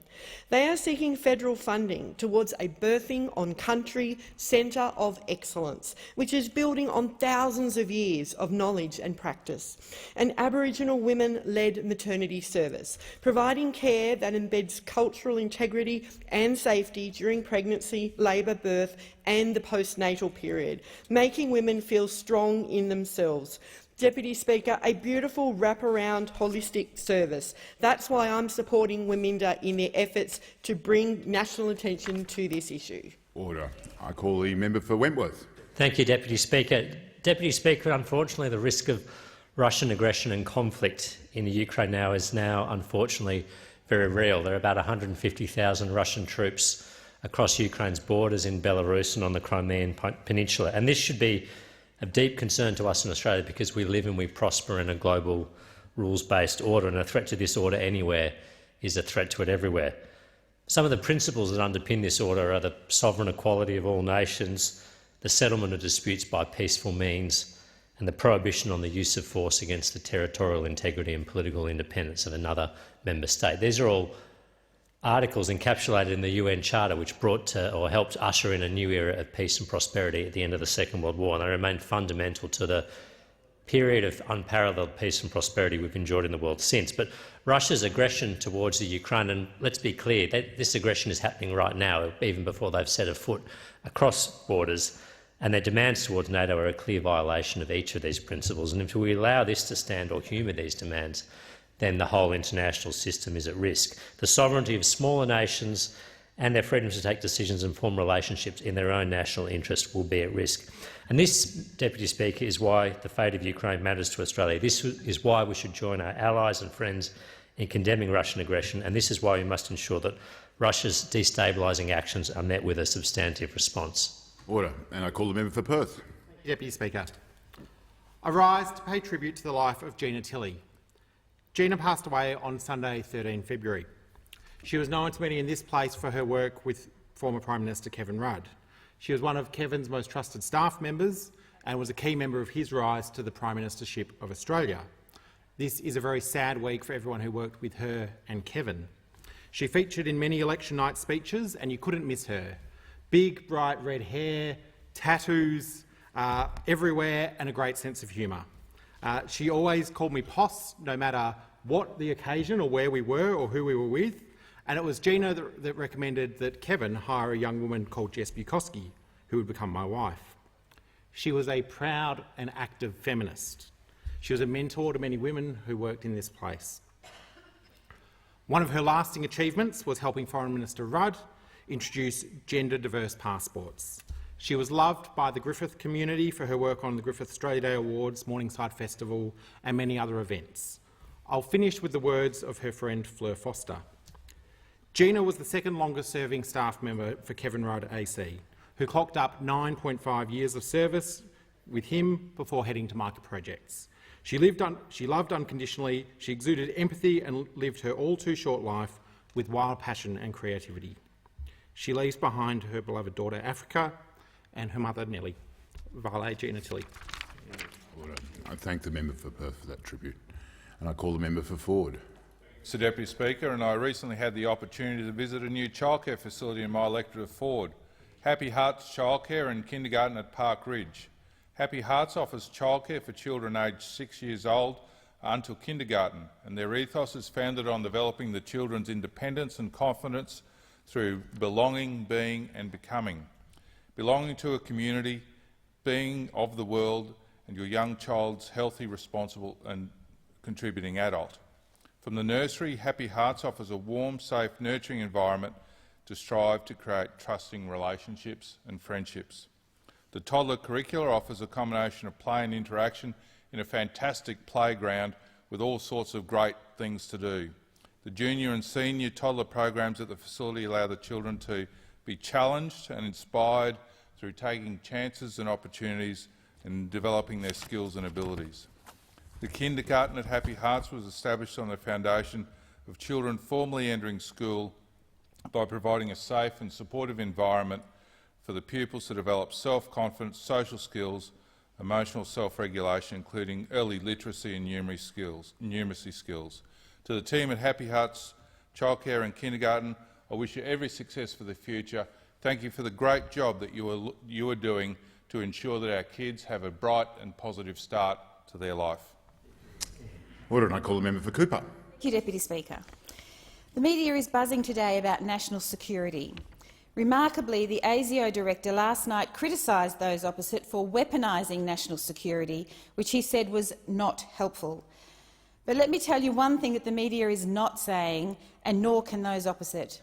No one can say that the men held in detention in the Park Hotel are a security threat. Deputy Speaker, the 28 refugees and asylum seekers being detained are not a risk to anyone. This was confirmed just a few days ago in Senate estimate hearings. These men have gone through so much already, and those opposite seem to forget that seeking asylum is not a crime. If there are no character or national security concerns, then these men should be living in the community. If Labor were elected, we would ensure that happens quickly. Not only is this the more humane way to treat people, but it is also the most financially sensible approach. Just a few days ago, Senate estimates heard that taxpayers are spending more than $56,000 per night to detain these people. We could redirect $19 million to address issues like aged care if the men were in the community while waiting for the outcomes of their applications. The men are held there and have for years complained of appalling conditions like mouldy food, maggots, medical neglect and a lack of hygiene. And tragically, this only made headlines when Djokovic was in the hotel for a few nights. There's not one notable security threat that the Australian people should be aware of. And I call the member for Casey. Thank you, Mr Deputy Speaker. Well, we all know the benefits of solar panels backed by batteries in reducing power bills and emissions, but I want to talk about another benefit in the Casey electorate, where federal funding has contributed to 3 solar resilient recovery centres. In times of storms, when there's power outages, that are quite regular in the Yarra Valley and the Dandenong Ranges. Getting a place to go to be able to access power is obviously very difficult. And I was very pleased at the last election to pledge the funds to provide battery backup for the Healesville Memorial Hall, the funds to install solar panels and batteries at the Yarra Glen Public Hall, and the funds to install the battery to link with the solar at the Yarra Centre in Yarra Junction. These places are now fully solar resilient recovery centres. They're places where people in need can go to recharge their phones, to have a meal, to use the facilities that are there from the battery backup for that short period of time that the power might be off. I just wanted to raise that today in the House for the wider benefits that are there, and I'd like to see that extension obviously happen in many communities that are similarly affected when the power goes off. Order, and I call the member for Dobell. Deputy Speaker, today I rise to pay tribute to the late Alan Cook, an outstanding member of our local community who was taken far too soon. Deputy Speaker, coasties love the beach, and while the rest of us relax on the sand or go for a swim, dozens of local lifeguards stand on duty to make sure we're all safe. One of those lifeguards in our community was local legend Alan Cook. Alan was a dedicated lifeguard on the coast for over 40 years, mostly based at Tawoon Bay. During his time in the blue and white uniform, Alan contributed so much to our community. Alan was a champion for the introduction of female lifeguards, and thanks to him, Wyong Shire Council became the first council in Australia to employ a professional female lifeguard. Alan also advocated for the Disabled Surfers Association, and he was widely recognised to be the driving force behind the establishment of lifeguard towers on patrolled beaches throughout the Wyong Shire. Alan sadly passed away in July 2019. A loss for Alan's family, his wife Shane, children Daniel and Hayley and their partners, and for our whole community. And it was only right that we honoured him in the way that he deserved. Last month, after calls from locals with an application made by his good friend Stephen Prince and with the support of Tawoon Bay Surf Life Saving Club, State MPs David Harris, David Meehan and myself, it was decided that the lifeguard tower at Tawoon Bay would officially be renamed in Alan's honour. That same tower where he spent 34 years of his lifeguard career. It's a fitting tribute to local legend and true coastie Alan Cook. Vale, Alan. Order, and I call the member for Sturt. Thank you, Mr Acting Deputy Speaker. I rise to congratulate local Adelaide actress Sarah Snook on her recent being a recipient of a Golden Globe Award at the recent 2022 ceremonies. Of course, she was in, or is in, the television series Succession, a Hollywood star, but more importantly, a very proud Adelaide local and someone that we're very proud of, all of us from Adelaide, on what she's achieved and the success that she has in her future. She is one of the more recent examples of so many going back many decades, people that have found opportunity in Adelaide in the global screen industry, because in Adelaide, of course, we have such a mature, impressive screen industry. And I'm particularly proud to have the South Australian Film Corporation, located in my electorate of Sturt. They have been associated for many decades with hundreds, if not thousands, of impressive productions made in Australia, not just in the past, but they've got some exciting ones into the future. 2 years ago, of course, they did Mortal Kombat, the largest value production ever undertaken in South Australia, but that's just the beginning. Sarah Snook is a great example of what Adelaide produces in the film sector. It's not just people on the screen, though, it's those that all those that work in the sector behind the scenes as well. And I'm a great supporter of the creative industries, particularly in Adelaide. I congratulate her and the whole industry for this extremely significant achievement. Order, and I call the member for Mayo. Thank you, Mr Deputy Speaker. I'd like to congratulate all the 2022 recipients of Order of Australia medals from around our nation and note my gratitude for all they have done for our community. In particular, I would like to mention the 6 recipients from Mayo who have been recognised for their long and valued service. Valda Finn for service to the community of Goolwa, an active contributor to Lions Club. Mr Philip Good for services to the community in a range of roles, including being on the Victor Harbour Private Hospital Board since 1998 and President since 2014. Marjora Paramga for service to the Latvian community of South Australia. Adrian Popke for service to tennis and within our community. and the late Mr David Stacey for service to veterans and to the community of Strathalbyn, a member of the South Australian branch of the 9th Battalion Royal Australian Regiment Association, plus the Australian Infantry, Strathalbyn RSL, Strathalbyn Boy Scout Club Association, so many dairy groups and the Uniting Church. Mr Stacey is greatly missed by our community. And Dr John Walmsley for service to conservation and the environment, a passionate environmentalist and recipient of the Prime Minister's Environmentalist Award of the Year in 2003. We are so fortunate in our community to have so many leaders, and I thank each and every one of you on behalf of our community. Thank you. Order, and I call the member for Herbert. Thank you, Deputy Speaker. Townsville has the most useless state MPs in the country. Labor's Aaron Harper, Les Walker and Scott Stewart. Our city is being kept at hostage by the high crime rate that plagues our city, and these 3 Labor state MPs are nowhere to be seen. They are quiet on crime, they don't speak up, they don't represent their community, and when on the small time that you may get them on a question about crime, they go, "Our policies are working." Well, the community doesn't think so. People being pulled out of their car at knife point, cars being jacked. We have people getting broken into their houses every night. People feel like prisoners in their own home. This simply isn't good enough. And we need state MPs that stand up and put their community first. But at the moment, that's not what we see.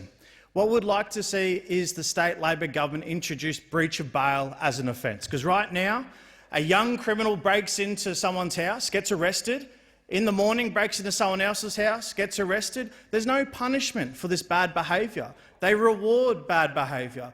These young criminals are terrorising the streets of Townsville.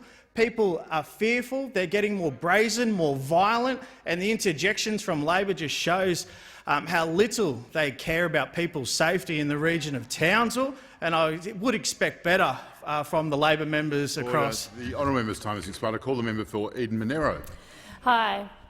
I rise today on behalf of the Bombala community who are hurt, angry and frustrated. We've heard recently that we have an aged care crisis, that the Defence Force is being deployed to help centres get through the pandemic. But the aged care system has been in crisis for a lot longer than that, and this government needs to do more. You've ignored the sector for years, and now this is having real-world consequences, consequences that are disproportionately felt in regional communities like Bombala. Yesterday, Southern Cross Care announced they will be closing Currawana Residential Aged Care in Bombala. I know they didn't make this decision lightly, but due to staff shortages, they felt that they could no longer provide the level of care that our residents need and deserve. Residents have been told they're losing their homes. Staff are wondering how they will provide for their families without an income. Family members and the broader community are devastated. The land was gifted by a local family. The centre was fundraised by local people, and Bombala residents choose to live there so they can be close to their families, their loved ones in the community. Our elders deserve to age with dignity, with respect and in communities that they know and love. I spoke with the Aged Care Minister today, and I've raised this with our Shadow Minister, and I'll continue to work with all levels of government to find a better solution. The one thing that I know about regional and rural communities is that they are not going to give up without a fight, and I'll be there with them every step of the way. And I call the member for Bonner. Thank you, Deputy Speaker. Over the last 3 years, 120 tonnes of rubbish has been picked up by hand from Brisbane waterways by the incredible volunteers at Ocean Crusaders. Based in Hemmant, Ocean Crusaders specialise in waterway cleaning on a large scale. I recently met up with Ian and the team at Ocean Crusaders to hear how the federal government support has enabled them to keep expanding their operations and is also helping them achieve their vision for a cleaner Brisbane River. Ian, the founder of Ocean Crusaders, is exceptionally grateful for the ongoing support and has expressed to me how federal government programs have backed his team to enact meaningful, practical and innovative solutions to local environmental issues. Most recently, I was happy to advocate on behalf of Ocean Crusaders to receive a federal government volunteers grant, which allowed the group to expand their volunteer capacity, making our oceans, waterways and beaches cleaner and safer. I was also pleased to support Ocean Crusaders with funding new solar panels through the Powering Communities grant for their innovative automatic river cleaner that they affectionately called Jeff. Deputy Speaker, Jeff is an impressive waterway cleaning system, and I was lucky enough to see it in action alongside Lord Mayor Adrian Schrinner earlier this month. Jeff has the capacity to work 24/7, removing rubbish from our waterways, and was developed by Ocean Crusaders. Jeff is completely powered by solar. The honourable member's time has expired. I call the member for McNamara. Thank you, Acting Speaker. I would hope each and every member of this place would always put our country ahead of our party interests, to put the safety and security of the Australian people that we are all privileged to represent in this great place ahead of our own partisan alliances. And at a time of global challenges and instability in our region and beyond, Labor has worked each and every day to put our national interest first, because unity is what this nation needs right now. I can say without hesitation the Australian Labor Party has worked with this government to constructively do the right thing and keep the Australian people safe and secure. We have worked in the national interest in all forums, in this place and in others, in the Parliamentary Joint Committee on Intelligence and Security. We have done it because we understand that working together is in the national interests. But this government is terrified that the Australian people have finally started to work them out. They see an incompetent government with no vision or agenda for our country. We are witnessing the Morrison government, scared of what the Australian people might decide, now putting their own partisan interests before the national interests. When John Curtin, when he was facing World War II, he sought to unify. He said Australians must perpetually be on guard. All Australia is the stake in this war. All Australia must stand together to hold that stake. A couple of bad polls is not an excuse to put your party alliances before the interests of this great country. The honourable member's time has expired. I call the member for Malley. And before I do, I remind the member for Herbert that it's disorderly to interject, but particularly from outside your chair, and even more disorderly to take your mask off to do it. I call the member for Malley. Thank you, Mr Deputy Speaker. This year's Australia Day Awards paid tribute to some outstanding citizens in our local communities. I want to take this opportunity to congratulate some of these incredible people in my electorate of Mallee. In the Robinvale community, Tom Lister was the recipient of the Australia Day Special Achiever of the Year Award.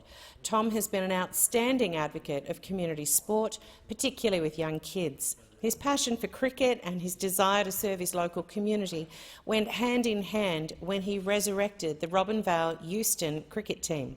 The cricket team are having great success and are currently sitting equal first on the ladder.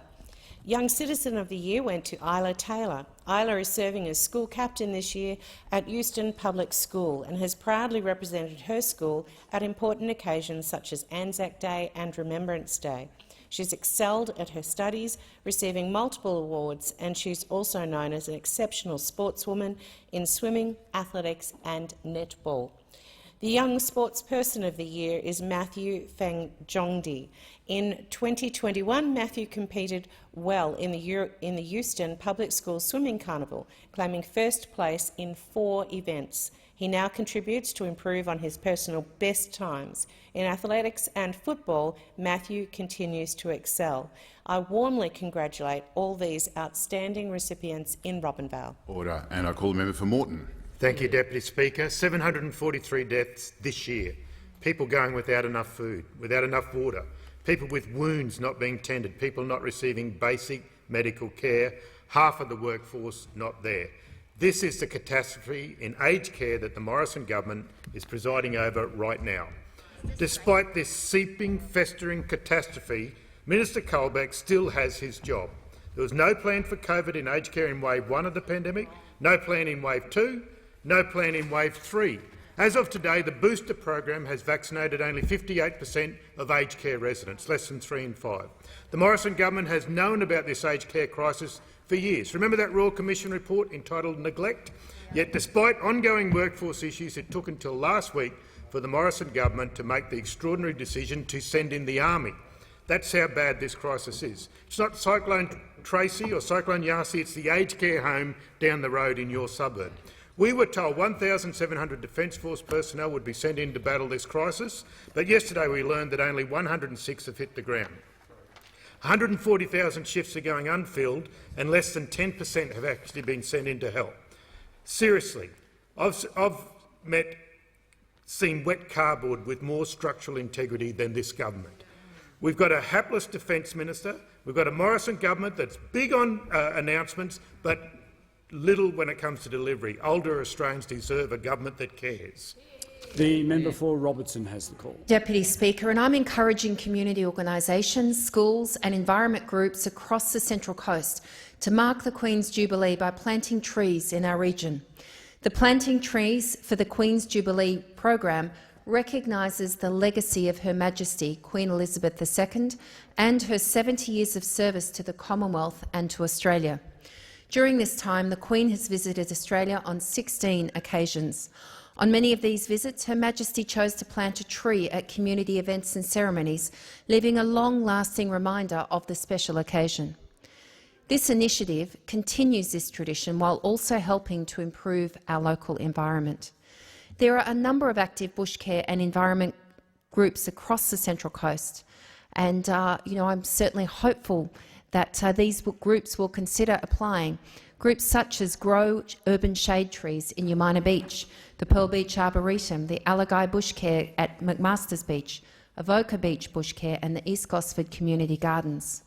The program will be community-led, giving local groups the option of planting large shade trees as a school, commencing a greening project or enhancing a local park. Grants from $2,500 to $20,000 will be available, with funding for up to 10 projects in each electorate. Eligible organisations should contact my office or local members' offices to obtain an expression of interest form, and I look forward to the rollout of this initiative. I give the call to the member for Bendigo. Speaker, well, a few of my colleagues have talked about the crisis in aged care. I'm here to also talk about the crisis we are currently facing in disability. And it frustrates me that here we are at the end of a sitting fortnight and the government has been focused on almost everything but the impact the pandemic is having on our sectors most in need of support, aged care and disability. To sum up the experience of disability, I'll highlight just one of the experiences of one of the providers in my area. The NDIS model means that they have a high proportion of casual staff that are going without pay because services are cancelled on a daily basis because of the impact of the pandemic. Only one box of rats arrived from this government last week, no idea when the next will arrive. As a result, staff are having to source their own, tough in a regional town, and tough when you're a casual having to pay high prices. It means that staff can't go to work and therefore are missing out on pay and clients are missing out on support. There's a lack of PPE. They don't get access to the national stockpile, and when they put the orders in, it takes weeks and weeks for it to arrive. There's little financial support for staff trying to jump over hurdles of safety, wellbeing of clients, and they are struggling. They're likely to make a $500,000 loss this year because of the impact of the pandemic, yet have not received a return phone call from anyone in the agency or the department to help. The honourable member's time has expired, and I give the call to the member for O'Connor. Thank you, Mr Speaker. I rise firstly today to extend my condolences to the families, friends, first responders and witnesses to yesterday's horrific fatal shark attack in Little Bay off New South Wales. Esperance, on the southern coast of my electorate, famous for its award-winning white beaches and crystal clear waters, has been experiencing an increasing number of white shark attacks in recent years. Today, I recognise Jacqueline Morley, who survived an attack at the notorious kelp beds of Wylie Bay on February the 6th. I commend the actions of nearby beachgoers and the Esperance Health Campus in managing her injuries. But I call out the WA Labor government and 3 successive fishery ministers for ignoring pleas to adopt an imminent danger and shark attack response plan to protect ocean users. Since 2017, the Esperance Ocean Safety and Support Group have repeatedly called on the Department of Fisheries to adopt a catch, tag, relocate and release policy designed to deter as well as monitor problem sharks. Following the white shark attack on Sean Pollard in 2014, drumlines were deployed and 2 white sharks were caught, giving the community confidence to return to the water. After 3 fatal shark attacks from 2017 to 2020, no action was taken against the problem sharks. After the attack on Jacqueline Morley, drone footage showed a white shark still in the area but there was nothing done to mitigate further risk. The Esperance community deserves assurances that the WA government will keep our ocean users safe while building on the science and the behaviour of white sharks to mitigate future injury and loss of life. The member for Macquarie has the call. Thank you, Speaker. This is the last chance I'm going to have before Budget Week to plead with this government to put a headspace in the Hawkesbury. Every budget, I've hoped that the government would listen to the thousands of people who've said, we want a place where our kids can go to get help for their mental health. Every budget where there's been investment in mental health, I've scoured the papers for a mention of the Hawkesbury. And every budget, I'm disappointed. But more than that, every budget the Morrison government shows the contempt it has for the people of the Hawkesbury, that they, for some reason, don't deserve the access to early intervention and help that other communities get. Lithgow gets it, the Blue Mountains gets it, Penrith gets it, but the Hawkesbury is completely and maybe deliberately ignored.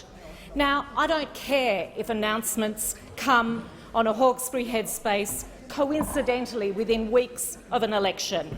I will be welcoming it. In fact, I'll probably be crying with joy, because there are kids and families right now going without the support they need.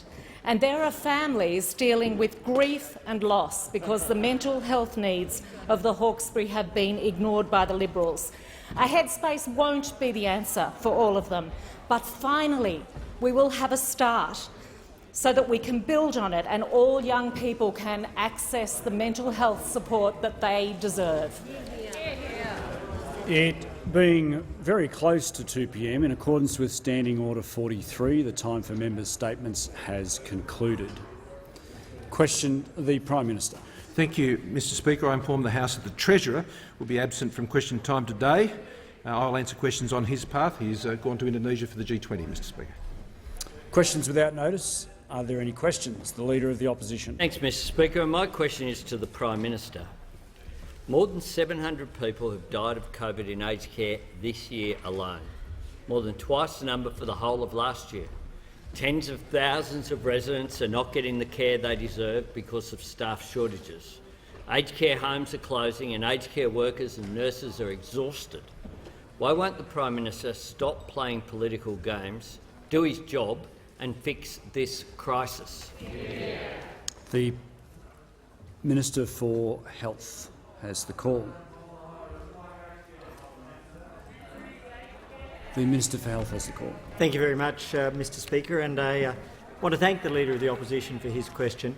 One of the most significant things which this government has done during the course of the pandemic is to focus on protections in aged care. As I said yesterday, we recognise that each loss in this pandemic is a tragic loss for those that are affected. We are, however, in the position where, thankfully, due to the work of our nurses and our carers and of all of those involved, we have one of the lowest rates of loss of life in residential aged care in the world. A rate which, when we look at the United Kingdom and the United States, is multiple times higher in those countries, and unfortunately many countries that have been affected during the pandemic were not able to count and chronicle all those whose lives were affected by COVID, and we, by contrast, have been able to ensure that we have not just been able to take care and treat, but to ensure that we have a comprehensive accounting of all of those that have sadly been lost. In particular, in terms of our actions, what we have done is lay down a series of things. Firstly, in relation to the PPE. This year, for example, we have provided over 50 million units of PPE within the aged care sector. That includes now over 14 million rapid antigen tests. That includes approaching 20 million masks, a similar number of gowns, significant numbers of goggles. Practical action. That then comes on top of that which is being done in relation to boosters. We have an 86.4% rate. Hotham. Actually, I apologise. An 86.6% rate of boosters amongst the eligible population and a 92% rate of take-up for first doses amongst those. 100% of facilities across Australia have had first, second and third dose visits, with now well over 300 having had a fourth visit as a minimum so far. What all of that does is then combines with the work which has been put in place to help protect and support the workforce. And as part of that, we've been able to assist in their retention with, at this point in time, over $600 million provided through 4 retention bonus payments. These payments are about not just recognising and rewarding the workers rightly, but ensuring that there are incentives to enter and incentives to remain in the system. All of these actions, in the context of a global pandemic, have come together to ensure that Australia, whilst not untouched, the minister's facing real time tragedy, has expired. The member for Lindsay has the call. Thank you, Mr Speaker. My question is to the Prime Minister. Will the Prime Minister please update the House on how the Morrison government is delivering on its strong economic plan to secure our recovery? The Prime Minister has the call. Thank you, Mr Speaker, and I thank the member for Lindsay, who is seeing the strong resurgence of our economy, Mr Speaker, through the pandemic in Western Sydney in particular. Now, Mr Speaker, the risks to our economic and national security are of course increasing with the uncertainties we're seeing all around the world. I had the opportunity to speak to the Prime Minister of the United Kingdom, Boris Johnson, this morning, Mr Speaker, and this is one of the many issues that we discussed, in particular in relation to Ukraine. But, Mr Speaker, a strong economy means a stronger future for Australians. And as we've been coming through this pandemic with one of the strongest advanced economies in the world, Mr Speaker, that gives us great optimism for the year ahead. And, Mr Speaker, I welcome the decision made by the Premiers in New South Wales and in Victoria today, Mr Speaker, a further sign that Australia is pushing through and coming out the other side in relation to this pandemic. But, Mr Speaker, a strong economy as we come through this pandemic in the future depends on strong financial management, Mr Speaker, and a strong economic plan. Now, that strong financial management, Mr Speaker, has been demonstrated in Australia retaining our AAA credit rating, one of only 9 countries around the world from all the key ratings agencies to be able to maintain that strong record of financial management despite the incredible pressures of this pandemic. And our strong economic plan is delivering on the ground, a plan that is cutting taxes and lowering regulation and cutting red tape, Mr Speaker, to drive investment,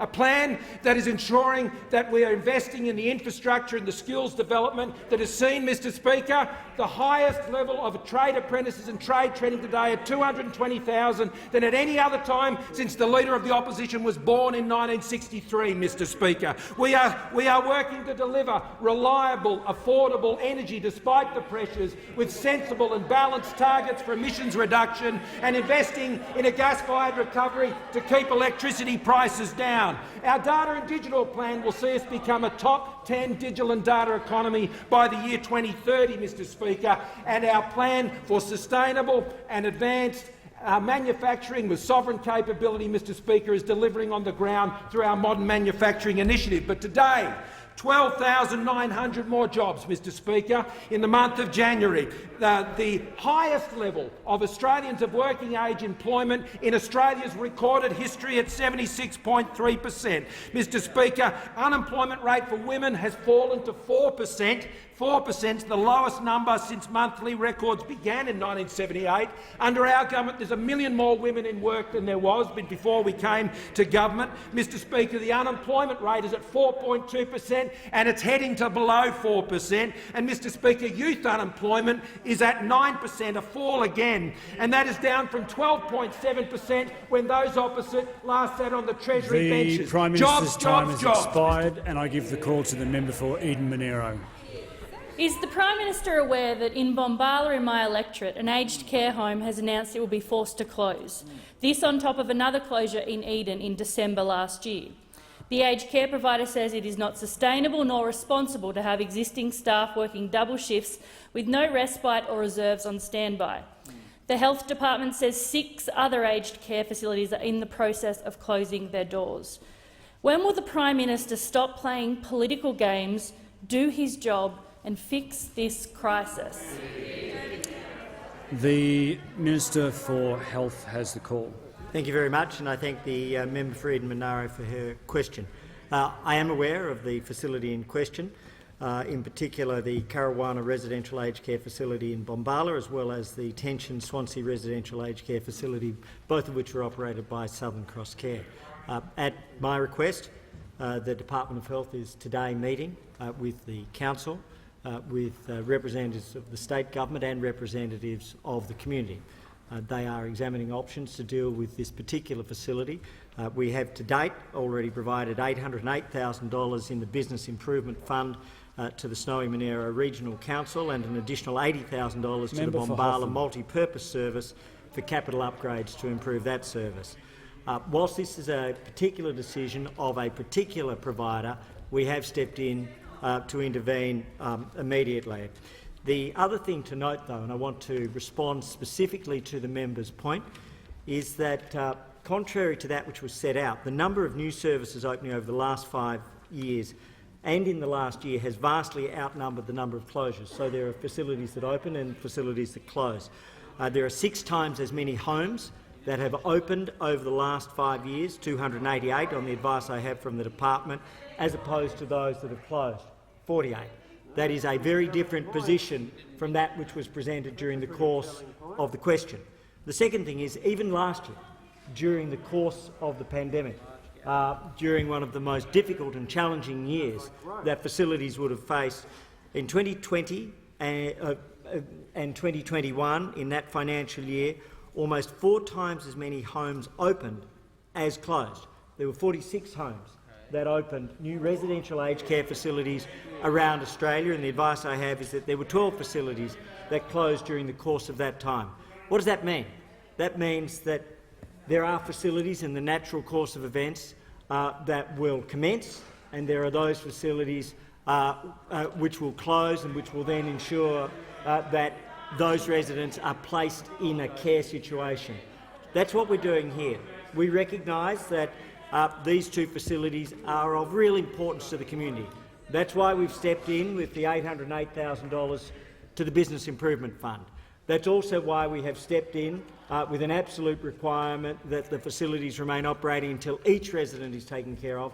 That it's also why we have stepped in at my specific request with the very meeting which is occurring today involving the Health Department, the Council, the state government representatives and the community, and it is my hope that working together we'll be able to provide additional support for families, residents and an ongoing program of assistance. The member for Groom has the call. Thank you, Speaker. My question is to the Prime Minister. Will the Prime Minister please inform the House how strong economic management helps to create jobs and opportunity for Australians, and is the Prime Minister aware of any alternative approaches? The Prime Minister has it. Thank you, Mr Speaker, and I thank the member for Groom, because he understands that a strong economy is the basis for everything else that you hope to achieve as a government.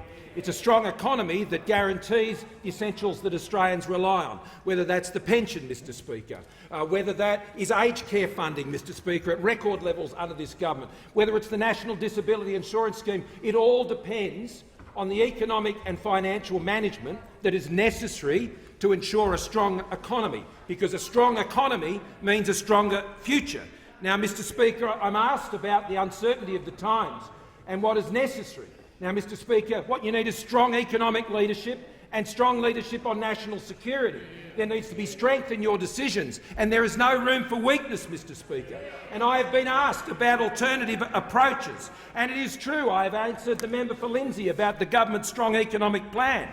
But, Mr Speaker, there is an alternative approach that we know that comes from the Labor Party, and in particular the Labor Party. Mr Speaker, it was the Shadow Treasurer who was asked by David Spears, Mr Speaker, would you increase taxes for ordinary Australians at all? His answer, would you increase it, he said, we haven't finalised our full suite of policies, as you'd appreciate, Mr Speaker. There are still 2 budget updates between now and the next election. Mr Speaker, there was a simple answer. No, we're not going to increase taxes. But, Mr Speaker, the Shadow Treasurer couldn't answer it that way, because we know the Labor Party, and the Labor leader in particular, Mr Speaker, has always been for higher taxes, as the Treasurer has been reminding that House. He's been for a mining tax, he's been for a carbon tax, he's been for a congestion tax, he's been for a retirees tax, he's been for inheritance taxes, Mr Speaker. For inheritance taxes, Mr Speaker. The Prime Minister will resume his seat. The Deputy Leader of the Opposition on a point of order. Relevance, Mr Speaker. The Prime Minister was unable to sustain an answer about the government's actions for a minute. No, I mean, literally less than a minute. Leader of the Opposition well, Mr Speaker, if the question... The Deputy Leader of the Opposition will resume his seat. The Prime Minister is in order. Thank you, Mr Speaker. There will be a choice made by Australians this year at the election, Mr Speaker, and they will be weighing up the choice. And economic management will be a key factor in that choice because of the uncertain times which we face. And this is a leader of the Labor Party who has supported higher taxes all his life, Mr Speaker. And to think he wouldn't do so when push comes to shove at the behest of the Melbourne and the Greens, Mr Speaker, is pure fantasy. The weak financial management, they would have spent $81 billion more during the pandemic from the very policies they enunciated during the time. Their climate policies, Mr Speaker, will only put electricity prices up because they don't strike the right balance. And small business will face a rejuvenated militant union movement, whether on the waterfront, Mr Speaker, or in the supply chain, choking up their supply chains. Mr Speaker, this is the Leader of the Opposition who wanted the government to buy an airline in the middle of the pandemic, but when he was Transport Minister, he couldn't even build an airport. The Prime Minister's time has expired. Just before I call the member for Hotham, I just want to remind members of what Standing Order 65B says. And I'll read it out to you. It's very short. I won't detain the House very long. When a member is speaking, no member may converse aloud or make any noise or disturbance to interrupt the member. Now, it's pretty straightforward, really. I don't expect everyone to be silent, but the level of interjections is far too high. I'd ask members on all sides of the House to please keep it down. Member for Hotham has the call. Thank you, Speaker. My question is to the Prime Minister. Quality aged care needs a properly supported workforce. The aged care workforce is highly casualised and low paid. Why won't the Prime Minister support a permanent wage increase for these exhausted workers to help relieve critical workforce shortages affecting the care of vulnerable residents? The Prime Minister has the call. I thank the member for the question. Soon after becoming Prime Minister, one of the first things I did was to call the Royal Commission into aged care. And, Mr Speaker, that Royal Commission was called, as the Minister for Health and Aged Care has reminded the House, and it followed the Oakden crisis, Mr Speaker. The state government-run aged care facility in South Australia, run by the former Labor government. And, Mr Speaker, that Royal Commission has highlighted so many important issues. And, Mr Speaker, when we received the response to that Royal Commission in last year's budget, we supported a detailed plan, Mr Speaker, to address the recommendations of the Royal Commission, totalling some more than $17 billion in investment to address the many issues in aged care. Now, no other government has done that before, Mr Speaker. No other government, other than the government that I have led, has been prepared to call a Royal Commission to this issue and then announce a record investment of over $17 billion, Mr Speaker, to address the many issues, including the ones which the member highlights when it comes to workforce, Mr Speaker. And the workforce issues— The Prime Minister will resume his seat. The member for Hotham. Speaker, on relevance, the question is about aged care, but it was very specifically targeted at the crucial question of aged care wages, and I wonder if the Prime Minister could go to that point, please.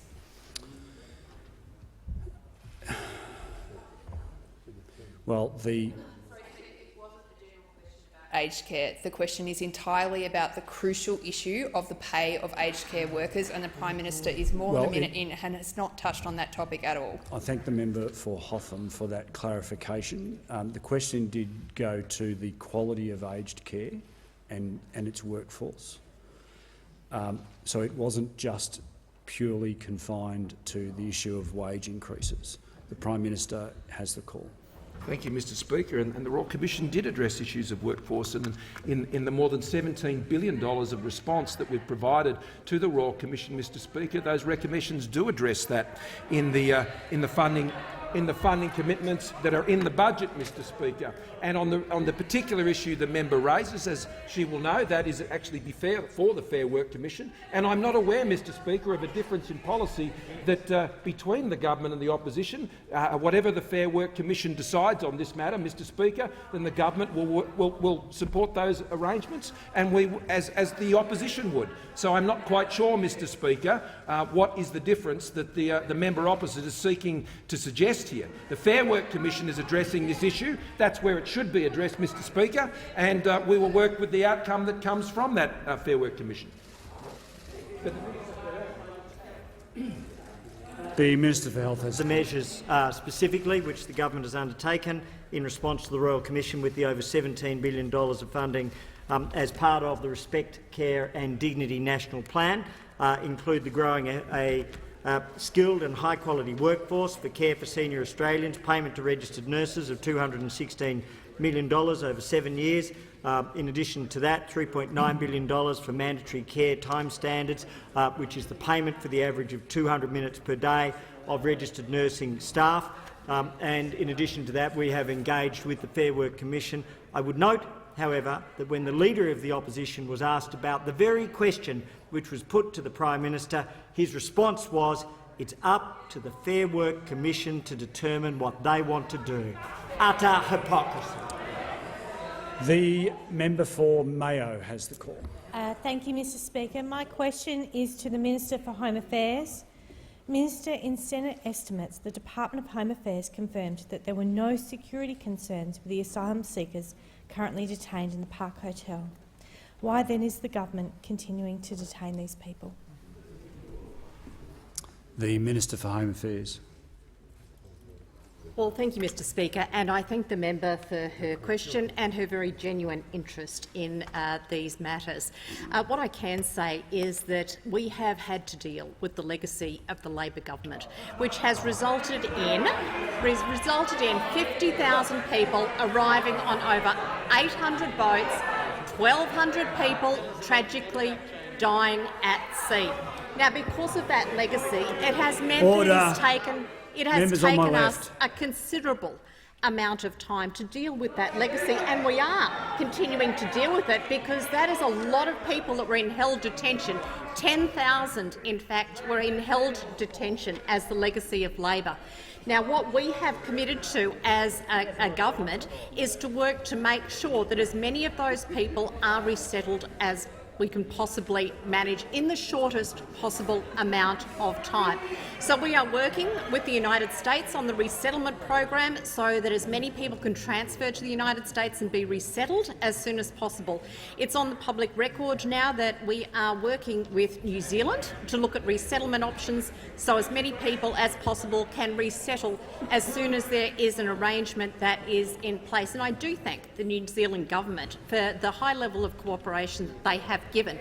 There are people who are in detention now who cannot be released into community detention for a number of reasons. Some of that is because of character grounds. Some of it is because of quite considerable health issues related to those individuals. But what I can assure the member for is that we are working to have those people resettled as soon as we possibly can, and we will continue to do that. The member for Herbert has the call. Thank you, Speaker. My question is to the Deputy Prime Minister. The Coalition Government is committed to supporting rural and regional communities, which remain a core strength of Australia's economy and identity. Will the Deputy Prime Minister outline to the House the government's support for regional economies, and are there any threats or uncertainty posed to their prosperity? The Deputy Prime Minister has the call. Well, Mr. Speaker, I thank the honourable member for his question, and as always note his service to our nation and thank him for his service to our nation. But his service goes on, Mr. Deputy Speaker, and I also thank him for his support of the Copper String project, which is so vitally important for our nation, and vitally important to make our nation as strong as possible, as quickly as possible. Now, Mr. Speaker, it's also noted that many of our major exports, in fact, I would say 8 out of 10, come from regional Australia, whether it's iron ore, coal, gas, bauxite, gold, cattle, sheep. These things are incredibly important because it gives value to our currency, and value to our currency allows us to import products and get the terms of trade in place so that we can support our standard of living, which is vitally important. And if we lost those major exports, of course, that would have major inflationary effects on our imports and would affect our standard of living. Things would become more expensive and people would become poorer. That's why this side of the House believes so strongly that we maintain our standard of living by maintaining a strong balance of payments, a strong terms of trade through our exports. But we look on the other side, Mr. Speaker, and I had a look, and Mark Butler says there's no room for gas. The member for Hindmarsh. The member for Hindmarsh says there's no room.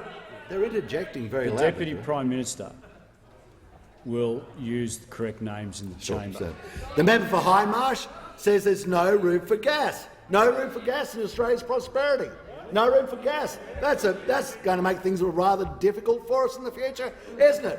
The Deputy Leader of the Labor Party, and this is the best one, the Deputy Leader said the global market for thermal coal has collapsed, and at one level that's a good thing. Hear that, Central Queensland. Hear that, Hunter Valley. He thinks you losing your job is a good thing. That is going to be very interesting. I went back to the member for Hindmarsh and I just put in his name, which I can't mention, and coal. The first thing that comes up, 5 words. Labor, say no to coal. Say no to coal. So things aren't looking good for the Hunter Valley. They're not looking good for Central Queensland. And the reason is the Green Labor Alliance. Green and Labor Alliance. The Galahs over there are going to put at risk the people of Central Queensland. They are doing it at this very moment. They are in coalition in the ACT. We live in an area of a Green Labor Alliance. They were in coalition in Tasmania and they have been in coalition federally. We remember the wedding photo, the Prime Minister, the Greens and the Independents. Order.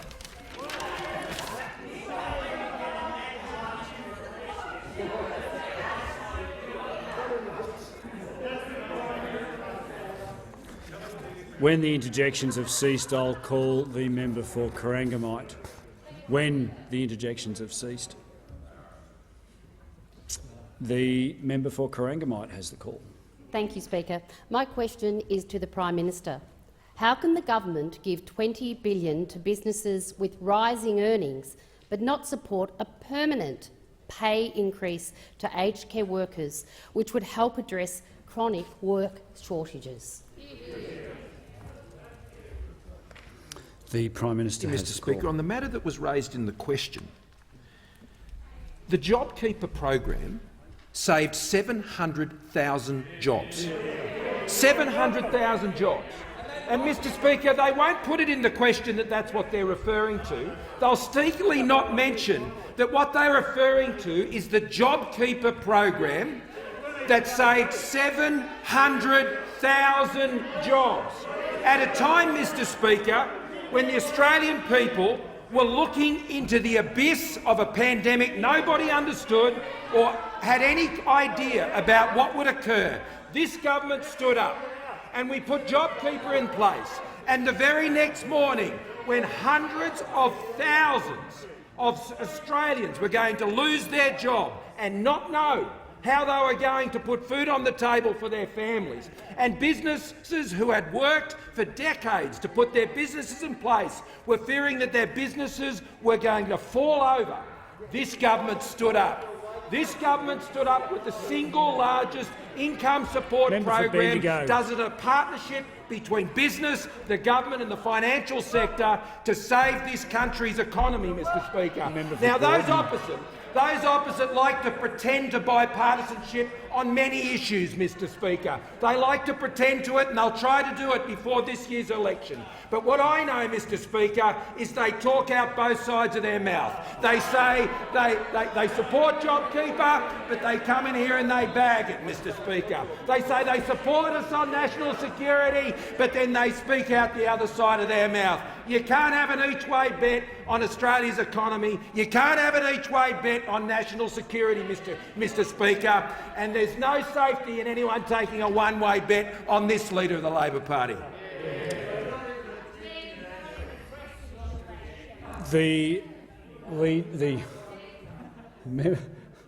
Nice try. The member for Ryan. Thanks very much, Mr Speaker. My question is to the Minister for Defence.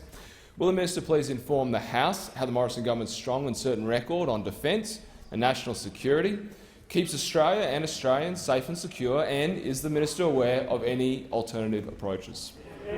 The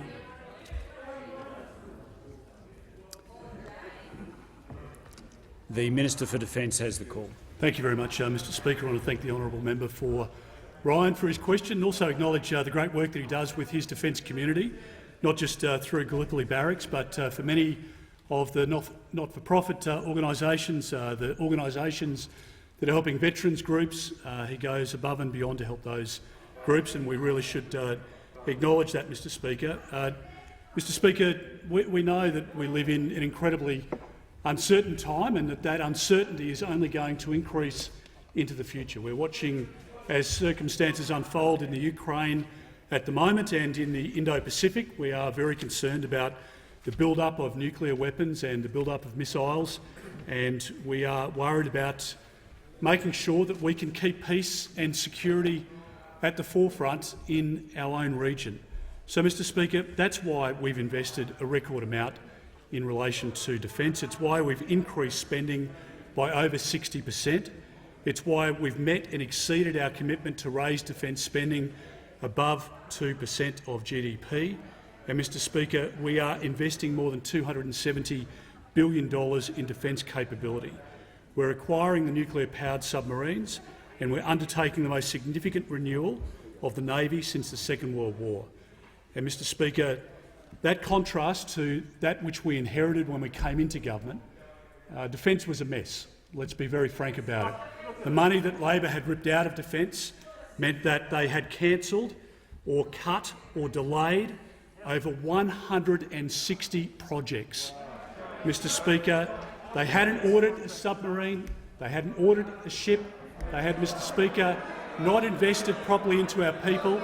They took money out of ASIO, which meant that our effort to counter foreign interference and to counter terrorism was put at risk, Mr Speaker. They took money out of the ACIC, they took money out of the Australian Federal Police, they took money out of the Australian Border Force because, Mr Speaker, they prioritised other issues above our national security. And so if you're asking yourself what would Labor look like if they won the next election when it comes to defence, don't look at what they're saying now. Don't look at the rhetoric that's being pumped out by the backroom bullies of the Labor Party, Mr Speaker. Look, Mr Speaker, at what they did when they were in government. That is your best guide to understand what they would do if they were in government again. This Leader of the Opposition, Mr Speaker, sat with, as the Deputy Prime Minister, with Mr Rudd and with Ms Gillard, and made the decisions to cut spending to the bone when it came to defence. And the men and women of the Australian Defence Force were those who suffered most. But ultimately, Mr Speaker, Labor in charge of national security means that all Australians pay the price. The Minister's time has expired, and I give the call to the Deputy Opposition Leader. Thank you, Mr Speaker. My question is to the Prime Minister. At the height of the bushfire crisis, Gladys Berejiklian said the Prime Minister was, quote, more concerned with politics than people. More than 700 people have died of COVID in aged care this year, but the Prime Minister hasn't spent this past fortnight focused on a desperate, untrue scare campaign. Wasn't Gladys Berejiklian right Why won't the Prime Minister just do his job? The Prime Minister has. Thank you, Mr Speaker. Well, the premise of the question put forward by the Deputy Leader of the Labor Party is false. The premise is false, Mr Speaker. But I'm asked about the job of the Prime Minister, Mr Speaker. I'm asked about that job. And on a day, Mr Speaker, when we can say in this country that youth unemployment is at 9%, that's my job, Mr Speaker, keeping Australians in jobs. And under this government and our economic policies, Mr Speaker, more than 1 million women are in work today that weren't in work under the Labor Party, Mr Speaker. Youth unemployment is at one of the lowest levels we've seen for more than a decade, Mr Speaker. Women's unemployment is at 4%. You've got to go back to the 70s, Mr Speaker, when they started doing records on those issues. That's my job, Mr Speaker, to get Australians into work, to ensure that they have the hope of a stronger future because they're living in a strong economy that's getting stronger as we come out of this pandemic. Mr Speaker, it's my job to keep Australians safe. It's my job to ensure that we continue to fund our defence forces and we put the laws in place that support our intelligence agencies to keep Australians safe. And it's my job, Mr Speaker, to stand up for the liberal democratic values that a country like Australia has always stood up for. And if there's any country out there, including our region, who thinks they can bully and coerce Australia, Mr Speaker, they won't find a preferred candidate in this Prime Minister, Mr Speaker. They might find one on the other side, and they certainly seem to have picked one, Mr Speaker, but they won't find one in this Prime Minister because under our government, Mr Speaker, we have stood up for Australian values. We have stood up to the bullies, Mr Speaker. We have stood up to those who would seek to coerce. And, Mr Speaker, whether it's an agreement we formed with the United Kingdom and the United States, and I had the great pleasure to speak to Prime Minister Johnson this morning to ensure we're keeping the pedal down on proceeding with our AUKUS agreement, which is so important, Mr Speaker. Last Friday I sat with the Quad members that this government, Mr Speaker, has re-energised, working with the governments of India, with Japan and the United States. We have concluded the defence agreement, the reciprocal access agreement with Japan, Mr Speaker. These are the jobs of the Prime Minister, Mr Speaker, and you cannot be a weak reed, Mr Speaker, if you want to do that sort of a job. Mr Speaker, strength in this job is what this job is all about. The Leader of the Labor Party likes to think he's a small target, Mr Speaker. That's his plan. All he is small, Mr Speaker, and he's diminishing by the day. He is diminishing by the day, Mr Speaker. He comes in here and he tables essays from 1981. The Prime Minister will resume his seat. The Manager of Opposition Business on a point of order.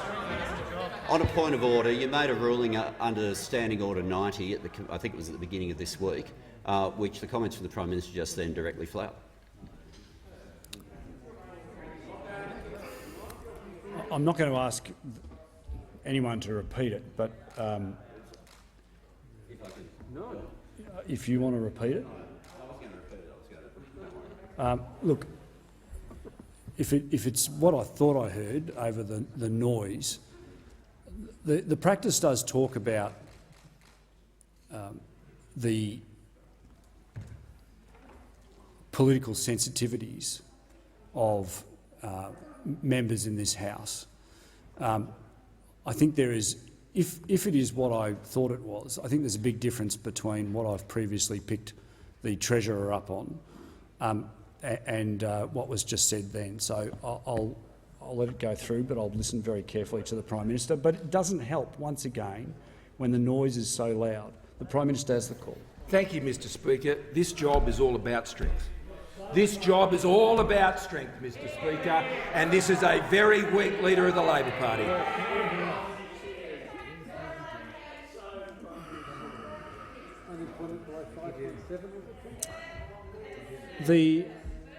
The call alternates. And the member for Rankin on a point of order, is it? No, I've got a question. On a question. The call alternates. Yeah, he hadn't jumped. The member for Braddon has the call. The member for Braddon. Well, thank you, Speaker. My question is to the Minister for Home Affairs. Will the Minister please update the House on how the Morrison government continues to improve community safety and national security in a strong and certain way by tackling head-on the threat posed to Australia by serious organised crime. Is the minister aware of any alternative approaches? Minister. The Minister for Home Affairs has the call. Well, thank you, Mr Speaker, and I thank the member for his question. And like everyone on this side of the House, he knows that the safety and security of our local communities relies on the strong approach that this government has taken on a whole range of issues. So strong borders, a strong stand against those who commit crimes, a tougher approach to sentencing. These are the things that Australians know that they can rely on a coalition government to deliver. Now, it's in stark contrast, Mr Speaker, to those opposite. And frankly, it's quite disturbing that they don't want us to be here talking about national security or community safety. Australians clearly want to feel safe and secure in their communities, and they want their government to be out there every single day doing everything that they can to ensure that they are safe and secure. But unfortunately, Mr Speaker, Labor seems to be very focused on being a small target, a teeny target. In fact, very focused on trying to slide in. The Deputy Leader of the Opposition on a point of order. It's relevance, Mr Speaker. We get 30 seconds, all we hear is the words strong and tough. There's actually no substantive answer to any question, and then we enter into a spray on the opposition. Mr Speaker, the question time is... Microphone's off. The microphone is off. The Manager of Opposition Business was asked about alternative approaches. And look, it's probably a good opportunity to raise this. The Minister for Home Affairs was asked about alternative approaches. It's probably a good opportunity to touch on this issue, as I have done previously in relation to times. 3-minute question, 3-minute answers are provided under the standing orders. There's no set ratio of how much a minister should. It's not very helpful, Minister for Defence. There's no set ratio as to how much time a minister needs to provide on certain aspects of a question. Having said that, I would remind ministers that there needs to be a reasonable attempt at looking at one's own government's policies, for example. So I would ask ministers to reflect on that, and the minister has the call. Thank you very much, Mr Speaker. And I think it's very fair for the Australian people to be able to have the opportunity to witness the very stark contrast between the government, the Morrison government, and those opposite who have been reasonably silent on a range of issues, but particularly on community safety and national security matters. Now, people in Australia will soon be making a choice. And on this side of the House, as their government, they have a government that has a very strong track record of being strong on national security matters. And particularly, I would go to our track record on border security. Now, earlier today, I indicated once again the track record that Labor, those opposite, have had, and the mess that we were left with to clean up on this side of the House. Now, we have done that, and we have demonstrated time and time again that on matters of border security, on matters of community safety, on matters of national security, the track record, the record of delivery sits with a coalition government. Now, Mr Speaker, we have had some significant legislation before the House this week, and I speak specifically about the legislation in relation to to firearms and to trafficking. Now, it was very interesting, the positions that have been taken by Labor, and I do say positions quite deliberately, because we have had the opposition spokesperson saying earlier today that she hadn't read the legislation. She wasn't aware of it being introduced, but it was introduced yesterday. So it really is time for Labor to Minister's wake time up. has expired, and I would just ask the member for Rankin not to approach the dispatch box before his time and before he's called. Thank the member for Rankin. Member for Rankin has the call. Thank you, Speaker. My question is to the Prime Minister. Treasury has revealed more than $3.3 million was spent on economic comeback ads, which had to be paused after the Prime Minister's failures on vaccines and quarantine locked down the economy last year. Shouldn't the government's priority have been actually securing the recovery instead of claiming credit for it prematurely with taxpayer-funded marketing and spin that had to be canned? The Prime Minister has the call. Speaker, I thank the Shadow Treasurer for his diction, Mr Speaker, because it gives me the opportunity to talk about the economic recovery which is underway, Mr Speaker. And today, Mr Speaker, more than 13,000 jobs added, Mr Speaker, to the record of this economy, Mr Member for Speaker. Rankin. Oh, he can bellow all he likes, Mr Speaker, but what he knows is he put it to this government. The Shadow Treasurer put it to this government that the test of economic management of this government and the test of how we were managing this pandemic would be jobs, Mr Speaker. It'd be jobs, the Prime Minister will resume his seat for one moment. Member for Rankin asked a question. I would have thought he'd want to hear the answer. He may not like to hear the answer, but he should hear the answer. The member for Rankin will keep his noise down, please. The Prime Minister has the call. Thank you, Mr Speaker. And jobs has been our response to this pandemic, Mr Speaker. We have seen the labour force continue to grow. We have 1 million more women in work. We have the lowest rate of unemployment amongst women at 4% than, Mr Speaker, we've seen in a generation. We've got unemployment for those young Australians down to 9%, Mr Speaker. Jobs and jobs and jobs. That is the answer, Mr Speaker, to the question put by the Shadow Treasurer. He set the mark, Mr Speaker, and this government just didn't meet that mark, Mr Speaker. It exceeded. So if you like people getting into jobs, Mr Speaker, vote Liberal and vote National, because that is the challenge that the Leader of the Opposition and indeed the Shadow Treasurer has put to this government, that if this government can generate the jobs through the pandemic, then this government should be returned. And this is what exactly this government is doing. And, Mr Speaker, we have more trade apprentices in trade training today, 220,000 of them, Mr Speaker, than at any other time in economic history. The Prime Minister will resume his seat. The member for Rankin on a point of order. Yeah, relevance, Mr Speaker. He's had a couple of minutes to refer to the $3.3 million he wasted on taxpayer-funded ads. The member for Rankin will resume his seat. Yeah, I gathered that. The Prime Minister is relevant to the question. It was a very broad question, and the Prime Minister has the call.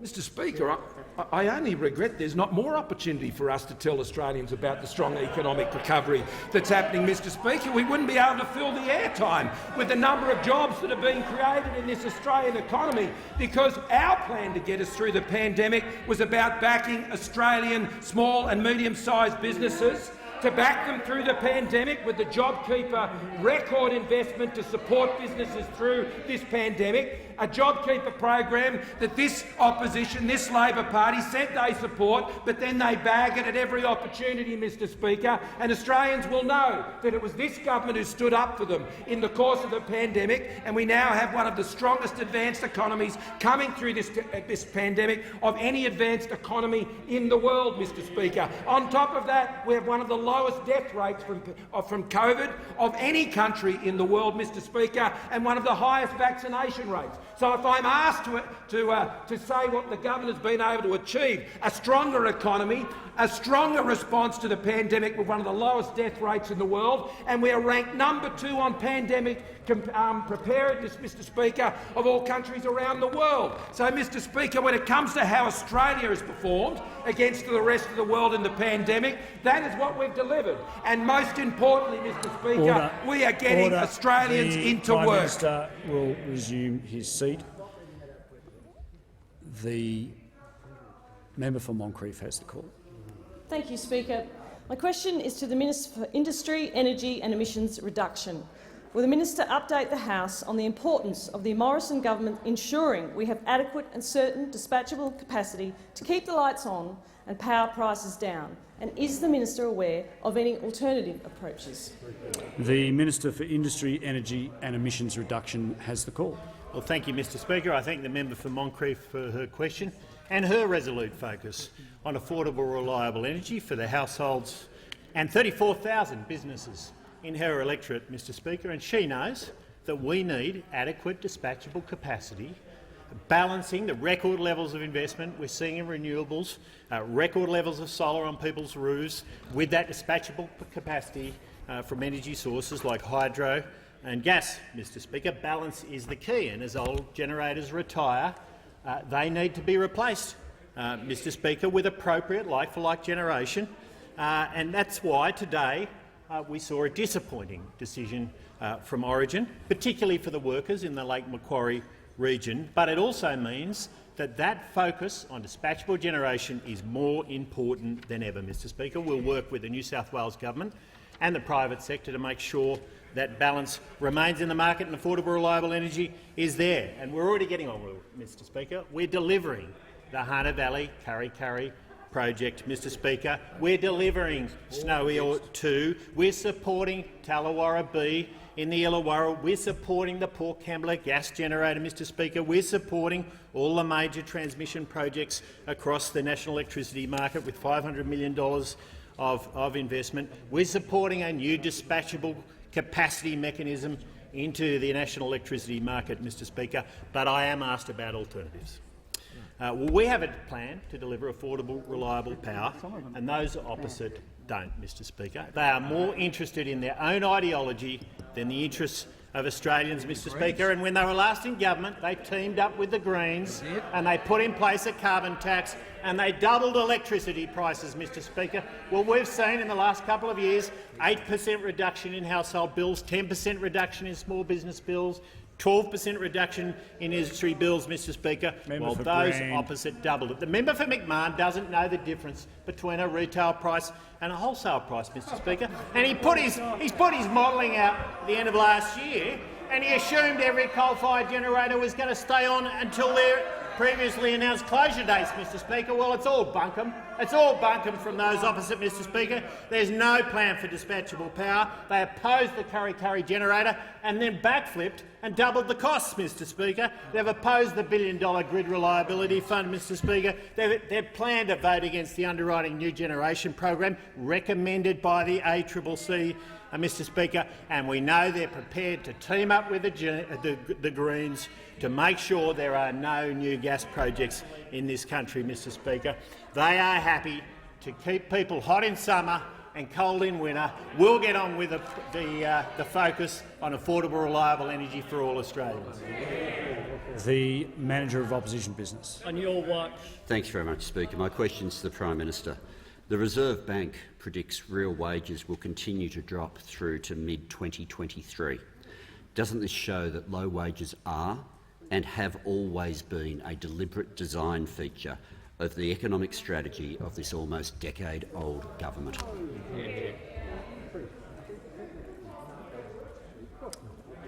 No, not yet, no.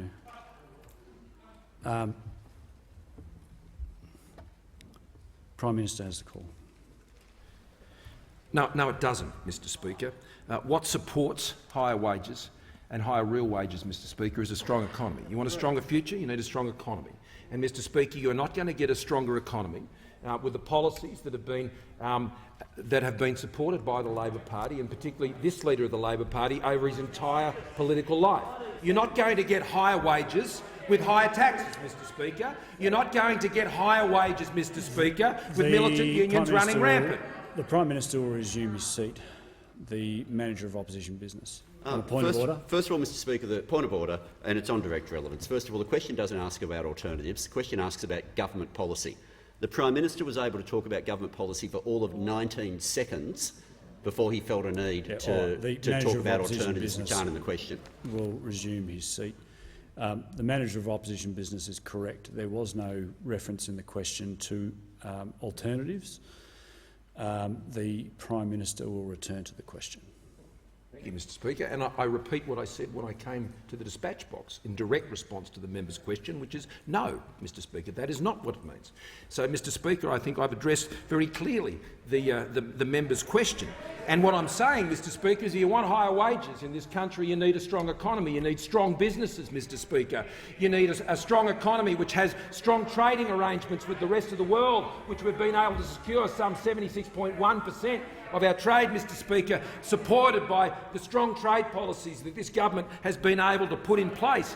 You get higher wages when you invest in the skills development of Australians, and we have record levels of trade apprentices and trade training, 220,000 of them, Mr Speaker, getting better skills, which means they can get better jobs and they can get better wages, Mr Speaker. And that's what we're investing in. Mr Speaker, you get a stronger economy when you invest $110 billion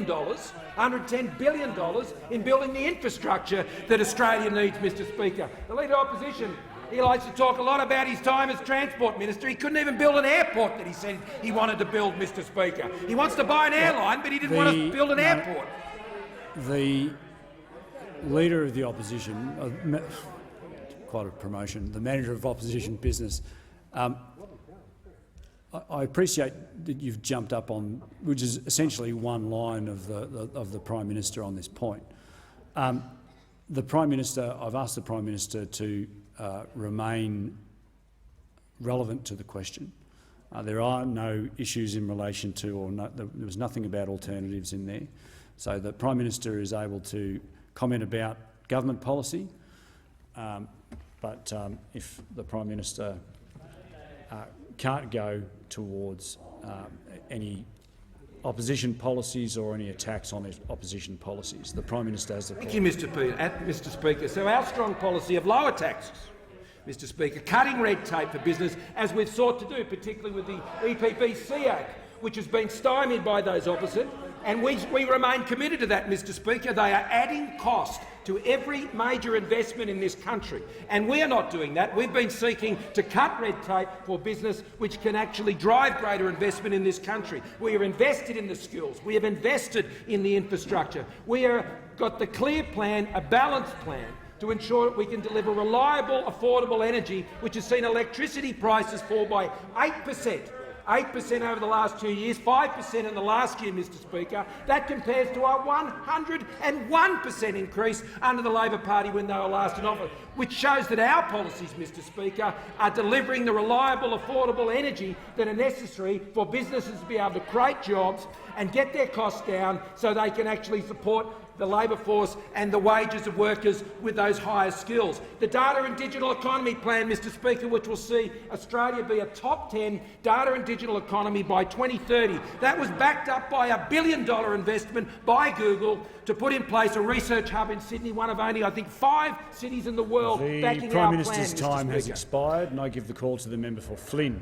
Thank you, Mr Speaker. My question is to the Minister of Resources and Water.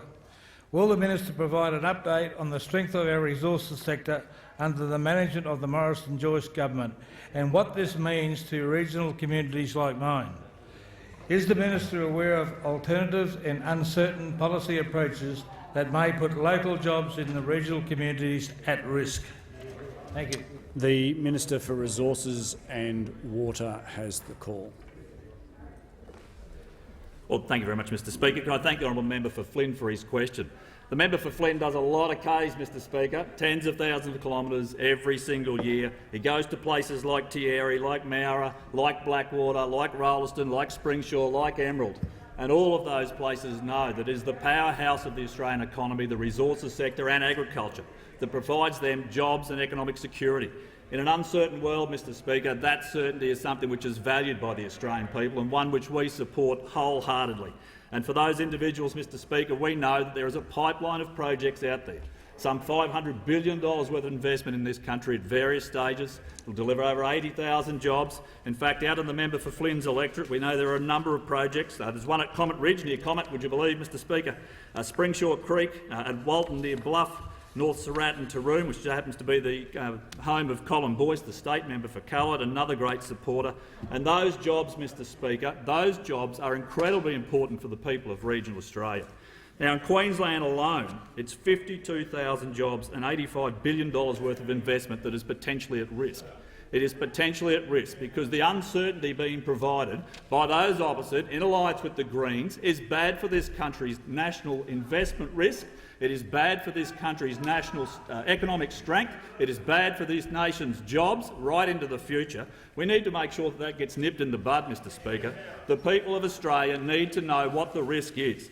Now, we've seen the member for Melbourne out again, Mr Speaker, out on Sky News with Tom Connell this morning, and we know that he was part of and a signatory to the former Prime Minister Julia Gillard and Bob Brown's Labor-Green alliance in 2010.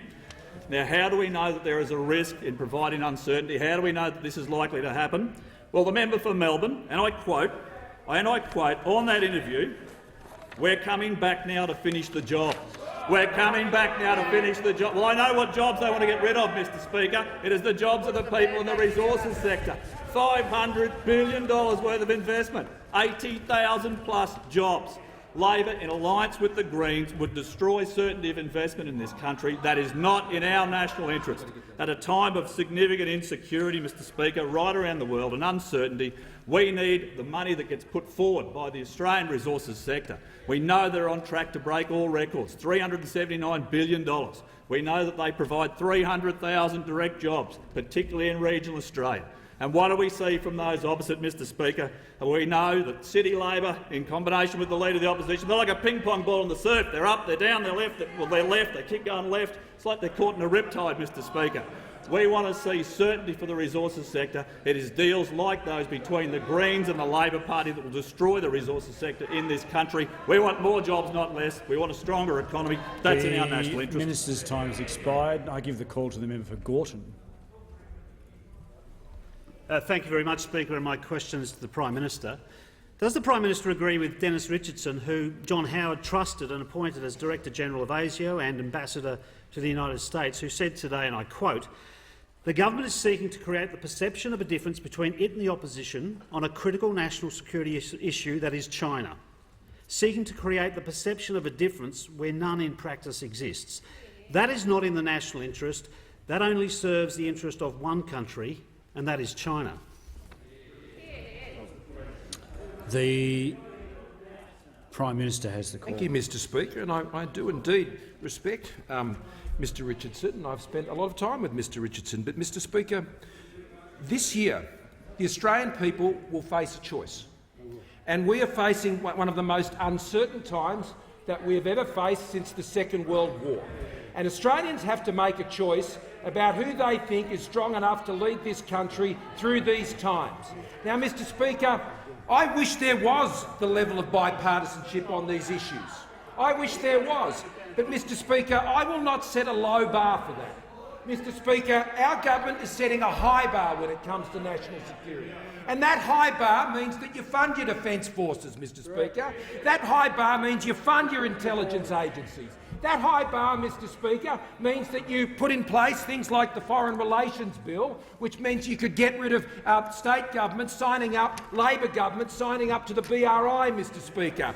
Mr Speaker, the Victorian government signed up to the BRI. It took our bill to get the Labor Party off the BRI plan, Mr Speaker, in Victoria. So the pretence at bipartisanship on these issues by the Labor Party, Mr Speaker, doesn't measure up. It doesn't measure up. I wish it were true. I wish it were true that there was stronger bipartisanship, but for that to happen, Mr Speaker, the Labor Party have to lift their game on national security. They have to show the same strength and resolve that this government has faced and this government has shown in standing up to those who would seek to coerce us and bully us, not to have an each-way bet on it, Mr Speaker, to say one thing over here and one thing out of the other side of their mouth, but to have the resolve. But to have the steely resolve, Mr Speaker, to stare these sorts of things down and and work with our allies and partners, whether it's to put together the AUKUS agreement with the United States and the United Kingdom, or to resuscitate and strengthen the Quad, and I thank our partners in India, the United States and Japan, or conclude the defence arrangements we've got with Japan, Mr Speaker. The Labor Party in government didn't meet these marks, Mr Speaker. They didn't meet these marks. They cut funding to defence. They cut funding to intelligence agencies. That doesn't help intelligence agencies when you cut their funding. Mr Speaker, in government they walked away from strong border protection. They don't measure up to the coalition, the Liberal and the Nationals, when it comes to national security. So, Mr Speaker, we have set a high bar. And this Leader of the Labor Party doesn't measure up when it comes on national security. And this Labor Party front bench doesn't measure up. And indeed, the member who asked the question, Mr Speaker, the Leader of the Labor Party has entrusted him with defence of our nation if he's Prime Minister, and he couldn't even protect the borders when he was Immigration Minister, Mr Speaker. He let the boats roll in and the people die, Mr Speaker. And he was one of the most incompetent border protection ministers in government, and it was a strong field of failed ministers when they sat on these benches.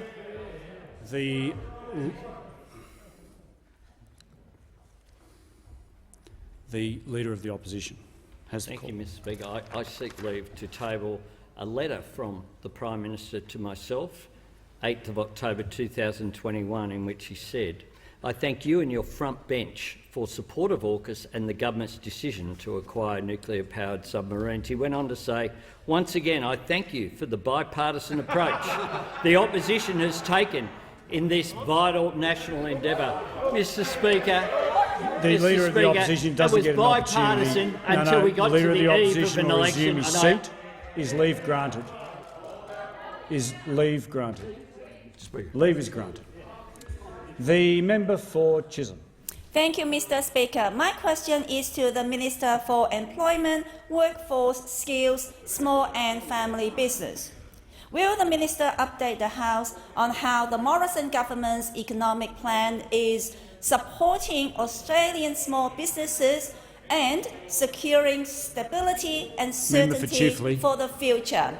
Is the Minister aware of any alternative approaches? The Minister for Employment, Workforce, Skills, Small and Family Business has the call. Thanks, Mr Speaker. Can I thank the member for Chisholm for her question and the outstanding way she represents and stands up for the 22,100 small businesses in her electorate.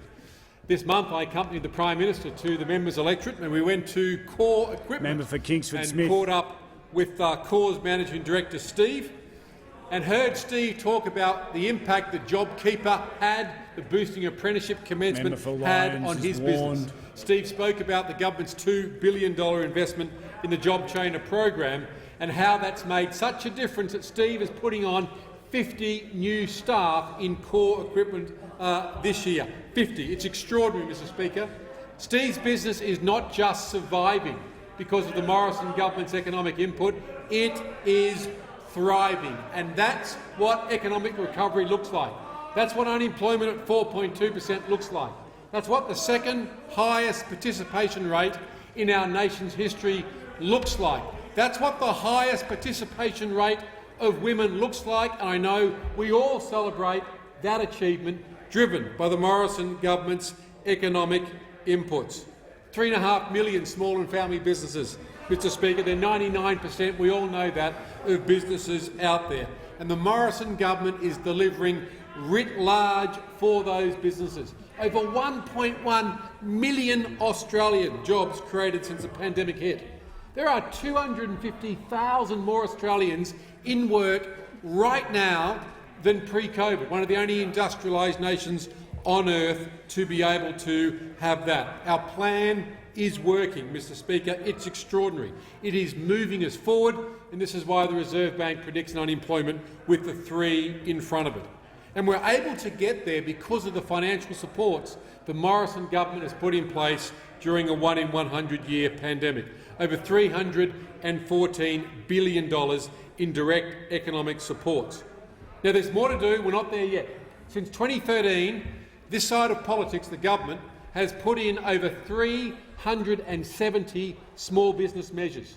Extraordinary. Everything from tax deductions from 30% down to 25%, to the Payment Times reporting register so business can see exactly what the payment times of large businesses is. Now, there's always more to do.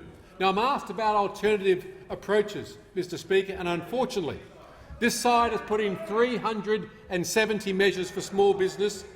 Can anyone imagine how many measures for small business the opposition have announced leading into an election in less than 100 days? Zero. Nil. Nilch. Zip. Nothing. Not a sausage. Not a one. Not a single statement on small business. That is what the Leader of the Opposition and his front bench thinks of the powerhouse of the economy. The Minister's time has expired, and I give the call to the member for Brand. Thanks, Speaker.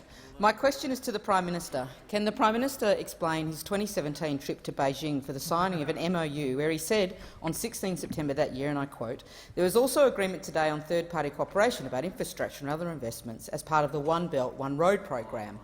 Can the Prime Minister tell the House why his government has kept this MOU secret? Will the Prime Minister table the MOU today?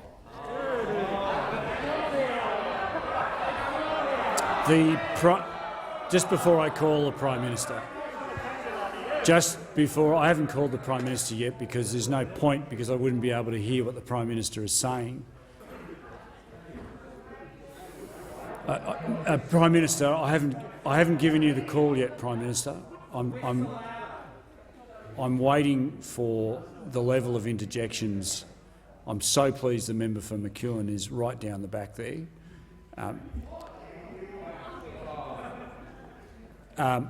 The level of interjections is too high. The Prime Minister has the call. Thank you, Mr Speaker.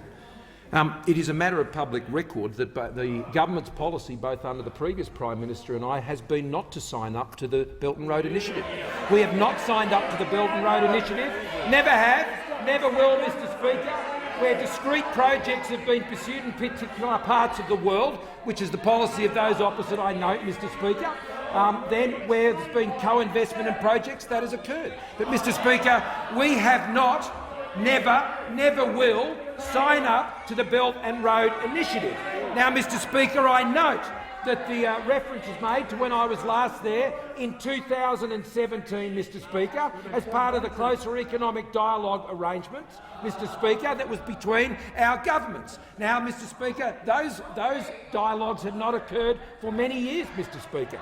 They have not occurred for many years, and a lot has happened in the last 5 years, Mr Speaker. Since then, Australia has been subject to economic coercion by the Chinese government, Members on Mr. my Speaker, left. And we have stood up to that more Member for firmly Brand. than any other country, Mr Speaker, almost anywhere in the world. But we note the bravery and courage of Lithuania, Mr Speaker, and we stand with the Lithuanians on those issues. And we have worked with other countries around the world to stand up to the economic coercion of the Chinese government, which has only been met with more retaliation on Australia. Now, Mr Speaker, I am not the leader of a political party who was happy to trade away some coercion, Mr Speaker, for other coercion. That's the leader of the Labor Party, Mr Speaker.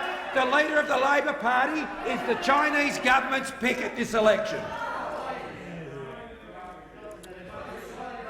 Has the Prime Minister concluded? Was that a yes? Yes, the Prime Minister has concluded his answer.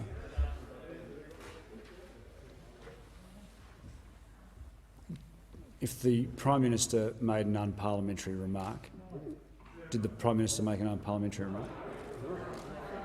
remark? Just having reflected on that question, it's a bit late now, but it really did contain a level of argument. But anyway, we'll move on. We'll move on. That it was secret. We'll move on.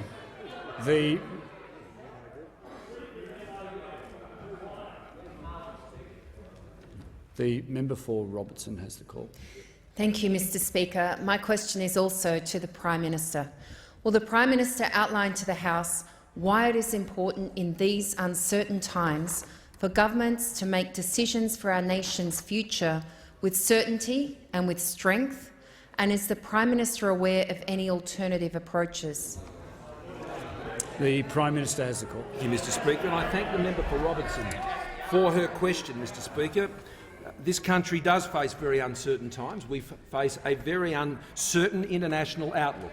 We face, even as we stand here today, the terrible situation that we see in Ukraine and Europe, Mr Speaker, where we have Russian troops still amassed on the border, where we still have the situation of cyber attacks being reported to be undertaken on Ukraine, Mr Speaker, on their government, on their military and on their banks, Mr Speaker. And we have the situation where the countries of the world that believe in liberal democracy and freedom and the sovereignty of nations and being free from coercion are standing together against Russia. But we do indeed have a situation where there is one very large country in our region, Mr Speaker, has not joined those countries in condemning that, and I can ask them to do so again. But we do live in very uncertain times, and that does flow through to the economy.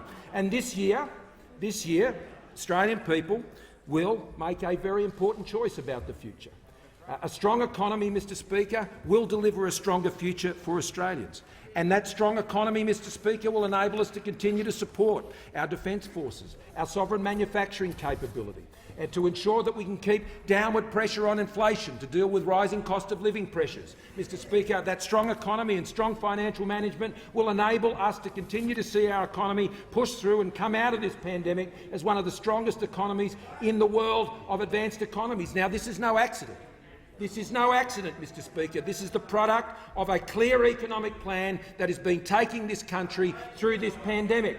And, Mr Speaker, in the same vein, our strong plans on national security, whether it's on protecting our borders, bolstering our defence forces, funding our intelligence agencies, working with our partners to enter into landmark new agreements to keep Australians safe and stand up to the coercion we see in our region. These are the standards that we have set as a government, Mr Speaker, and Australians will have a choice between the strength of our government and the strength of our economic management and the strength of our leadership on keeping Australians safe, whether it's through the pandemic or, Mr Speaker, with one of the lowest death rates in the world, or keeping Australians safe in our region, Mr Speaker, or they have the choice of weakness of the Labor Party and their demonstrated weakness of the Labor Party, not just recently, but over the entire political life of the Leader of the Labor Party when it comes to economic management and national security. Mr Speaker, he spent little more than a heartbeat in the National Security Committee and the same on the Expenditure Review Committee. The Prime Minister resume his seat. I have spoken to the Prime Minister about this, about references. I'm not going to repeat them, but I have spoken to the Prime Minister about that. The Prime Minister has the call. Thank you, Mr Speaker. I'm asked about alternative approaches, and the alternative approach depends on the experience of those who are going to be delivering on those approaches. Mr Speaker, as a Prime Minister, I've delivered 3 budgets. As a Treasurer, I've delivered 3 budgets, Mr Speaker. The Prime Minister's time has expired. It's on the notice.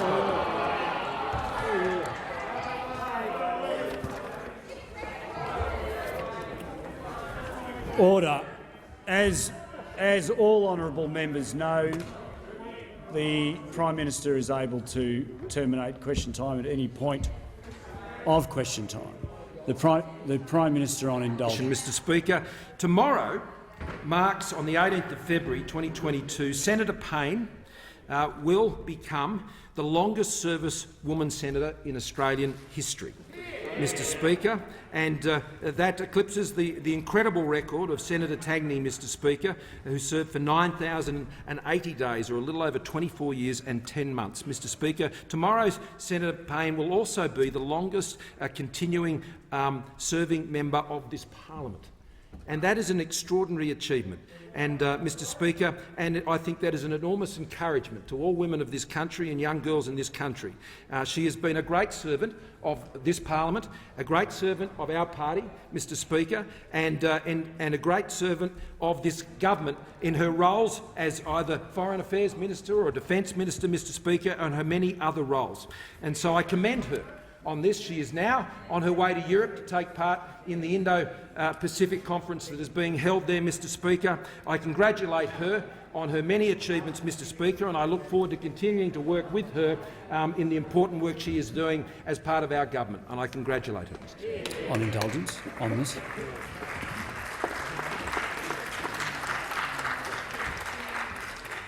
The Leader of the Opposition on indulgence. Thanks, Mr Speaker. I join with the Prime Minister in congratulating Senator Payne on what is a substantial achievement in a long and distinguished career in the Senate and as a minister. Marise Payne was the President of the New South Wales Young Liberals, while I was the President of New South Wales Young Labor. And we had a program of going round to schools, having debates, encouraging young people in terms of civic involvement and engagement. I got to know her very well while we were both much younger. There is something to be said about longevity in parliamentary careers. You do get better, you do learn, and Marise Payne is someone who has a good relationship with people on both sides of the chamber. I think she is widely respected, and I wish her well and congratulate her on this substantial achievement, which, as the Prime Minister has said, increasingly we will see women break records. That's a good thing. We need to be more representative of the population, and what that means is that it should be reflecting of Australian society, which is 50-50 after all. The member for Hughes wanted to raise something with me. Just before the member for Hughes, I'll give the call to the Minister in relation to papers. Thank you very much, Mr Speaker. Documents are tabled in accordance with the list circulated to honourable members earlier today. Full details of the documents will be recorded in the votes and proceedings. And the Minister. Thank you very much, Mr Speaker. I move that leave of absence be given to every member of the House of Representatives from the determination of this sitting of the House to the date of its next sitting. Thank the Minister. The question is the motion be agreed to. All those of that opinion say aye. The contrary, no. I think the ayes have it. The member for Hughes. Thank you, Mr Speaker. My question to you is based upon your authority under the Parliamentary Precincts Act of 1988, which gives the presiding officers the responsibility for control and management of the Parliament House and its immediate surroundings. Last Saturday, the 12th of February, Canberra witnessed the largest ever protest in the nation's capital, when many tens of thousands of Australians travelled from— The member for Hughes, this is not an opportunity to make a statement. Do you have a question for me? I do, Mr Speaker. Just get straight to the question, please. During that protest, can the Speaker confirm if the AFP positioned one or more long-range acoustic devices in the parliamentary precincts with the intention that it be used as a sonic weapon against protesters that included nurses, school teachers and paramedics? Did the AFP seek approval from the presiding officers to deploy such a device? And was the long-range acoustic device used against the protesters on that day? Order. Order. I'll report back to the House on that. Thank you, Mr Speaker. In due course. I present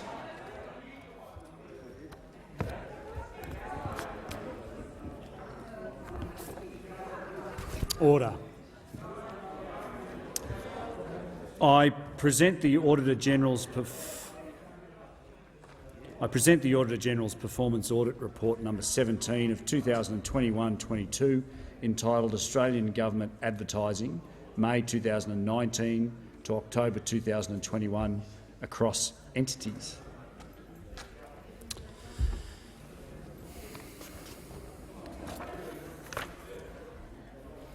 I have received a letter from the Honourable the Leader of the Opposition proposing that a definite matter of public importance be submitted to the House for discussion, namely the government's failure to plan for the future of Australia. I call upon honourable members who approve of the proposed discussion to rise in their places, and I give the call to the Leader of the Opposition. Thank you very much, Mr Speaker. Well, there is an old saying which is don't waste a crisis, because a crisis is an opportunity to take a step back and think about how you should emerge from a crisis even stronger, even stronger. We in the opposition have been doing just that. We've examined the problems that have been identified and in some cases magnified by the pandemic that Australia continues to go through, and we have based our policy on how we create a better future for Australia as we emerge from this crisis. A stronger economy, an economy that lifts up living standards, an economy that delivers for working people, an economy that's more resilient going forward. Because one of the things that's been identified during this crisis is a reminder that we too often are at the end of supply chains, and that makes us vulnerable to international activity. There's a lot of talk about foreign policy and engagement. The truth is that just about overwhelmingly, most of the RAT tests, for example, come from just one country. If that tap's turned off, then that creates a problem. But the truth is we have incredible opportunity. In the resources sector, we have everything, for example, that goes into a battery: lithium, nickel, copper. We have everything that goes in. And that's why we've established a National Reconstruction Fund. Just as during World War II, Curtin appointed Chifley as the Minister for Reconstruction, and in that post-war period you saw the foundations of the post-war boom in Australia. We want to lay the foundations for the post-COVID boom here in Australia. And we do that by understanding that industries need to transform through the use of cleaner and cheaper energy, but also that we have an opportunity to have new industries emerge. And that's what our Powering the Nation plan's about. Something at the end of this fortnight sitting, people might have noticed in the gallery, is that we announced our climate and energy policy on December 3. We announced it with a fully costed comprehensive plan, a plan that will see our emissions drop by 43% by 2030, a plan that will create 604,000 jobs, $52 billion of private sector investment, $78 billion in total of additional investment, a plan that will see household power bills reduced by $275 between now and 2025.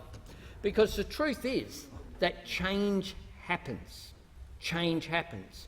The job of government is to ensure that you shape that change in the interests of people. And that's why those opposite are just incapable of dealing with the future, because they can't even deal with the present.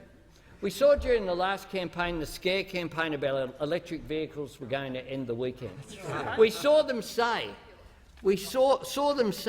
that hydrogen was snake oil, that it was nonsense, And that's why, when we stand still, every other country in the world with any leadership goes past us. And that is why it's a mistake for us to be frozen in time while the world warms around us, as well as isolated when it comes to action on climate change. So our vision is for new industries, powered by cleaner, cheaper energy, for us to identify how we need to make more things here, make our trains and our ferries and our transport infrastructure, make pharmaceuticals, make high-value manufacturing right here, right here. The opportunity is here right now. And we want to make sure that Australians get those jobs. And that's why we'll create Jobs and Skills Australia, to do for Labor what Infrastructure Australia does for the allocation of capital and investment, to make sure that we look and plan for what the labour market needs over the next year, the next 5 years, the next 10 years, and to make sure that training's there. And we make sure that it's equitable as well by having 475,000 free TAFE places in areas of skills shortage. We make sure that we address areas like nursing shortages by having 20,000 additional university places. And that's the lessons that we've learnt. How do we position ourselves to emerge stronger in the future? But we also need to look at social policy. We know that we've had a reminder of how important health is, that if you don't get health outcomes right, then everything else falls apart.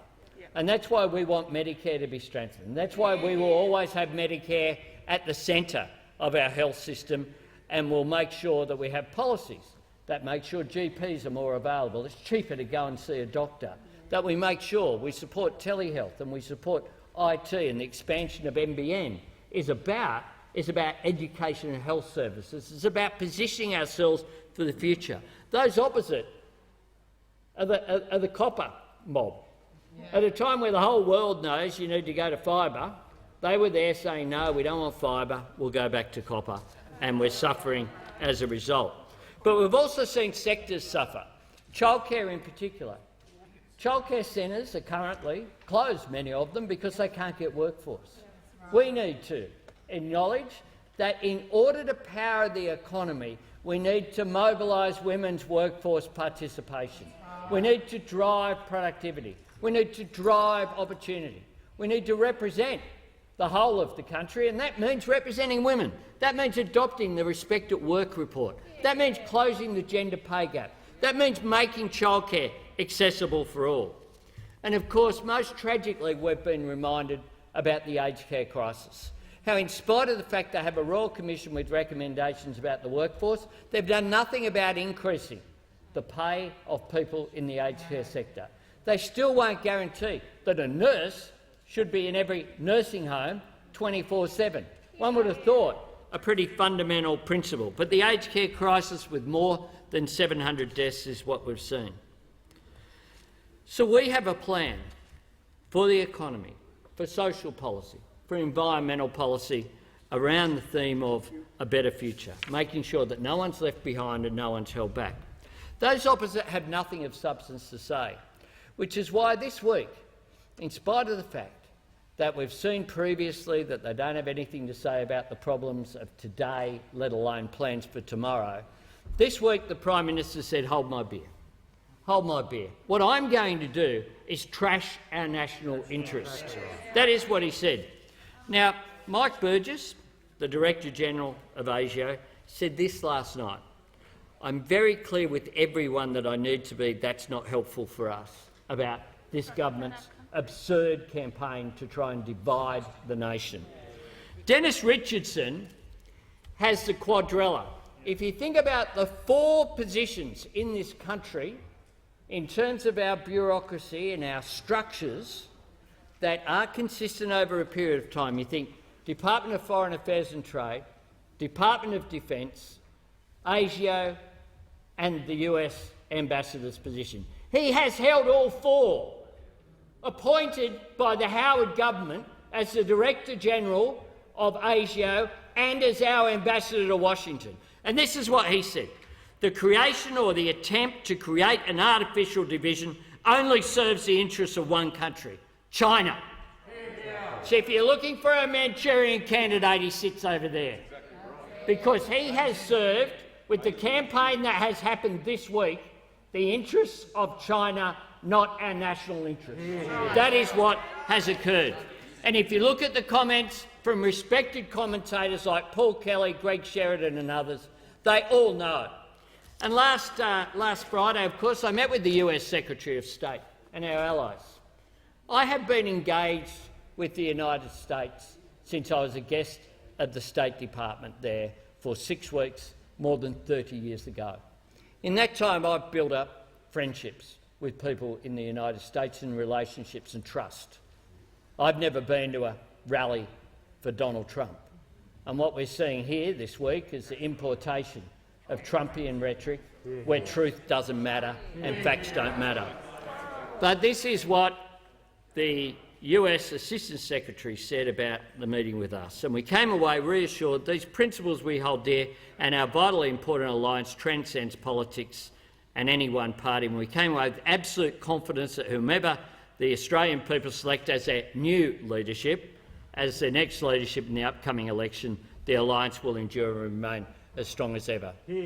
Well, in order to engage in foreign policy, you need to engage with respect, not engage in the trash talk that those opposite have this week. I call the Assistant Minister for Industry, Energy and Emissions Reduction. Thank you, Deputy Speaker. Deputy Speaker, I imagine, like many members on all sides of this chamber, this is a bipartisan moment. We're all counting down the days until we no longer have this Leader of the Opposition and his pointless and menial matters of public importance, because we all know what's going to happen at the election, which is, of course, the government is going to be returned, but then we are going to see the Hunger Games on the other side of the chamber, particularly for those who aspire to replace him. Now, of course, we know full well that there are many members who are already auditioning, and I see one of the members from Maribyrnong walking out of this chamber, as there are many others who are charmers and pretenders to the throne and the crown. But, of course, none of them have a plan for the future. Their only plan is how they find their way on that chair, Deputy Speaker, after the next election, after they know that this Leader of the Opposition will fail.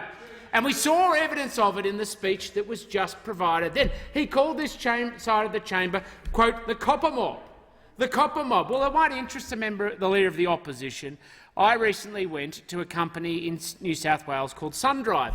Now, SunDrive are doing some really exciting and innovative things. They're changing the very structure of solar panels and how they're switching the use of silver wash, which is a necessary ingredient to be able to build conductivity in solar panels, and shifting them to that terrible metal of the future, according to the Leader of the Opposition, copper. Why? Because it delivers better outcomes, because it's part of the industrial capacity of the future of Australia. So we're proud to be on the side of technology in this side of the chamber. We're proud to be part of building Australia's industrial future. And more critically, we're proud to be able to do it in a cost-competitive and efficient way so that Australians can have jobs. In fact, as I listened to that matter of public importance, truthfully, I was kind of reminded by the absurdities of some remarks I saw yesterday at the National Press Club. Now, I watch it from here in the office in Parliament House, Deputy Speaker, but we all know what the National Press Club is like. You have a guest, in this case it was Climate 200's Simon Holmes a Court. And then afterwards, journalists asked questions because he was projecting his, what do we call it, vision, plan, whatever it is, about the future of Australia, and of course, as part of the fake independence campaign that he is financing so that he can install this Leader of the Opposition from that side of the chamber into this one. But we all know what it's like at the National Press Club, Deputy Speaker, when you're being asked, you're giving this so-called visionary speech about where things are going to go. And Simon Holmes a Court was asked by Catherine Murphy, a journalist at The Guardian, which, whatever anybody thinks about Catherine, and people have a diversity of views, of course, on her media and her reporting and her articles, but nobody would call her a hard right-wing Rottweiler. I think that's fair to say, and I think even she would agree with that, Deputy Speaker. She asked a pretty straightforward question, and a fair question too. She asked a question, what's a science-based policy to climate change, to Mr Holmes a Court. And of course, Mr Holmes a Court gave this long and complicated answer, but didn't actually address the fundamentals, which is what is a science-based approach to climate policy, which led Catherine Murphy from The Guardian to ask the question once again. Just picking it up, given Greg Brown from The Australian set the precedent. David Crowe, you're active in the climate policy space, Simon. You have been for years. What is the answer to my question? What's a science-based approach to climate policy? What's the answer? And the answer is, yeah, I'm not sure. And that shows you just how much, despite the big talk and the rhetoric of plans, of visions in the future, that so many of those who oppose the government actually have none. They have no clarity about what they stand for. They have no substance beneath the headlines, and that's exactly the sort of model that the Leader of the Opposition is channeling in his speech today.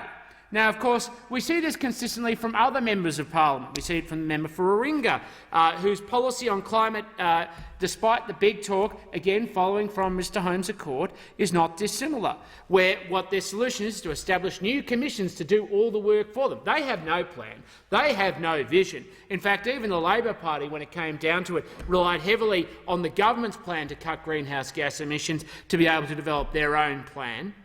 But the member for Warringah's solution is to develop a new commission, whose sole purpose is to override democratic decision-making because she has no plan. She has no capacity to be able to solve the complex challenges of how do we continue to grow our economy, while also making sure we cut our greenhouse gas emissions. And that's against the performance and the outcomes that this government has delivered. Since 2005, we've seen Australia's economy grow by 45%. We've seen emissions go down by 20%. We call that the decoupling. We have a plan on how we're taking Australia forward together, because we understand, as the Prime Minister said in question time, it is about jobs, jobs, jobs and more jobs. And no one set that out clearer than, of course, the Shadow Treasurer.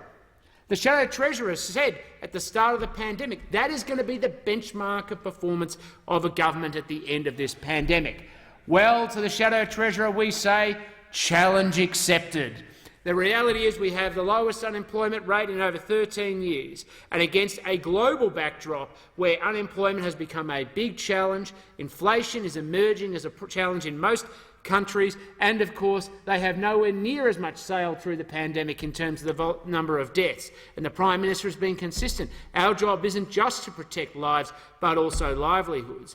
Australia under this government has continued to perform. But I do have empathy, Deputy Speaker, with the motion or the matter of public importance put forward by the Leader of the Opposition. He is concerned about the future, and I can understand why. Because when it comes down to it, Deputy Speaker, no Australian can plan if we see a change of government with a Labor-Greens alliance on the other side of this election. And it doesn't matter what the issue is, whether it's economic policy. And earlier this week, the member for Melbourne spoke and was outraged at the proposition that there might be an inheritance tax that he supported, which of course is the position that's previously been put forward by the Leader of the Opposition, because he didn't want an inheritance tax just when people died. He wanted an inheritance tax. He wanted a wealth tax today. And the member for Melbourne is going to be using that as one of his key negotiating points when he holds the Leader of the Opposition hostage in negotiations after the next election. He doesn't want to tax people when they die, as the Labor Party does. He wants to make sure that people are taxed at all stages of life, including the family home. So I can understand how the Leader of the Opposition is worried how can Australians plan for the future when he is going to be held hostage by the Marxist member for Melbourne. But it isn't just those policies, those radical policies, that the Leader of the Opposition and the Labor Party will be hostage to after the next election. The Greens have also outlined that they'd like to see a 50% cut in expenditure on national defence.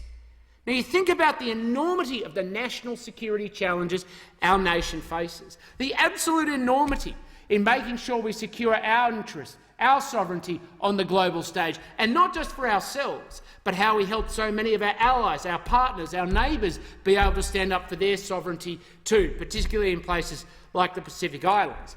And the answer from the Marxist member for Melbourne to impose and to negotiate and to hold the Leader of the Opposition and a future Labor government hostage is to cut spending in that space and undermine directly, hack at the heart of Australia's national security. Well, the question is going to be put forward for the Leader of the Opposition when he depends and sneaks into government, if he sneaks into government with the support of the Marxist member for Melbourne and the Greens, which is what, to achieve that outcome, are you going to do? Are you going to cut the kit that our troops have? Are you going to cut their pay? Are you going to cut their necessary support and infrastructure, whether it's subs, whether it's tanks, whether it's other types of vehicles, to keep them safe and protected in the battlefield? What's it going to be? And these are the big choices that are going to be faced at the next election, because the plan of a Labor government with an alliance with the Greens is going to be undermining Australia's national security and economy from the get-go. And you compare that not just to the performance of the government throughout this pandemic period, but in the years prior. You compare it to the plan we have to make sure we continue to secure Australia's economic opportunity while also building Australia's industrial capacity for the future. The plan we have to secure our national security in, frankly, what is going to be difficult times and, frankly, likely to be one of Australia's most challenging decades in years to come. The plan we have to make sure that Australians are in the best position to be able to buy their own home and secure their own retirement. The plan we have for Australia's health security. The plan we have that we will continue to deliver to make sure that Australians remain healthy against a global health challenge like a pandemic. And at every stage, it's quite clear the choice that Australians have. The plan put forward by a coalition government for security, or one that's a hostage to the demands of the Greens under a Labor government under Anthony the opposition. Call the member for Blair. Thank you, Deputy Speaker. Well, after listening to the posing and preening and prognostications of the previous speaker, it gives me an opportunity to talk about national security and defence force posture and defence personnel, because the Prime Minister during question time said, "My job is to keep Australians safe." Well, if that's the case when it comes to defence personnel, as the previous speaker was talking about, this government has monumentally failed. There has never been a defence force posture review undertaken by this government in the last 9 years. Not once have they examined it. The Morrison-Joyce government has failed to plan for our national security. They have failed in recruitment and retention. 5,500 people leave our ADF personnel every year, and they have failed to deal with the transition to civilian life, but they've also failed to recruit. The latest Defence annual report shows in 2021 Defence only met 90% of permanent force recruitment targets, and we know it's failed to meet the 2016 Defence White Paper targets every year since 2015-16, under this government and the various Prime Ministers they've had. At the same time, the 2020 Defence Strategic Update and Force Structure Plan showed that workforce costs are set to fall as a percentage of the defence budget, while capability acquisition will rise. In other words, the personnel will go down while capacity goes up. And this means that this government is underinvesting massively in our defence people and defence jobs relative to capability and procurement. Now, they never talk about that. That's their failure to plan for the future. Given the government's failure to meet its current recruitment targets and that personnel shortages are already impacting the ADF, this issue is fast becoming a pressing defence capability issue. And the previous speaker never talked about that. So don't give us lectures about national security when you can't fill your defence personnel in the ADF.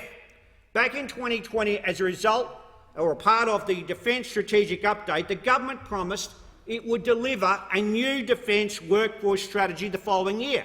In 2021, it didn't. It didn't deliver that strategy. Well, it came and went in the past, and we haven't seen it. Now they're saying they'll deliver it this year. We still haven't seen it, and I doubt whether we'll see it this side of the election. We understand it's been delayed, apparently, because of the AUKUS agreement between Australia, the UK and the United States. Well, if they can't deliver a strategy to fulfil their previous commitments, where do they plan for the future? Of course, there's no guarantee that the government's on track to meet the current White Paper target of around 62,400 personnel, so we need to see a new workforce plan as soon as possible to know if there are enough people to actually operate the future force of the ADF. The reality is we don't have enough personnel now, let alone staff, the future acquisition of nuclear submarines, new ships, long-range missile systems, manned and unmanned spy craft and cyber capability. So we need defence personnel, and the government's not planning for the future in that space. The government hasn't had a review posture during the whole tenure of the government. They haven't fulfilled it once in terms of the number of personnel to fill our ADF to improve our national security. So don't give us lectures when it comes to this issue.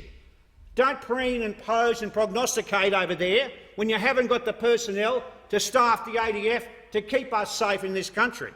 It's been reported the Navy has already launched Plan Delphinus to grow the Submariner force from 852 to 2,000 personnel for proposed proposed French submarines, which are no longer required at sea commitments.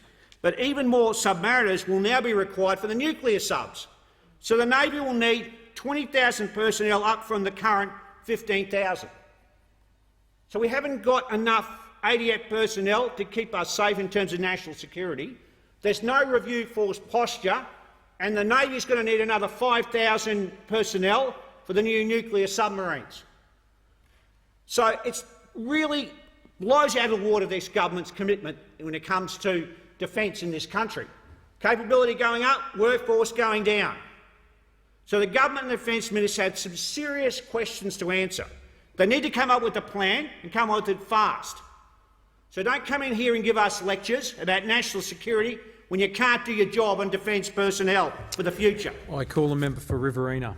Thank you, Deputy Speaker. Speaking of not being able to do your job, what did the member for Blair say when the Labor Party in government was cutting defence spending to a percentage of GDP to 1.56%? Did he go into the Labor caucus, the Labor cabinet, and say anything? No, he's just left the chamber now. It's not just what you say at the dispatch box. It's not just what you say in this chamber. It's what you actually do in committee hearings. It's what you do when you're in caucus. It's what you do when you're in party rooms. That also makes the difference. And I'll guarantee, I'll bet he said nothing, absolutely nothing, when Labor was cutting, ripping the guts out of defence spending to the tune of 1.56% of GDP, the lowest level that a government had spent on defence spending since 1938. And we all know, sadly, what happened in 1939. That's the Labor way. And anyone listening to this debate will remember all too well how defence spending was cut in those years of the Rudd-Gillard-Rudd government. It was pathetic. And for him to stand at the dispatch box and make out as if Labor might have changed its ways, as if we have something to be sorry about. We have put the investment in defence, in shipbuilding, in equipment, in personnel and people, and we will continue to do it. And I hate to think, Deputy Speaker, what will happen if the member for Melbourne ever has a say in determining what Labor might do in a future Labor-Greens Voices for Independent Alliance government, because the member for Melbourne will have a big say, and we already know he's belled the cat that he wants to cut national security spending, defence spending, by up to 50%. And I tell you what, I won't cop it. I'm the member, proud member, my hometown has the basic training through Kapooka of every soldier who goes through that proud establishment. I know how important the Royal Australian Air Force is, not just to our nation but to my hometown, to my electorate, because you spend any given time in wearing the blue, you end up at Forest Hill, you end up at RAF Wagga. And of course we've also got a Navy base. Three arms of the defence, only regional inland city centre to be able to have that claim to make sure that we train our defence personnel to the greatest capability. And don't just take my word for it. You go anywhere in the world and people will tell you how good our defence people are. And to think that Labor members, and particularly the Greens leader, are going to cut the guts out of defence spending if they get the Treasury benches, that will be a shame. And particularly at this time when we've got the Ukraine situation, we've got the situation in the Pacific Rim, we've got the situation, of course, ongoing in Southeast Asia and elsewhere. This is a critical time to not only put more money into defence spending, but to protect what we've already got. And they, on the opposite side, will not be protecting what we already have in the area of defence. And I heard and I listened very closely to the member for Grayndler, the opposition leader, talking about driving women's workforce participation. Good story to tell there too as part of the coalition. Indeed, the Morrison government's personal income tax plan already delivered more than $14.4 billion in tax cuts to more than 5.2 million women. The number of women participating in the workforce is at a record level, and we heard in question time today, indeed, that women's unemployment 4%.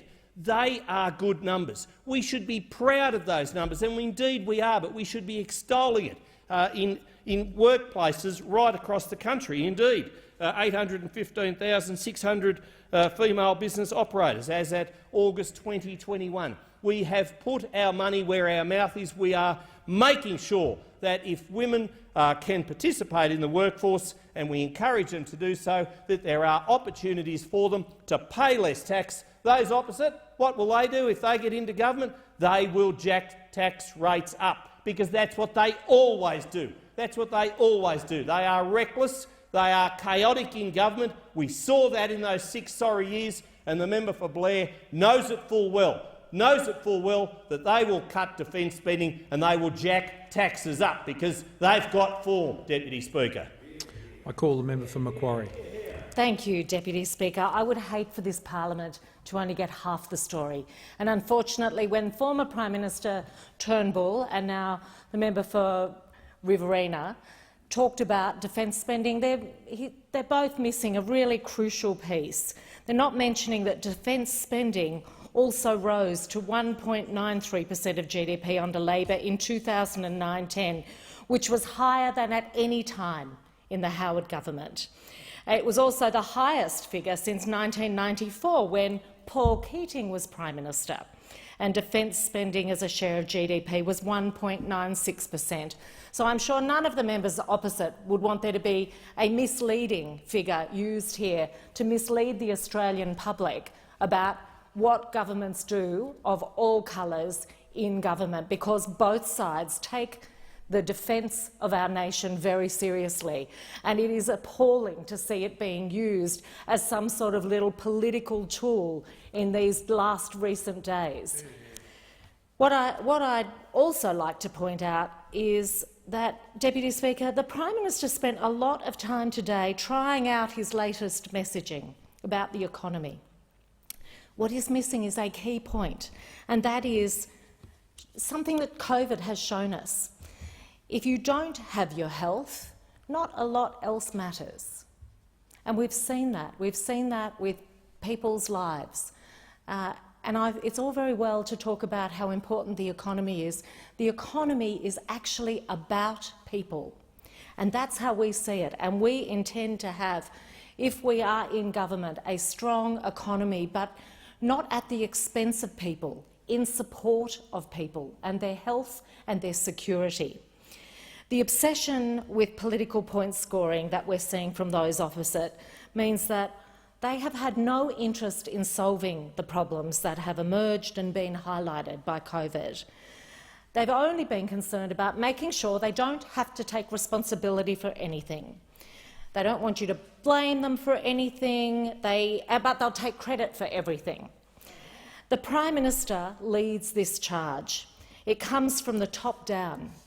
Now, if you were outside this place looking in, you'd be forgiven for thinking that this country isn't being run by a Prime Minister, but being run by an adolescent, because it reminds me of an adolescent who hasn't yet learnt how to take responsibility, hasn't yet learnt that you have to stand up and say, "I'm sorry," sometimes, unconditionally, and hasn't learnt that sometimes you can't just push the blame onto other people and pretend it wasn't you. Australians deserve more than that from a Prime Minister, and they deserve much more than they're getting from this government that is just fighting within itself and dividing the nation. On this side, Labor wants to see a nation that is brought together. At the end of a first term of a Labor government, there are a whole lot of things that are achievable that people might struggle to conceive when they think about those opposite running the place. But working with the Australians, there's so much that we can do. We can see more things being made at home, and I stand here very proudly as the Member of Parliament who has the only Australian manufacturer of rapid antigen tests that were listed in the initial listing on the TGA for the at-home rapid antigen tests, and that's a company called Innovation Scientific. And I've been working with them now for many, many months to educate small businesses long before they were available and to show them what the quality of an Australian product is. That's the sort of thing we should have more of in the Hawkesbury and in the country. And the way we do that is we power it with cheap energy. We know that people should be paid a secure and decent wage so they can live with security. So there are certain things that we can't compete with other countries on, but we can compete on energy. One of the keys to a future made in Australia is cheap, renewable energy. And it also creates jobs. Our Powering Australia plan will create over 600,000 jobs. We will be able to boost renewables to 82% of the grid by 2030, and people will get a drop in their energy bills by $275 by 2050. That's what Labor can do, working with people, not fighting amongst themselves. I call the member for Ryan. Thank you very much, Mr Deputy Speaker, and I'm pleased that the Labor members have seen fit to bring forward this matter of public importance, because it talks all about the plans that both of our parties have for the future. And they're quite right. At the next election, coming up in the next few months, Australians will face an incredibly stark choice. And there is a gulf of difference between the plans that this government has for the prosperity of our nation and the plans that Labor have for Australians. And Australians need to know the difference. I think Australians understand what this government is about. They have seen us in the trenches over the last 3 years, keeping them safe from a once-in-a-lifetime pandemic. They have seen us keep people in aged care safe. They have seen us roll out vaccines to vulnerable communities. They've seen us roll out booster shots. They've seen us close the borders quickly and take the hard decisions when it's been needed to keep Australians safe. They've seen us support hundreds of thousands of jobs through the JobKeeper program, and has enabled us to have the economy firing as we come out of the pandemic and heading towards a record low unemployment rate. They've seen us keep Australians safe when it comes to standing up to the coercion of other nations and about tackling the difficult security environment that we face, one of the most difficult security environments faced by any government in a long, long time. Meanwhile, Labor's plan for the future, Labor's plan for Australians, is a dark and depressing one. One where Australians don't feel safe. They don't feel safe to make choices for their families. They don't feel safe to plan for their future. They don't feel safe that their kids will have opportunity and hope. One where it's a future where a Labor government, a future Labor government, has lost control of our borders, just like they did the last time they were in government, because the opposition leader doesn't have the ticket to personally turn back a boat. And as a consequence, people are dying at sea, women and children. Australia's law enforcement and Border Patrol officers are fishing bodies out of the sea on a daily basis. Billions is being spent locking up those who have being trafficked by people smugglers and their evil trade, just as they did when they were last in government. And to pay for those billions of dollars to lock people up because of people smugglers, because they've lost control of the borders, they're ripping it out of defence, ripping it away from Australia's serving men and women, just like they did when they were last in government. Just like they did when they were last in government, and defence spending was at the lowest levels since the 1930s. They pull money out of ASIO, out of the AFP, out of the Australian Criminal Intelligence Commission, the very agencies working to keep Australians safe on the front line every single day. So now in Labor's plan for the future, Australians are less safe from foreign interference, less safe from criminal gangs and bikie gangs who would seek to do them harm. But it gets worse. It gets worse. Because as those groups are allowed to flourish, because Labor is ripping funds out of ASIO and Criminal Intelligence Commission and the AFP, they're lacking the ticker. They're lacking the ticker to revoke visas of convicted criminals and send them back to their home nations of citizenship. So these people continue to commit crimes against Australian citizens. We have revoked 10,000 visas under our government from convicted criminals. Labor couldn't even manage a tenth of that, not even a tenth. And I haven't even got to Labor's vision of our economic future, one where they add taxes, inheritance and death duties, retiree tax, housing tax. They undo the economic policies of this government that has created jobs. They undo the home builder scheme, which is putting first home buyers in record numbers into their first homes. They undo our infrastructure investment, which is creating jobs and keep getting people back to their homes and their families safer and quicker and out of traffic congestion. The unions reign supreme again, causing inflationary pressures, causing cost increases that families have to deal with in the supermarket aisles. This is Labor's vision for the future. It's bleak and it's dark. And Australians at the next election in the next couple of months have a stark choice: re-elect this coalition government to keep unemployment low, to keep our economy strong, to keep Australians safe, their families safe, and Australia's borders safe, and standing up against economic coercion from other nations. Time has expired, and I call the member for Gilmore. Well, thank you, Deputy Speaker. And I've got to say, as a new member in the parliament, I have never seen anything like we've seen this week from the opposition. It is embarrassing. It is totally members on my right. It is absolutely embarrassing by members opposite of what they are saying and the division that they are trying to create in this country. I am ashamed of the Morrison government and the ministers that have stood up here in question time today and absolutely lied to people in this Australian parliament. I can tell you, I grew up on a dairy farm. I grew up on a farm. The member for Gilmore will resume a seat. The Assistant Minister on a point of order. The member made an unparliamentary remark regarding other members. The member did make an unparliamentary remark. I was going to say, the member for Gilmore can continue.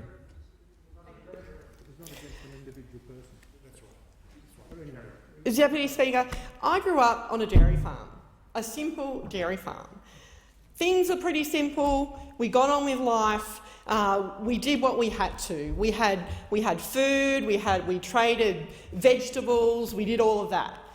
And I think today of where we've got to in this Australian Parliament, where those opposite are coming out to seek to divide people, I just can't believe what is happening. I think if people in my electorate saw what was going on in this Australian Parliament, they would be shameful of what has happened. I cannot believe every single topic that those opposite have talked about. Let's talk about defence. I come from a defence town. I've got children. I've got a son in the army. Why are we divided about defence? We should not be dividing about defence. I have HMAS Creswell in my electorate. I'm proud of that. At the moment, they are off working in aged care homes in Victoria to support the pandemic. I've got HMAS Albatross, where the brave men and women of HMAS Albatross have served us through our Black Summer bushfires and just about every disaster we can think of. We've got Australian public service employees working in defence and working right around that need more support. And I can tell you there's been so many cuts there that have happened. But what those opposite are doing and trying to divide is absolutely shocking. I cannot believe the depths and the lows that people have gone to in this Australian Parliament when our Parliament should be standing up and creating a better people, a better nation for every person in our electorate, a better nation for everyone in Australia. But all we see is division. All we see is politics. That's what it's all about for the Morrison government. And I say that quite honestly and sadly because it should never stoop to that. Never stoop to that. My mum was a TAFE teacher, a dressmaker. She went to TAFE. She worked hard, but like many as a woman, when she got married, she had to leave her job. Shouldn't we be investing in our TAFE system? Shouldn't we be investing so that more young people can go to TAFE, can go to university? I'm married to a tradie. Where are our tradies gone? We've gone through the bushfires in my electorate. People can't even rebuild their homes or get out of their temporary accommodation or the temporary business premises because there's not enough tradies, because those opposite do not support the public funding of TAFE. So the failure of this government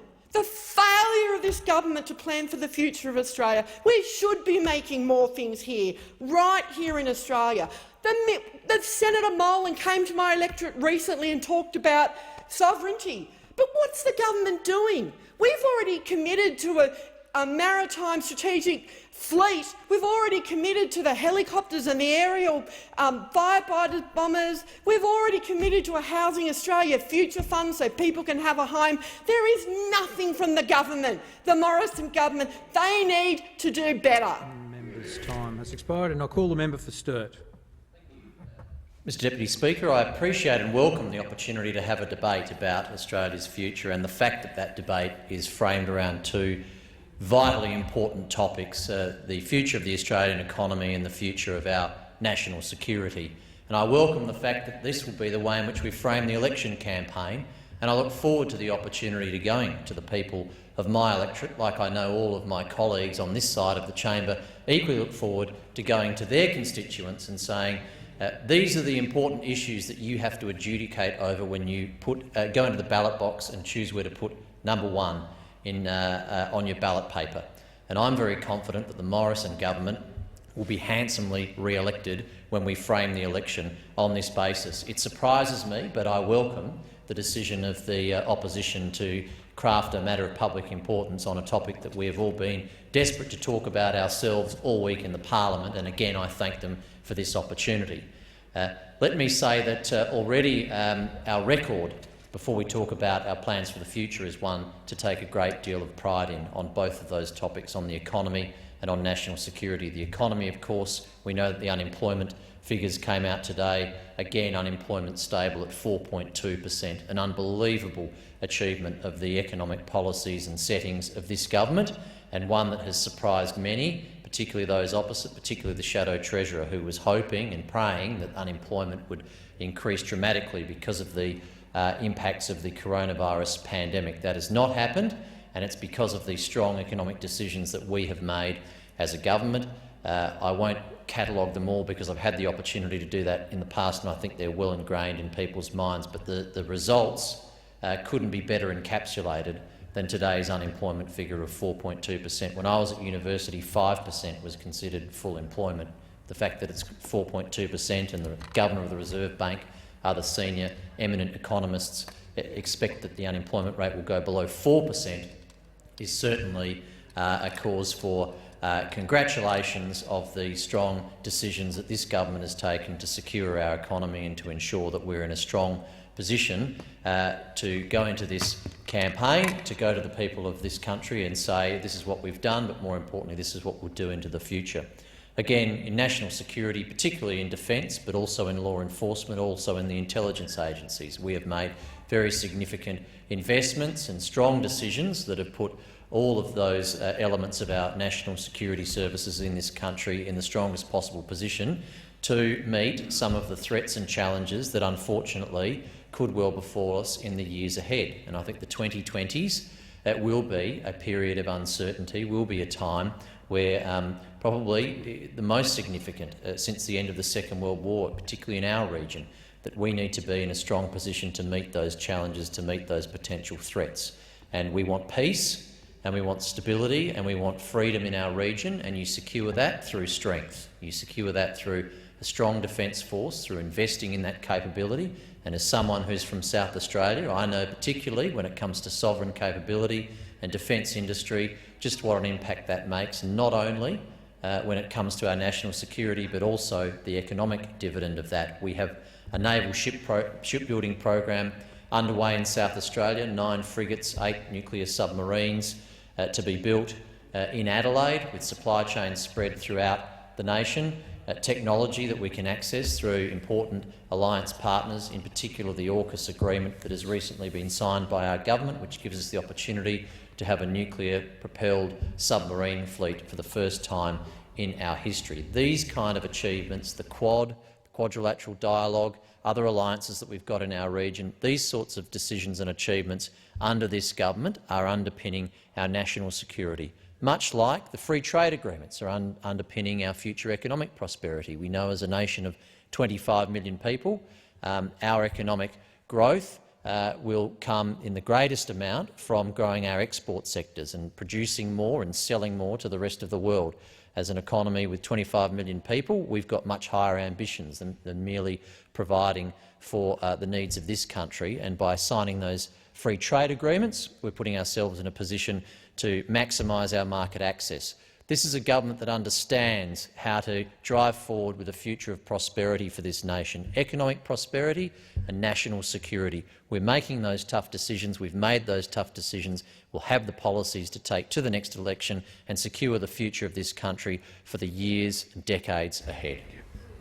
I call the member for Lyons. Thank you, Deputy Speaker. Of course, national security and defence are very important, as all speakers have alluded to in this MPI. It's important to note, though, that there's more to national security and defence than defence spending. There's also fuel security, which the government has manifestly failed to address over its 9 years in government. We don't have the fuel reserves in this country that we need. And of course, under this government, we've seen Australia's maritime fleet absolutely decimated. We have a tiny handful of merchant vessels left, and merchant crews in Australia, Australian crews. They're also part of our national security apparatus, as we saw in World War II at Dunkirk. It was the merchant fleet that saved those soldiers on the beaches of Dunkirk. That's how important the maritime merchant fleet can be. And under this government, we've seen our maritime fleet absolutely decimated. Deputy Speaker, what Australian voters are looking for in the months ahead is certainty and security, and only Labor can provide it. This government has failed over the last 9 years to provide that security and certainty. The Liberal government is a risk agent. It's an agent of risk. Everything it does is about chaos and change. This may come as a surprise to those people listening into this debate, but the Liberal Party used to be a party of conservatism and looking after the establishments and tradition. That's changed in recent years. It's now a party of risk and change. It smashes the ABC. Medicare, it cuts Medicare whenever it can. Try and find a bulk billing agent in regional Australia and you can't. You can't find a bulk billing GP. Chip away at Medicare every chance it gets. Arts and culture, decimated under this Liberal government. University education, decimated. University lecturers and staff, absolutely forgotten by this government during the pandemic. 40,000 teachers at university level left behind because this government didn't care about that incredibly important institution. National security and defence have become political playthings under this government. And just today, the incredible sight of this government gagging debate on its own legislation because it has no respect for the traditions and the culture of this parliament and this democracy. It's all about power at any cost, do whatever it takes to win. That's all it cares about. No integrity, no decency. After a promise before the last election about a Federal Integrity Commission, it's gone nowhere. They're not even introducing the bill that they say that they've drawn up, which we know is deficient, but they don't even have the guts to bring it into the chamber. This Liberal government cannot be trusted. It is dismantling Australia's culture and our traditions, and they are turning this country into a cut-price version of the worst aspects of America. This Liberal Party that governs this country now is not the Liberal Party of Robert Menzies, it's not the Liberal Party of Malcolm Fraser, it's not the Liberal Party of John Howard, it's not even the Liberal Party of Malcolm Turnbull. This is the Liberal Party of Donald Trump. That's what this Liberal Party is. Look at what they're doing. Insecure work is rampant in Australia under this Liberal government. Penalty rates have been cut under this Liberal government. Wages have actually gone backwards for people because of this government. No respect for family time for people under this government because of their attacks on penalty rates and weekend rates. Financial insecurity is getting worse. They've deliberately suppressed wages under this government, and young people are finding it increasingly difficult to afford to buy a house. It used to be the case that young people could get a job, get a good secure job, and go out and get a mortgage and buy a house. Young people today think, how on earth can I afford to buy a house in this environment? My labour is casualised, I've got insecure work, my wages are suppressed. How on earth can I get into the housing market? And that is the legacy of this failed Liberal government, a government that can't be trusted with the future of this country. Only Labor, only a Labor government will provide certainty and security, secure work, cheaper power prices, a future made in Australia and more manufacturing. The choice is easy at the next election. The choice is easy, Albanese. I give the call to the member for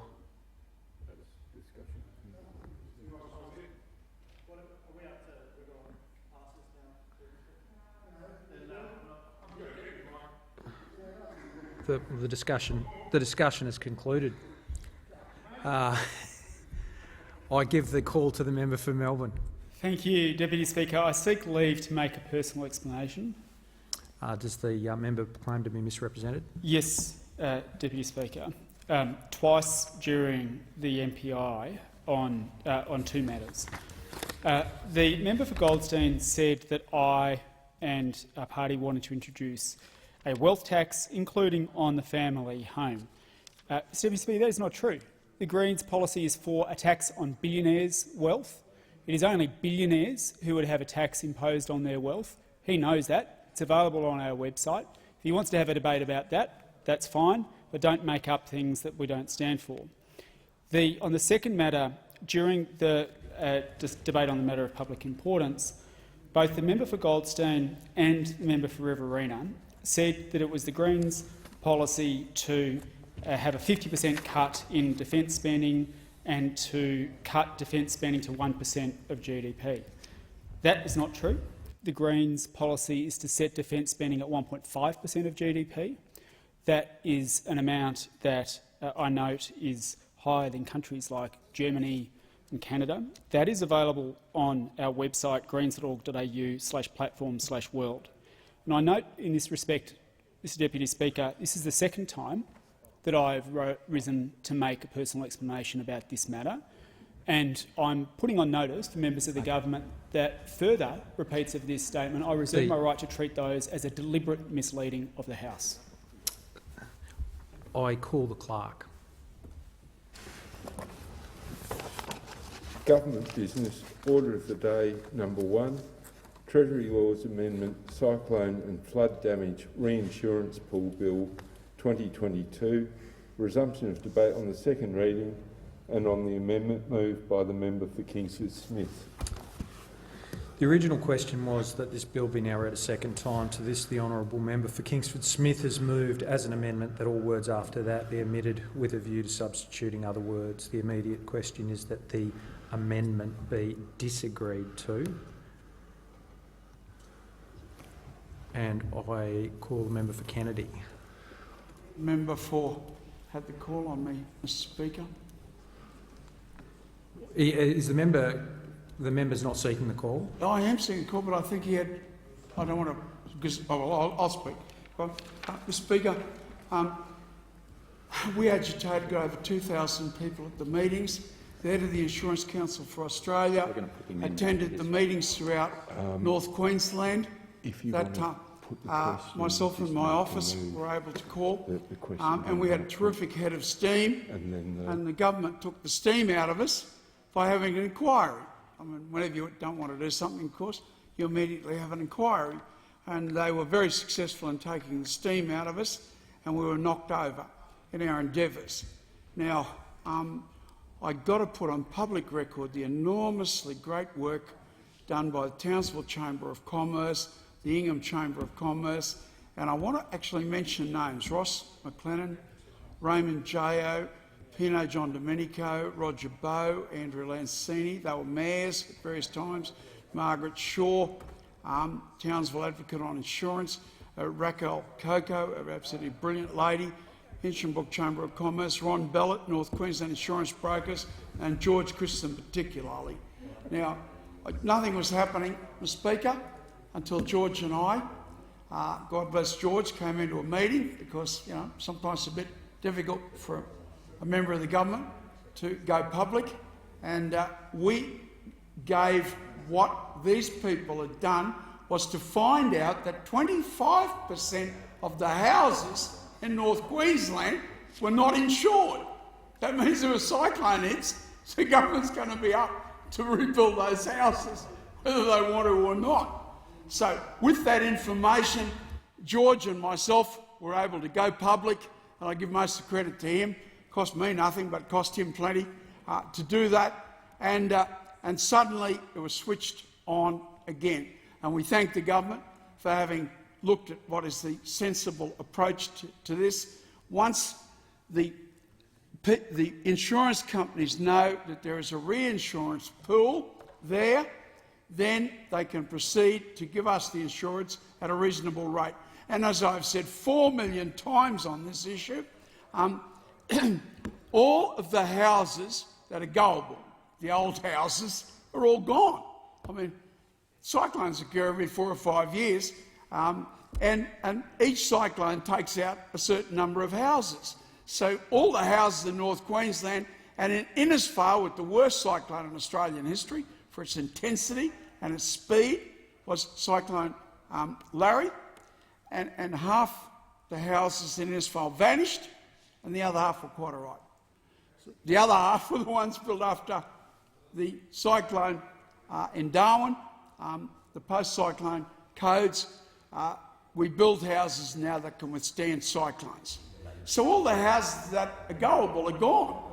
So really the government is providing reinsurance, but they will never need to dip into that pool very much at all, because the houses that are there now will withstand any cyclone that nature wants to throw at us. So really it's not a very big ask from the government, but all the same, we thank the government very, very sincerely for taking this initiative, and want to put on record those fighters that found out 25% of the houses were not insured, which enabled the member for Dawson, George Christen, myself, to switch it back on. So, and I pay a very great tribute to the member for Dawson, who is leaving this place as well. Thank you. I call the Minister for Veterans Affairs. I move that the question now be put.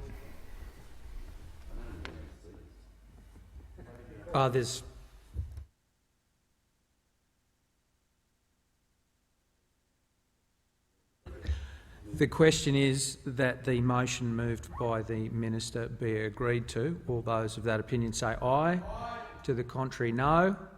The ayes have it. Okay.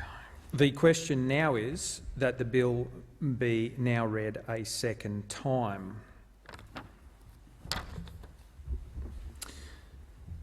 I put the question that the bill be now read a second time. All those of that opinion say aye. To the contrary, no. The ayes have it. I call the clerk.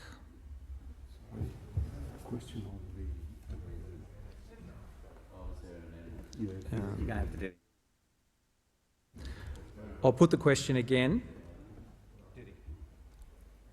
I'll put the question that the amendment be disagreed to. All those of that opinion say aye. To the contrary, no. The ayes have it. Division required? No division required. The ayes have it. So I now put the second reading question again. The question is that the bill be now read a second time. All those of that opinion say aye. To the contrary, no. The ayes have it. I call the clerk. Second reading, a bill for an act to amend the Terrorism Insurance Act 2003 in order to establish a cyclone and related damaged reinsurance pool operated by the Australian Reinsurance Pool Corporation and for related purposes. I call the Minister. I move that the bill be now read a third time. The Manager of Opposition Business. I'm offering leave for us to move to the third reading immediately.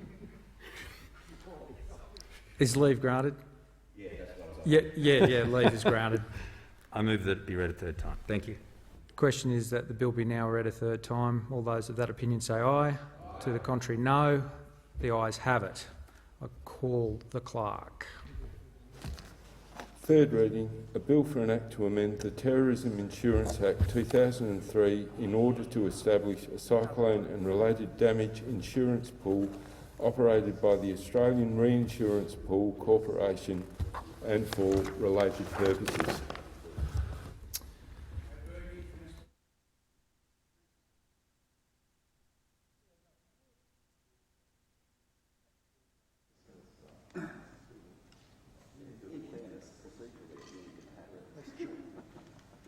I've received a message from His Excellency the Governor-General recommending, in accordance with Section 56 of the Constitution, appropriation for the purpose of this bill.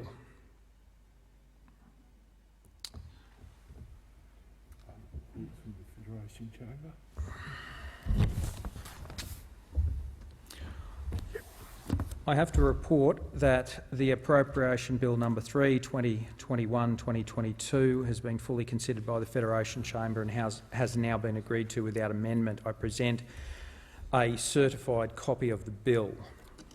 The question is that the bill be agreed to. All those of that opinion say aye. To the contrary, no. I think the ayes have it. The bill has been agreed to. I call the Minister. I ask leave of the House to move the third reading immediately. Is leave granted? Leave is granted. The question is that the motion moved by the Minister be agreed to. All those of that opinion say aye. To the contrary, no. I think the ayes have it. It being almost 4:30, I propose the question that the House do now adjourn, and I call the member for Chifley. Thanks, Deputy Speaker. I live in and represent people in the fastest growing region in the country, Western Sydney, and in my part of Western Sydney there is huge population growth, 200,000 people expected in the coming years. Now, the Prime Minister Scott Morrison and the New South Wales Premier Dom Perrottet, they love cheering on new housing supply and they love taking the stamp duty of young families moving into the area, but they rarely put it back into infrastructure that makes people's lives easier. For example, in our part of the world, the Western Sydney rail line from Penrith is often, every 3 out of 5 days, late. It's overcrowded to nearly 300% capacity. Roads like Richmond Road near Colby are constantly congested, hugely frustrating for people wanting to get to and from work and then also just doing their business on the weekend.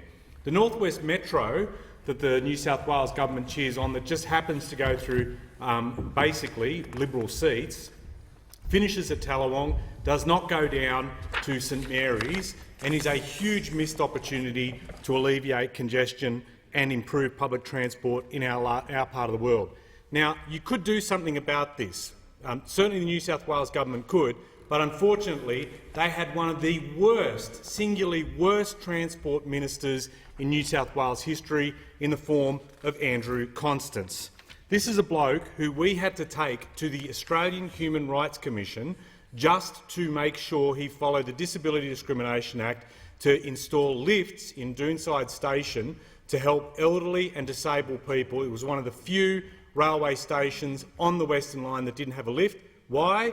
Because, as is often the case with the Liberals, they always wrought what should be done is always contorted into financing projects in Liberal electorates above Labor ones. So he kept doing that. And look at his record. Projects delayed, projects over budget. He couldn't fit ferries under bridges and he couldn't fit railways onto rail tracks.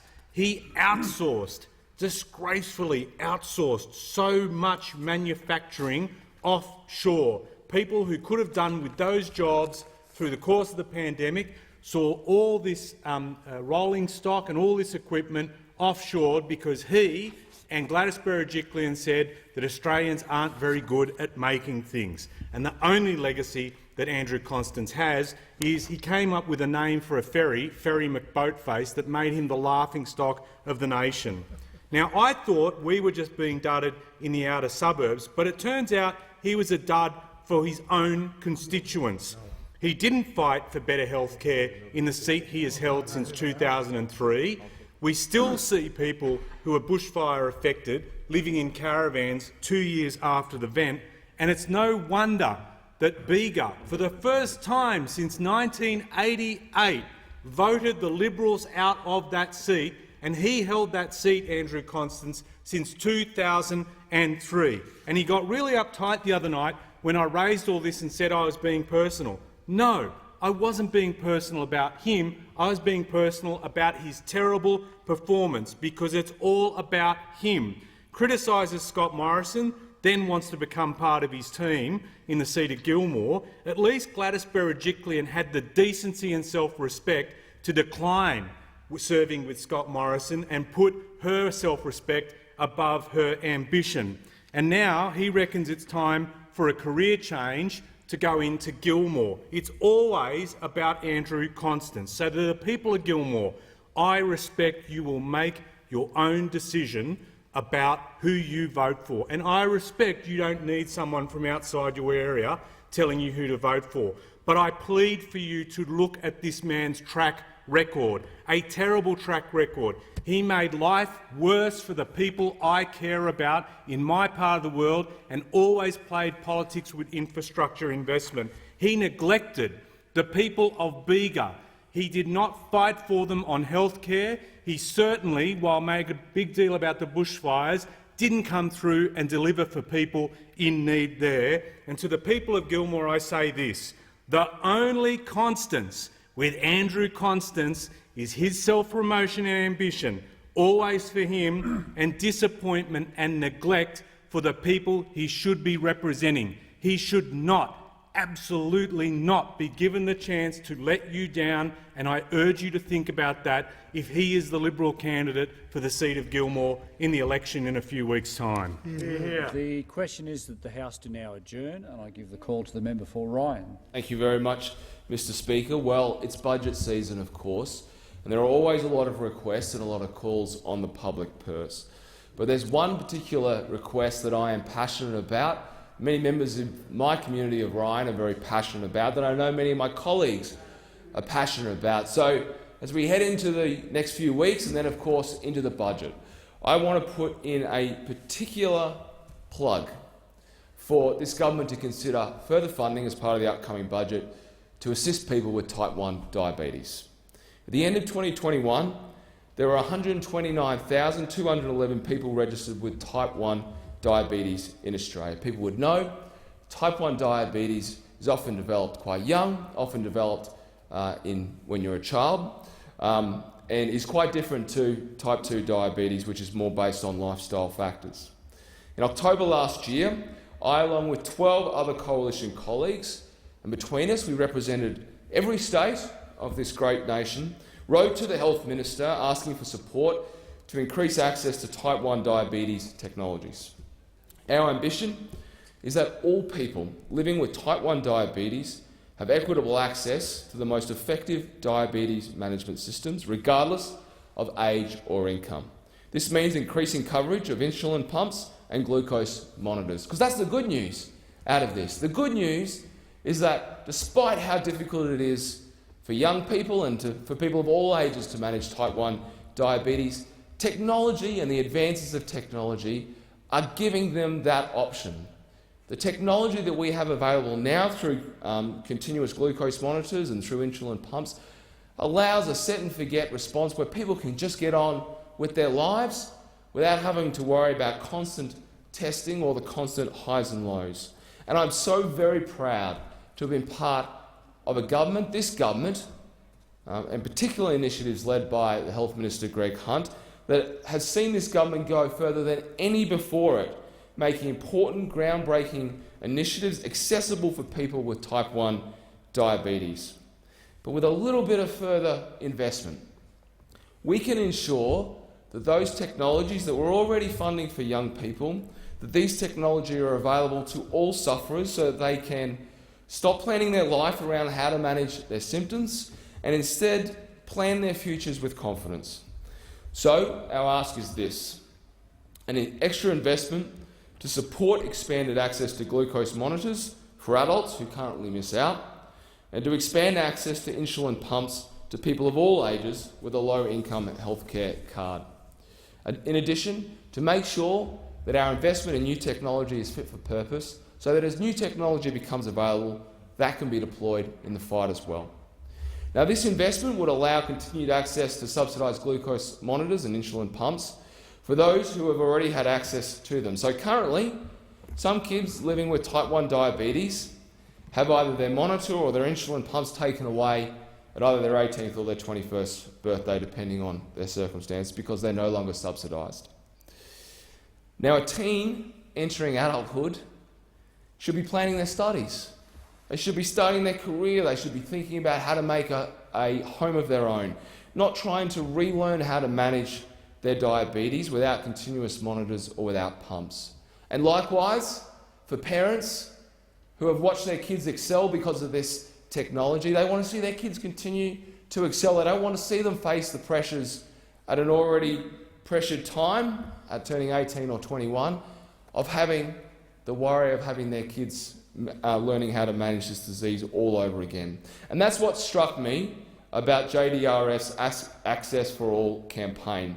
The opportunity to relieve some of the burden of these young Australians during what is an already challenging stage in their life. It's why I am enthusiastically supporting their campaign. I know that JDRF ambassadors have reached out to MPs from all across this chamber. I really want to thank them for sharing their stories of living with type 1 diabetes. And this extra investment would make financial sense too. Type 1 diabetes currently costs the Australian community $2.9 billion each year, and we could reduce that cost by keeping people out of suffering hypoglycemia, of keeping them out of long-term health effects, by managing their type 1 diabetes better using this technology. I really want to thank Minister Hunt and the PM for engaging with me and other backbench colleagues on this important issue, and I sincerely encourage the government to deliver the funding this initiative needs as part of the upcoming budget, and look forward to the community and the government getting behind the campaign. The question is that the House to now adjourn, and I give the call to the member for Wills. Speaker, I have dedicated my entire career to foreign policy and the national security of Australia, because beyond partisanship is our collective commitment to Australia's national interest. So I find it remarkable that this coalition government, both the Prime Minister and the Defence Minister, have the gall to attack the Labor opposition on national security, because they have been in power for 9 long years. They are responsible for that collective commitment to our national security, yet they can only huff and puff their way through a desperate scare campaign. It was Labor in government who banned Chinese state-owned company Huawei on national security grounds in 2012. It was Labor in government that did not ratify an extradition treaty with China that was signed by the Howard government. The facts are it is the coalition government who are incompetent managers of our national security, with undisclosed links to the Chinese Communist Party. In 9 years of coalition government, Trade Minister Andrew Robb negotiated Australia's China FTA, got a job with Chinese-owned Landbridge Company, which operates the Port of Darwin, and the coalition government leased the Port of Darwin to the same company. Tony Abbott invited President Xi to address Parliament, backed President Xi's so-called commitment to democracy, and elevated the relationship. The Defence Minister, when he was Home Affairs Minister, met with Huang Zhangmo, a Chinese billionaire, later barred entry into the country on national security grounds. Met with him about migration applications after a $10,000 donation was paid to ex-Liberal Minister Santo Santoro. Speaker, the only candidate or MP charged under foreign interference laws was former Liberal candidate Di Sun Duong, aka Sunny Duong, well known to the member for Chisholm, who described him as inspiring. And while the Prime Minister and the Defence Minister bluster about national security, In their own government, it is the member for Chisholm that has an astronomical number of publicly reported links to the Chinese Communist Party United Front organisations, to Chinese Overseas Exchange Association, Australian Jiangmin General Commercial Association, World Trade United Foundation, United Chinese Commerce Association, and the member for Chisholm refuses to discuss and consistently denies these links. The member for Chisholm has a close relationship with Ha Liu, a Liberal Party donor who attended her inaugural speech and was assessed by ASIO as a national security risk. It was the member for Chisholm who secured access to the federal government for a company endorsed by the Chinese Communist Party and later implicated in a major organised crime probe into $1 million in suspected drug money. The member for Chisholm hosted in her home a man who later died suspiciously after telling ASIO he had been approached as part of a plot to insert a Chinese agent into the federal parliament. The member for Chisholm links to the Chinese Communist Party were the subject of security warnings before her pre-selection in 2019 election, as revealed by the Herald Sun. And the member for Chisholm's connection to guests at a Liberal Party fundraiser in 2015 led to the party returning $300,000 in donations due to security concerns. The member for Chisholm's, whose connections led ASIO to advise then Prime Minister Turnbull to not attend one of her Chinese New Year functions. The member for Chisholm, who in a train wreck interview with Andrew Bolt on Sky on multiple occasions was unable to remember any of these connections with Chinese Communist Party-linked organisations, and who repeatedly refused to describe Chinese activity in the South China Sea as illegal. She is a Liberal member of this Morrison-Joyce government. The Morrison government blusters is a smokescreen for how compromised they actually are, and for their incompetence too. The incompetence of a Prime Minister who has amateur-hour diplomatic skills, not across his brief, repeatedly making the mistake of describing the relationship between China and Taiwan as one country, two systems. That was Hong Kong, Prime Minister. And despite officials admitting he made a mistake, he doubles down in the media and refuses to backtrack. Here is the common thread, Speaker. The Prime Minister's national security policy is driven by his short-term domestic political survival, not the national interest. They are compromised. They are incompetent. Unlike Liberal Senator Abetts's abhorrent questioning of the loyalty of Chinese Australians, this debate is not about that community. This is about the government's incompetence. The government lurch from one bungled position to another. They bluster and attack the opposition, all the while wilfully blind to the fact bipartisanship on national security is a national asset. For Australia's national interest, they have got to go. The question is that the House do now adjourn. We might need to get that microphone checked afterwards. And I give the call to the member for Sturt.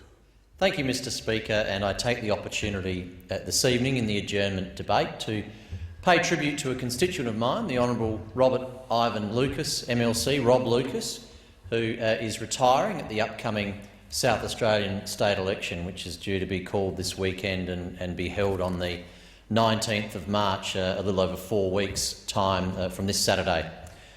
Rob Lucas, to my best understanding, is the father of all the parliaments in the nation at the moment. He was elected in December 1982, which is before I was born, only a few months before I was born.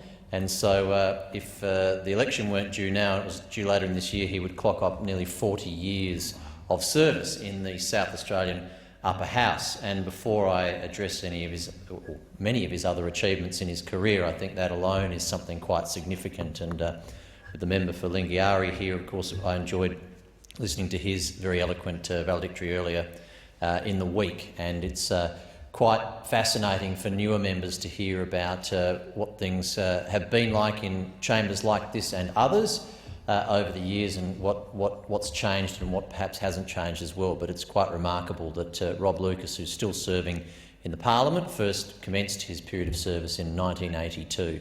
There have been 6 premiers of South Australia in that time. He's served 4 of them as a minister. He's been a cabinet minister for more than 12 years. He's been the treasurer for over 8 years, nearly 9 years, and so his period of time of cabinet service is very impressive as well, and he's been on the front bench, whether in government or opposition, for almost the entirety of those 40 years. I suspect he was probably elevated to the front bench within 4 or 5 years of being elected to the parliament in the first place, and he's certainly been on the front bench for the entirety of the time that I've known him and worked with him in both government and opposition. I certainly have had the opportunity to work with him for a very long time. I was the Chief of Staff before coming to this place to the Liberal leader in South Australia, Stephen Marshall, who of course now is the Premier of South Australia. I was his Chief of Staff for 5 years in opposition and the first year in government before the opportunity presented itself for me to contest and become elected to this chamber. So I worked alongside Rob for 6 years. Throughout that period, he was a very senior member of the leadership team and someone that I saw as quite a mentor to me, someone that was had an unbelievable experience in government, in politics, in understanding how to confront issues, sometimes happy ones, sometimes difficult ones, victory and defeat, but certainly someone that is and soon was a very reliable rock of Gibraltar for the Liberal team in South Australia. I think it would have been a very different election result, particularly in 2018, if Rob Lucas was not a part of the team. And of course, you know, in many ways, he was doing us all a favour. There was the joke in the team was that he would actually earn more money by retiring than staying in the parliament, because his very generous defined pension scheme, having been a previous minister, was more than that of a backbench member, which speaks to the quality of the man that wasn't in it for the remuneration but was in it to be a parliamentarian, genuinely to be a parliamentarian. Someone that certainly enjoyed and engaged in the cut and thrust of the debate of ideas, and was a very polite but aggressive campaigner and debater for the way in which he believed the state of South Australia should be run and the way in which the direction we should take our state. And that was both within the party and in the parliament and in the media and in the community. He does leave an enormous legacy on the state of South Australia and the South Australian Liberal Party. One of those legacies, I humbly admit, is my own, because he was certainly someone that contributed to me enhancing the attributes that may or may not have helped me come to this place, Mr Speaker, and I'm truly grateful for the access that I always had on a constant basis to his experience, to his advice, to his wisdom, and I was not alone in a team that very much relied on him. He was the only person that had previously served as a minister when we got elected to government in 2018. That was an enormous amount of experience and wisdom that we relied on, but more importantly, he was a great treasurer, a great contributor to South Australia, and he thoroughly deserves to enjoy his retirement. The question is that the House do now adjourn, and I give the call to the member for Fraser. Thank you, Speaker. As the 46th Parliament approaches its final days, I want to take this moment to acknowledge the remarkable resilience of the Fraser community throughout this long, multi-year pandemic. There are so many wonderful community organisations around Fraser which have done so much to support people across that community over the last couple of years. They are all deserving of thanks for their contributions, which have strengthened our community and helped so many people get by during such a difficult time. Organisations throughout Fraser stepped up to provide every manner of support to people in need in a time when people increasingly found themselves experiencing hardship. Volunteer organisations like the Humble Mission and many Vietnamese community organisations and other multicultural organisations provided emergency relief in the form of meals and essential clothing, hygiene and bedding products, and helping those members of the community who were at their most vulnerable. These organisations were often the last resort for people who were isolated from family and other supports, the last resort for people to get essential services and essential goods. I would like to acknowledge and thank Western Health and all of the frontline workers involved in confronting the enormous health challenges we have faced over the last 2 years. I think it is particularly important to acknowledge the sacrifices made and the risks undertaken by frontline workers who risked exposure and heightened levels of stress to help vulnerable people throughout the community. Of course, this applies to health, but also to our emergency services workers, to workers in ambulances, to the police, to fire, and also to other sectors that have often gone under the radar in the past, like our retail workers, who often put themselves in harm's way to make sure that people throughout the community could access essential goods and services. According to the Australian Psychological Society, frontline workers suffer increased likelihood of depression, anxiety and other mental health distress, and their resilience in the face of the pandemic has been remarkable. Western Health has also played a significant role in supporting the vaccine rollout across my electorate, along with local school and community organisations who lent space and time to achieve the vaccination targets and keep our community safe and open. And I also want to put a big shout out to the many other organisations, for example, Big Sam's Market, which currently has a Vax pop-up. But there are many other organisations throughout the community who are facilitating the Vax rollout, which of course, with vaccination rates for school children and booster rates still nowhere near where we need them, there is so much more to be done. As a parent, I also want to recognise the significant effort invested by teachers and leaders of school communities across my electorate and beyond to deliver high-quality online learning and the flexibility and professionalism with which they've approached every new problem posed to them. The pandemic has presented unique challenges, and the teachers and school leadership of Fraser have faced them admirably. Speaker, I also want to highlight the resounding success of the Lunar New Year celebrations right across Fraser and Melbourne's broader west. I want to point in particular to the St Albans Lunar New Year Festival organised by the St Albans Business Group, which I attended last weekend. Thank you to all the organisers, volunteers, participants and attendees who made it possible to hold this festival in person this year. Last year, this event had to occur via video, and apparently over 500,000 hits occurred on the website, so it still resonated with people and still meant a lot to people. But this year's festival was able to be held in person, and I want to thank all of the people who made that possible. It meant so much to people to be able to see the dancing lions and the fireworks in person. Over 80,000 people attended this one-day festival, which is a remarkable testament to how much people want to attend events in person together to reconnect with each other. The Vietnamese community plays a significant role throughout the community of Fraser and Melbourne's West, contributing massively to our cultural diversity. The Lunar New Year Festival in St Albans, in Footscray and in many other settings have been the perfect celebrations of both the cultural diversity of Fraser and a reflection of us returning to life and feeling more normal.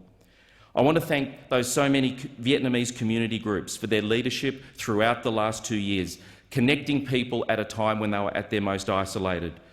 There are too many to mention, but the ones that stand out include the Australian Vietnamese Women's Association, the Vietnamese community in Australia, and Australian Vietnamese Arts. Fraser plays home to more than 30,000 Vietnamese Australians, and their contribution to our community cannot be overstated. The question is that the House do now adjourn, and I give the call to the member for Herbert. Thank you, Speaker. Speaker, I had hoped to rise earlier today in support of the bill to bring on the reinsurance pool for cyclone and related flood damage. Now, this is probably the most significant bill brought forward this place for Northern Australia and North Queensland, and especially places like Townsville. We heard from members of the government and opposition, which all spoke relatively in favour for it, but I have to take some issue with members from New South Wales, from the Labor Party, stand up and be critical of what we've brought forward. Because not one person from the opposition picked up the phone to speak to me about the market failure that we've seen in insurance. Not one person. I spoke with the member for Leichhardt, the member for Dawson and the member for Kennedy. Same thing. So it was more just to politicise and critique when people of North Queensland have suffered, but the people on the opposite side aren't from our area. So they filibustered, so a few of us couldn't speak, but I am very happy that it's passed this House and will go to the other place. We've seen market failure of essential service. The essential service is insurance. And I call it an essential service because you need it like you need water. You need it like you need fuel. If you're a small business, you need insurance, your household needs insurance, strata title. It is something you must have. But in places like Townsville, North Queensland, we haven't been able to get insurance, or the premiums have skyrocketed so much that people are choosing to sacrifice something else to get it or to forego it altogether. The member for Leichhardt has been on this journey for 11 years. It's a long time to be in the fight. Since getting into Parliament, he grabbed me straight away and said, "What's your biggest issues?" I said, "Crime and insurance." He goes, "Yes, come here and let's talk about insurance." So it's been very positive to be able to work with Minister Sukkar and the Prime Minister to come up with this reinsurance pool. This legislation will make a real difference for the lives and livelihoods of people in North Queensland. Every day my office gets countless calls for people that have had premiums jump 30%. And I couldn't fathom how we here wanted to work with the insurance companies, the people to help get insurance to a level that it was acceptable. And we heard one thing from insurers, then the next thing the next day. By the end of the day, it hurt the people on the ground. And people were getting premiums, or having premiums, say last year in Douglas, which is a suburb of Townsville, for $2,777. In 1 year, it jumped to $4,213. That's a 51% increase in 1 year. It simply defies logic how something can double in 1 year. It doesn't add up. Other residents have shared their renewal, which was asked for, which was increased by 35%. Another year, making no claims and no decent explanation from the insurance company of why this has jumped so significantly. Another resident wrote to me and said, "I recently received my house insurance renewal. No cyclones, no fires, no floods, no break-ins, no claims, but a massive 35% premium increase. Surely nothing goes up by 35% in 1 year, not even the building costs." Yet another resident explained the process they had been through to try and reduce their premium by shopping around. "I've tried to attain other quotes for my modest, small 3-bedroom 1970 home and have received quotes ranging from $4,500 to $7,000. Lowering the house price by $50,000 also doesn't have much of an impact either. I have a high-set home, not in a flood area, and no storms, no major events, never made a claim." This price hike is ridiculous, and that's why the government has come in to create the $10 billion reinsurance pool so that their premiums will not be skyrocketed any further. The savings will be 46% for homeowners, or up to 46% for homeowners, 58% for strata properties and 34% for small and medium businesses. This is a fantastic policy. Reinsurance pool will benefit all North Queensland. The question is that the House do now adjourn, and the House stands adjourned until Tuesday the 29th of March 2022 at 12 noon.